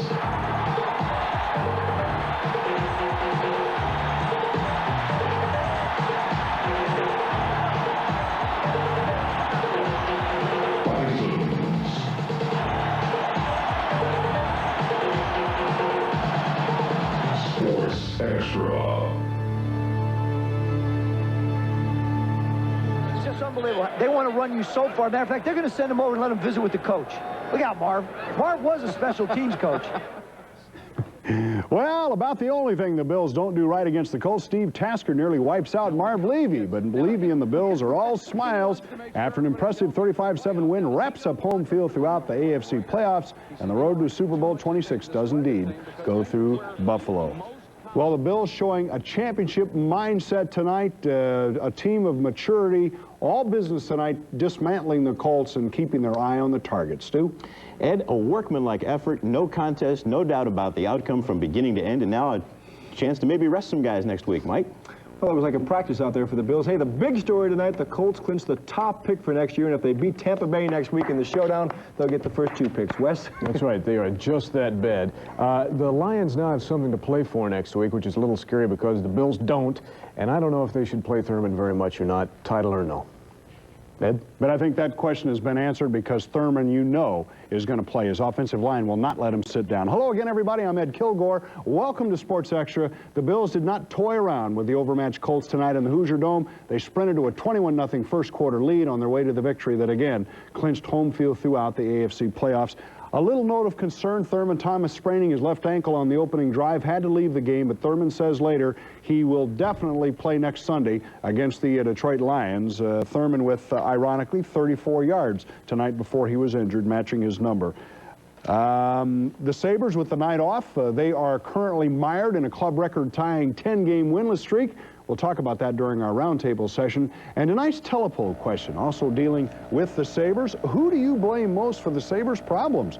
If you think it's management, 644-9900. If you think it's the players' fault, 644-9902. And if you think it's mostly the coaches, 644-9905. Obviously, it's probably a combination of all three, but hey, who do you think is most responsible? We'll have our results for you a little later on, and we'll kick around our own thoughts about that during our roundtable segment. Well, the Bills won the toss and quickly marched 80 yards on their opening possession. Obviously, the Bills' game plan revolved around getting Thurman the ball, although Andre Reed picks up 16 right here on the reverse.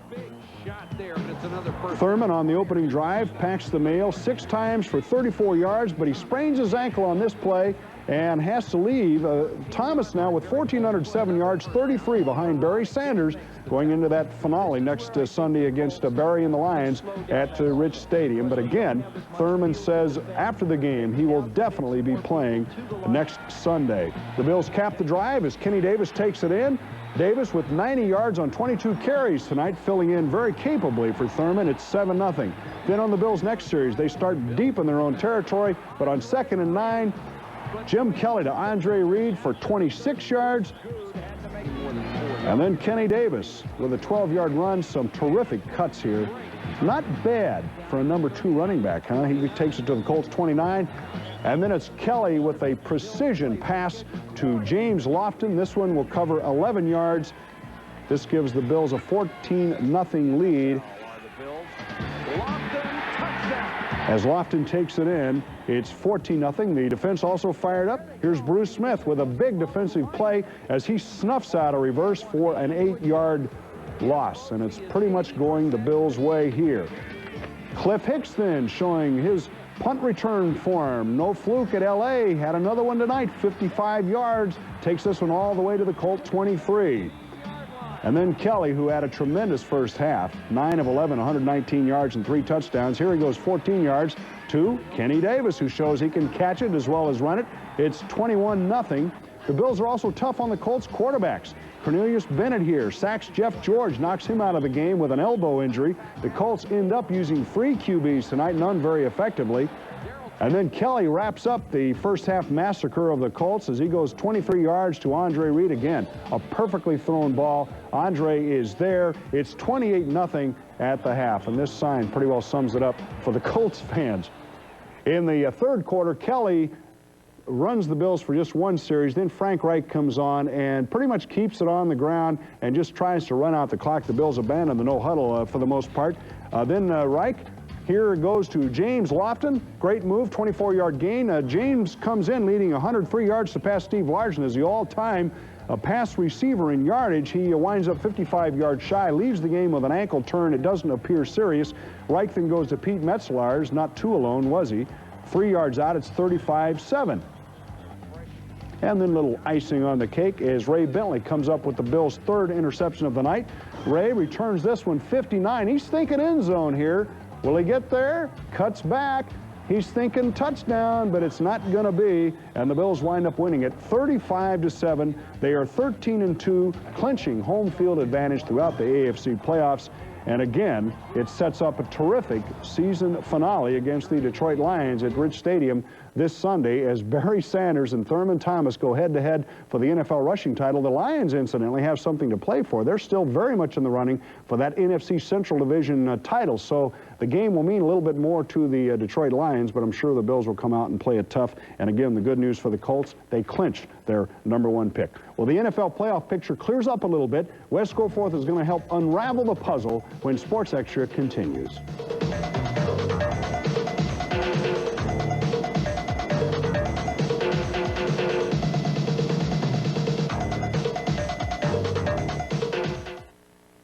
You know, one of the things I like best about Buffalo is Mike's subs. Oh, I grew up on them. They're one of my favorites. And let me tell you, they really do it right.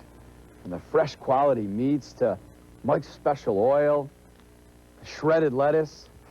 I don't know what it is, but there's just something about a Mike's. Mike's Giant Submarines, now open on 3rd Street in Niagara Falls. Next time you want something incredibly delicious, head to Mike's. We're a nation in love with our automobile, and so are the car thieves. Don't share your car with a thief. There are no safe areas, so protect your investment with a high-tech security system from Amherst Electronics. The experts there can design a system to meet your needs. Choose from such top-quality companies as Clifford, Viper, Invisibeam, and more. All systems qualify for insurance discounts. Quality service, quality products. That's Amherst Electronics. Look for us in the 9X Yellow Pages.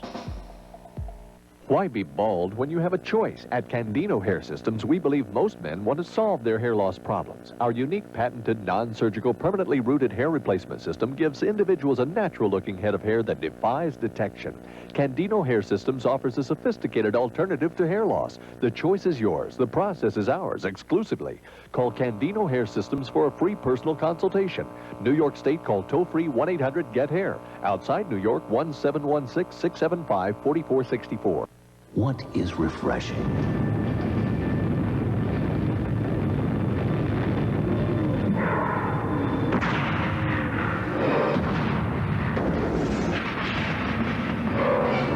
It's the taste.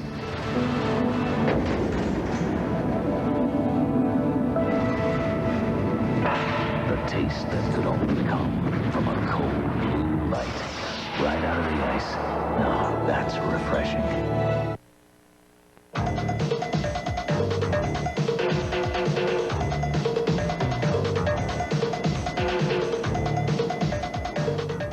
If form prevails, and that is a big if, but if form prevails, it's going to be the Buffalo Bills and the Washington Redskins in Super Bowl 26 in Minneapolis. The Bills clinching home field throughout the AFC playoffs. The Redskins did that last week over in the NFC, so we'll have to wait and see what happens there. The playoff picture clearing up a little bit more this afternoon, and Wes brings us up to speed on that. Wes? Well, first of all, Ed, it seems like nobody wants the last AFC wildcard berth. Cleveland didn't want it. Seattle didn't want it. The Jets apparently didn't. The Patriots upended New York today. That left the door open for the Miami Dolphins, but the Dolphins fell to a furious final finish by the San Diego Chargers this afternoon out at Jack Murphy Stadium. Miami down 31-23 in the fourth quarter. Marino hits Clayton, 8 yards, 31-30, but then Rod Bernstein puts away any hope of a Miami comeback 63-yard touchdown run. The Chargers scored 4 touchdowns in the fourth quarter, knock off Miami 38-30 this afternoon at San Diego. Again, New England over the Jets 6-3. And so what that does is set up a wild card showdown at Joe Robbie Stadium in Miami next Sunday afternoon. The Jets and Dolphins, and the winner gets the final AFC wild card. The Cleveland Browns gave Houston all it could handle at a snowy Cleveland Stadium this afternoon, temporarily putting off the Bills' home field advantage through the playoffs. There it is. Santa Claus on the scene. Kozar, 8 yards to Leroy Horde. The Browns were up 7-0. Boy, they played Houston so closely in Houston a few weeks ago. The Oilers, though, take the lead by 3 with about a minute, 2 minutes and a half left here. And then with 4 seconds to go, Matt Stover trying to tie it, slips on that terrific Cleveland 19-yard field goal is no good, and the Oilers win it 17-14. Of course, they're already the AFC Central Division champ. The NFC picture got a little bit clearer today. The Detroit Lions are definitely in. They did it outdoors against the Green Bay Packers in the cold, believe it or not. Wayne Fonts had his team warmed up and ready to go. Eric Kramer to Robert Clark. Here, 19 yards. He just gets the corner of the end zone and ties it at 7-7. And then Mel Gray with a really nice kick return for a touchdown here, 78 yards. This on a punt return. Detroit wins it 21-17, ties the franchise record for victories with 11. And again, it has an outside shot at winning the NFC Central, but needs some help next week. The Cowboys are back in the playoffs. They clinched a wild card spot, downing the Eagles. Jim McMahon on the sideline this afternoon at Philadelphia. Ken Willis of Dallas, 50-yard field goal. Cowboys are up 3-0.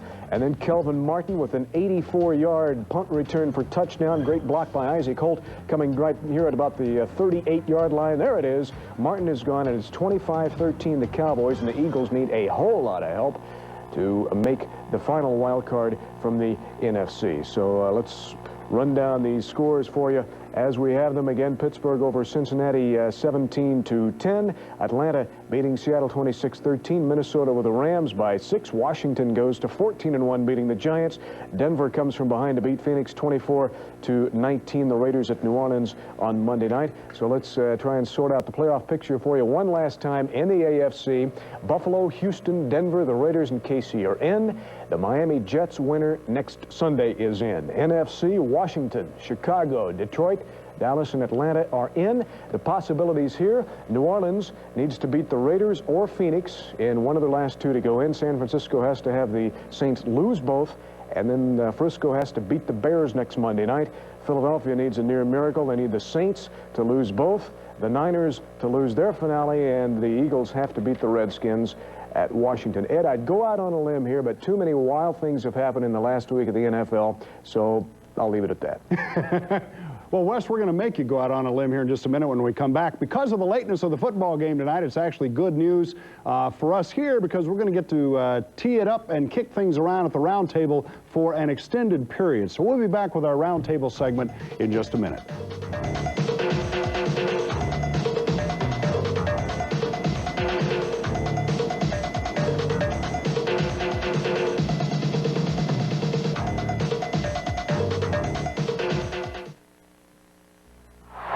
I'm Jim Kelly of the Buffalo Bills.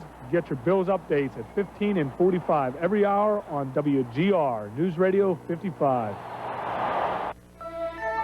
Season's greetings from brand names. From stylish and elegant to rugged and sporty, Timex has the perfect watch. Save 25% off the suggested list price on all the durable and dependable styles that Timex offers. Choose from sports, quartz, fashion, casual, and water-resistant. They all take a licking and keep on ticking. At 25% off, they make an affordable gift for anyone on your shopping list. Bring brand names home for the holidays. Holiday time, anytime is the right time to shop Consumers Beverages, where you can find hundreds of brands of beer from domestic to imports, including the most unique gourmet selections. Kegs, beer balls, pop balls, ice, snacks. We've got everything you'll need, including gift ideas as well. Consumers Beverages, 14 locations, helpful, friendly people, and quick carry-out service, too. Consumers Beverages Holiday Special. All Coke products, 87 cents for a 2-liter bottle.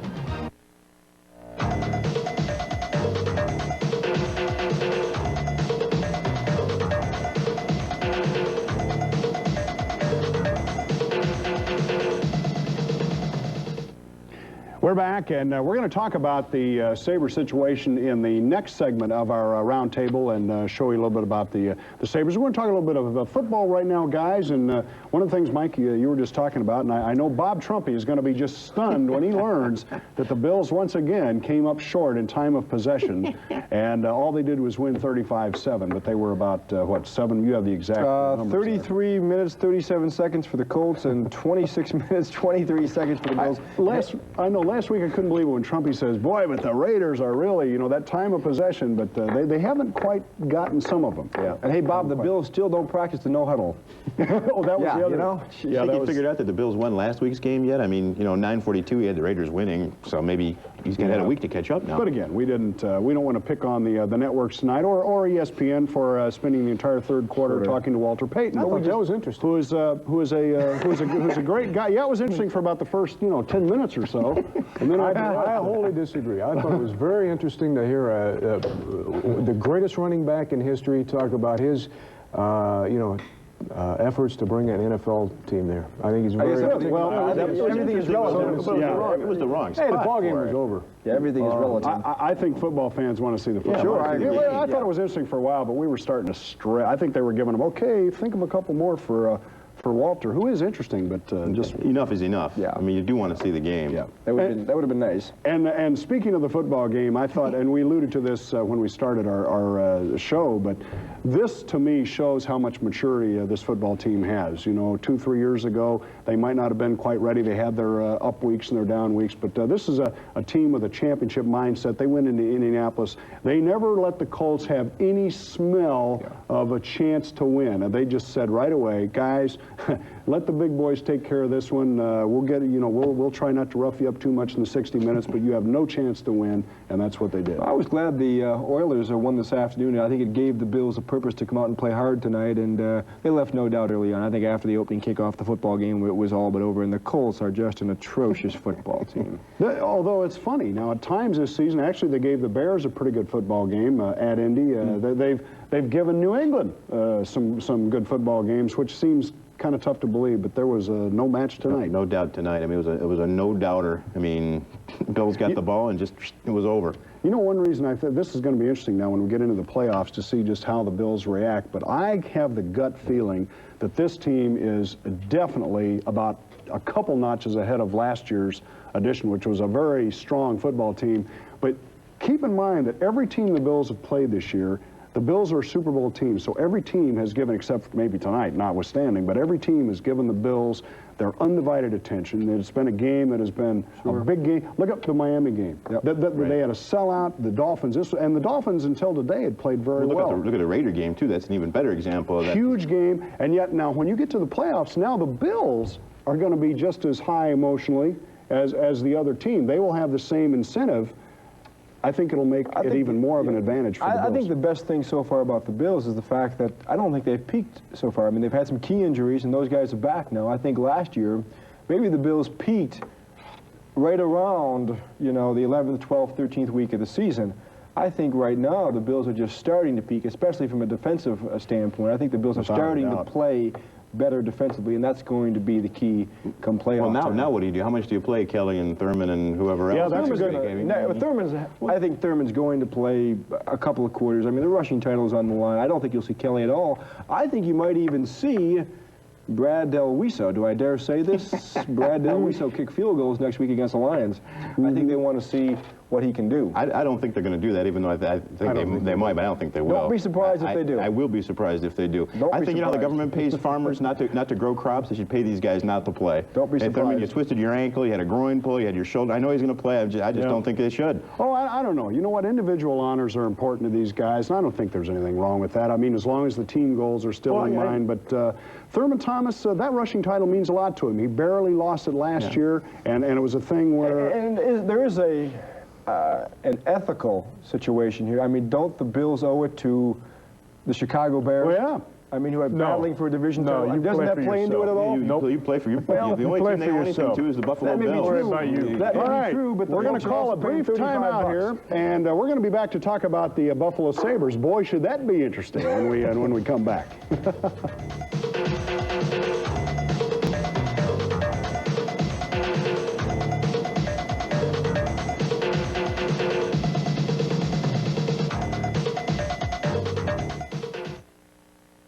Hi, I'm John Phillips of Phillips Communications.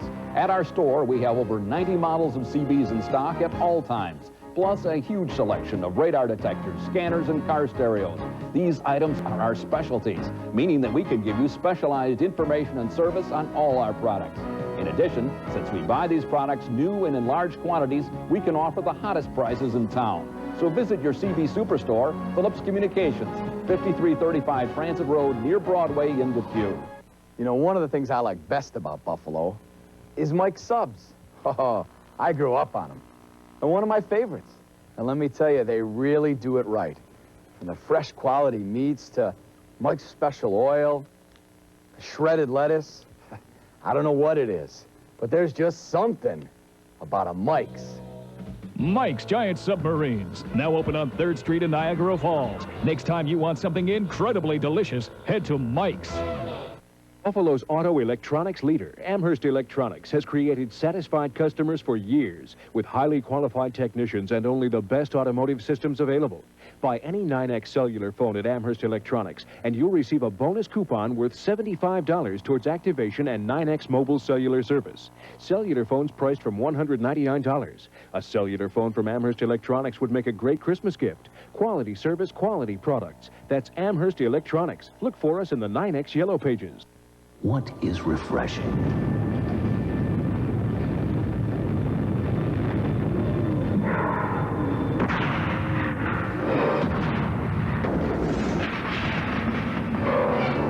It's the taste.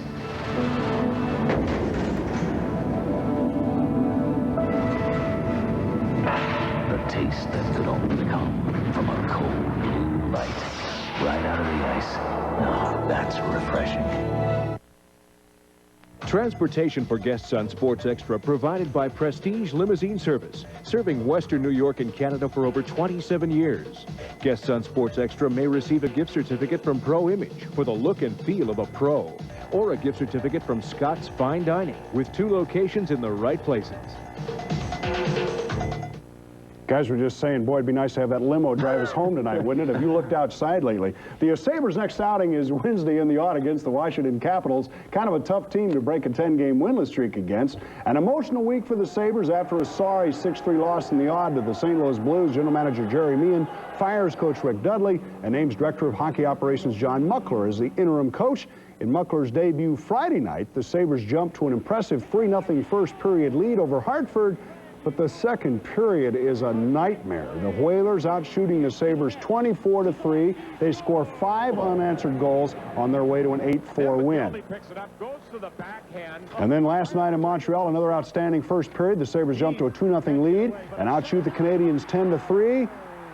But then the second period, again, disaster. The Canadiens outshoot the Sabres 17-3 and win it 4-2. Primary goal is to improve the young people on our hockey club. I don't feel that this will become a good hockey club until the young people like May and Adet and McGillney and Haller and Sutton and Miller start to play well on a consistent basis. And they're young and they're going to make mistakes, and we're going to have to live with that. And that's there. I mean, there's no sense in trying to hide it. It is there. But they're all talented people, and they're all capable of playing in the National Hockey League, and it's up to the coaching staff to improve them, improve their potential, and get their skill level up. So, whose fault do you think the Sabres' slow start is?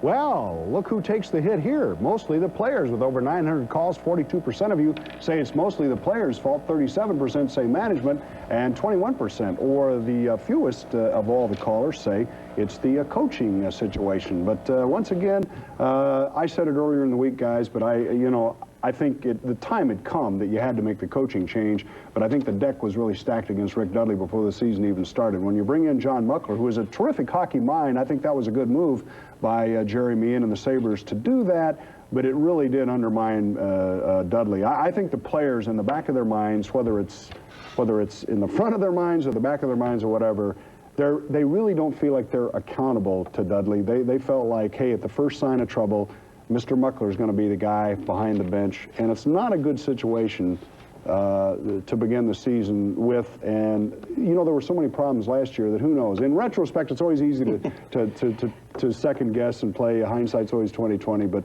maybe move should have been not to bring Dudley back this season under this set of circumstances. I think Rick deserved a better fate in the sense that I'm not so sure he got all the support from management that he needed, but it was inevitable that this was going to happen. Rick was going to get fired, and I think three things that maybe really cost Rick his job was the fact that, first of all the uncertainty, the constant line changing. Rick never seemed convinced and certain himself of what he was going to do. Then the treatment of the star players. He never really warmed up to guys like McGillney and Howardchuck.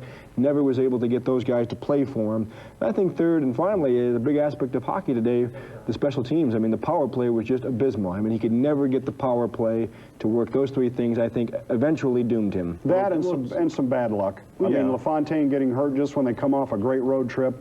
Who knows? Maybe that might have postponed the inevitable, but it didn't help. I think Muckler hit the nail right on the head a minute ago when he said that, you know, the young guys with potential have to be coached. It was probably time for the change. I think they're in great hands now with John Muckler. I'm just sorry he says he won't go on after this year.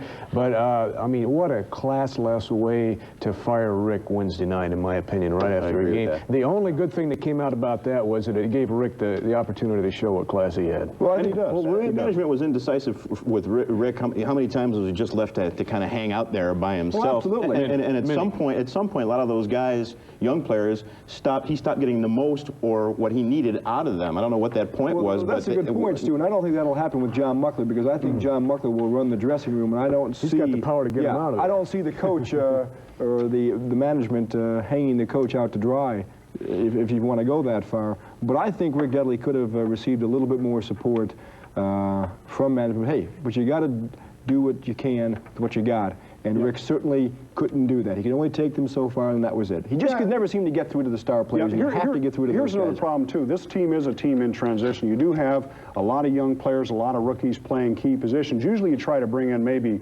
one rookie or two rookies at a time if you're a veteran team.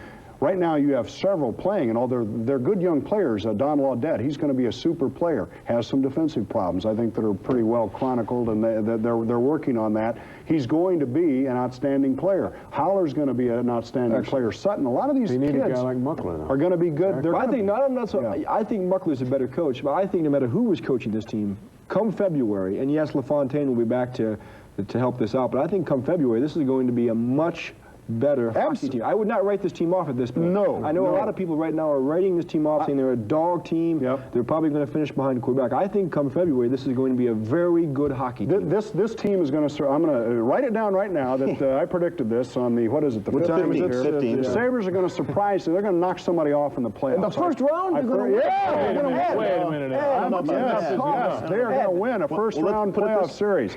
Enough. They'll be in shape by then anyway. We're done. Next Sunday night, we'll see whether or not Thurman Thomas wins the rushing title. We'll see if the Bills can knock off the Lions and head into the playoffs with some extra momentum. So for Mike and Stu and Wes, Ed Kilgore, wishing all of you a pleasant good evening. See you next week.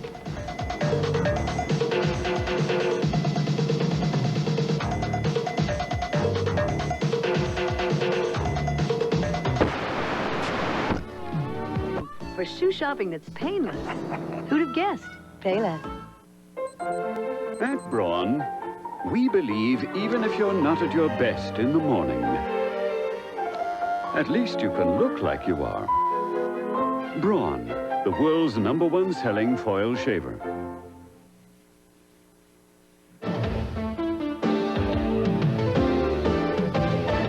NFL Prime Time is brought to you by Dollar Rent-A-Car. Right on the airport, right on the money. And by Braun Electric Shavers. It is through superior design that superior performance can be achieved. Welcome back to NFL Primetime. Our thoughts today went with the kicker now for the Falcons, Norm Johnson. Wonder what he was thinking this year. He began and spent his pro football life in the world of Chuck Knox. This year he goes to the world of Jerry Glanville in the Atlanta Falcons. Now, he has seen both ends of football. Usually, the Knox School of Football is the one that goes forth, like Parcells Giants last year.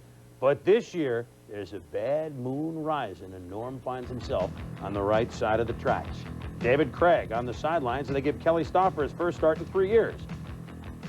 Looked good on this pass, but Travis McNeil did not. Stauffer's second pass in his first start in 3 years. No, it goes to Deion Sanders. And look at the spin, and he dumps it up to Tim McKyer. Remember that move. Sanders to McKyer, and Atlanta is in business. And Deion says, we know we're heading toward something big, like postseason football. We hope to, if we can win. Off the punt by Scott Fullage. Watch the special teams of the Falcons again, Elbert Shelley. And they have been doing that all year, Chris. The Falcons are fired up, and here's a direct example of how special teams can help you. Watch this. Kelly Stopper in the end zone. Nailed and nailed. First Brian Jordan, and then it's Rick Bryan with the hit. It's a safety. Yeah, Jordan slips under center. Grant Feasel chases down Stouffer, and Rick Bryan really cleans up here at the end of this play. Helmet right to the chest. So Stouffer leaves with a sprained right knee. His next start will be 3 years from now. Seahawks special teams didn't fare much better. Watch, doink, off the head of James Jones from the punt of Rick Rootin' Tootin'. So Chuck Knox says, you know, it wasn't supposed to be this way this year for Seattle. And it wasn't supposed to be this way either. Norm Johnson was cut. Well, guess what? Norm just made his 15th straight field goal for the Falcons. 5-0 Atlanta late in the second quarter. Seahawks defense schooling the red gun, though. Seattle's had a good defense all year. Here's the big reason why. Cortez Kennedy making the move on Bill Fralick. Yeah, Cortez Kennedy had an outstanding game. Here, Bill Fralick so worried about him trying to get into position. Poor snap, fumble. And then watch Cortez Kennedy just come from behind and nail Mike Rozier in the backfield for no gain. But one man does not a defense make, as the Falcons would wave the flag. Miller to Mike Pritchard, one of their top draft picks for a first down. Then on 3rd and 4, Chris Miller, who has cut out the INTs, has played some good solid football, scrambles for a first down. Believe it or not, he averages more per run than any quarterback in football. Miller drops back for George Thomas. It's an English muffin for 6 points and a touchdown. The Falcons lead at 12-0. Then Dave Craig, second half, going deep for Brian Blades. But watch this. Tim McKyer, the quick lateral to Deion, and then it's prime time, prime time, prime time, prime time, prime time. 48 yards for a touchdown, and the Falcons lead it 19-0. A prime time effort. And Dave Craig goes to Tommy Kane. And watch Deion climb it for the interception. Tomahawk chop for Deion, but the Falcon Flap. It's always something in that stadium. And the Falcons win it 26-13. Congratulations to Atlanta. They've clinched their first playoff berth since 1982. And since the Braves showed up in the World Series, the Falcons have been 7-1. And it's a magical place. The last regular season game at Atlanta Fulton County Stadium for the Falcons. The Falcons, though, could host a playoff game in a couple of ways, one of which is if they win the division, which they would if the Saints lose tomorrow night against the Raiders. That's on Monday Night Football. But the Falcons are in. And, Tommy, what impresses us about Atlanta is now won 5 in a row is they keep the pressure on you with a variety of ways. They keep it on with those skill players. You look defensively now, Timmy McKyer, Deion Sanders, 2 of the best cover corners in football. Offensively, awfully good special teams players in all areas. And then an offensive line that does a good job, especially in the pass blocking area. See, a lot of people aren't sure the Falcons are for real, but when you keep pressure with that sort of thing and you play with that sort of confidence every week, good things happen. And the Falcons are in the playoff for the first time since Lehman Bennett coached them with Bartkowski at quarterback in 1982. We've got plenty more to show you, but one thing we can tell you about is that in the first 7 games this year, the deadly receiving duo, which wasn't that big today for the Falcons, of Michael Haynes and Andre Rison, first 7 games, look what they've done the last 8 games in which the Falcons have gone 7-1. 73 catches for 1,250 yards and 16 TDs. No wonder the Falcons are flying.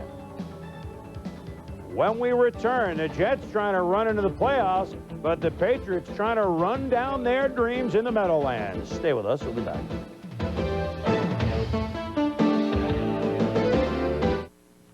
A beautiful new window can frame your world and save on your energy bills. Let the window experts at DeGeorge show you how. Our maintenance-free windows have solid vinyl framing and thermal pane glass to keep the cold winter air out. Visit our showroom at 1049 Military and transform your old windows into beautiful new ones without disturbing existing walls. All work is backed by a solid staff of qualified installers, no subcontractors. Call DeGeorge for a free estimate. We know where you are, no matter how far. Come out and celebrate Magnum Wines and Liquors' grand opening this holiday season. Magnum is offering recession-fighting prices on wines, cordials, and spirits for every occasion. Magnum Wines and Liquors, located in the Bells Park Edge Plaza with over 400 convenient parking spaces, is open Monday through Saturday, 9 a.m. till midnight.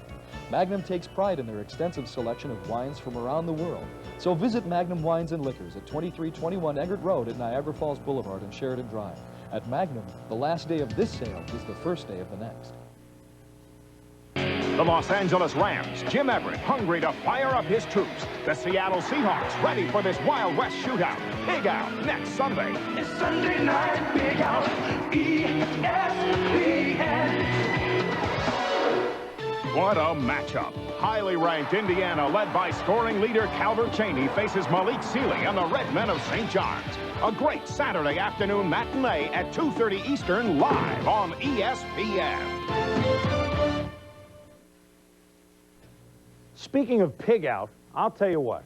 Rams and Vikings, Steelers and Bengals, these were games that once upon a time you think were huge. Well, this year, not the case, Robin. You really thought the Steelers game with the Yes, Bengals you would would have been think so. something going in, but there's a good reason why it didn't mean anything. Well, the Bengals, they've allowed 411 points this season. Nobody in the NFL has allowed more. And the Steelers, well, they've allowed 324 points this season, a year after leading the AFC in scoring defense, so you know why this game meant nothing as far as the playoffs are concerned. But it meant something to Bobby Brister, his first start since October 4th, that Monday night game against the Giants. Opening drive after a Merrill Hodge run. Bobby dumps it to Hodge, and he goes down the right sideline, 15 yards in the pickup.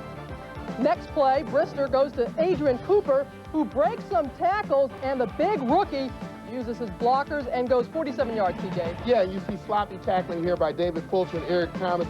Very troublesome to a coach because you can always use the sideline as a third defender. And Bubby's brigade vows not to mop up. Maybe the Steeler receivers should pick up some mops. Dwight Stones, perhaps hands of stone.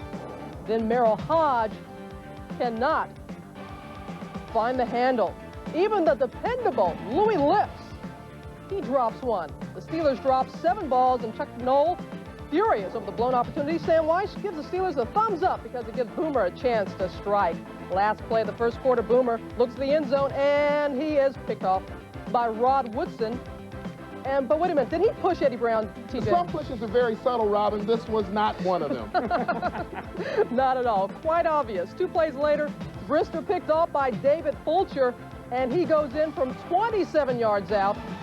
Late in the third, 10 all. Would Brister look for perhaps the money man? Keith Cash is his name. The rookie free agent, he gains 11 yards. Same drive, fourth quarter, Brister, 19 yards scoring pass to Cash. That was the difference. Steelers win at 17-10. Bubby, 15 of 28, 184 yards and 2 touchdowns. As for the Bengals, well, it's been this kind of season. In your face, literally, for Boomer with the flag. The Steelers' first win at home over the Bengals since 1987. Cincinnati with an 0-8 record on the road this season. The Bengals will finish with their worst record in franchise history. The Vikings weren't completely out of the playoff picture as they faced the Rams. John Robinson's team never won in the Metrodome. And in the first quarter, Jim Everett shows you why. In the shotgun, tries to find Aaron Cox, but picked off by Joey Browner at the goal line. A simply awful pass, and that ends the Rams' drive. Jerry Burns still hoping for a playoff shot at this point. Second quarter, Rich Gannon hits AC Anthony Carter for 12 yards over Jerry Gray. Then Terry Allen sweeps left for 7 yards down to the 3-yard line. Then Herschel takes it in from there. Put the Vikings on top 7-0. Vikings had 3 scoring drives, averaging 14 plays, 70 yards, and consuming 7 minutes of time. In the fourth, Rams down 13-7. Everett, another horrible pass inside the 10. Reggie Rutland will go untouched. 97 yards for the touchdown, a club record interception return. It's 27 Vikings in the lead. Yeah, the pressure bothered Jim Everett all day. Joey Browner here blitzing right up the middle of the football field. Everett doesn't get a chance to step into the throw. It's a little bit late, and Rutland steps in for the INT. 4 INTs on the day. Everett with 18 already this year. Still 20-7. Harry Newsome tries to pin the Rams deep. It hits down at the 2, and then what? A sea of Vikings, and what happens? This is reverse coverage of a kick. Coffin corner on the 20. Typical. Everett goes to work to Flipper Anderson for 23 yards. Everett to Cleveland Gary. Play goes for 22 yards.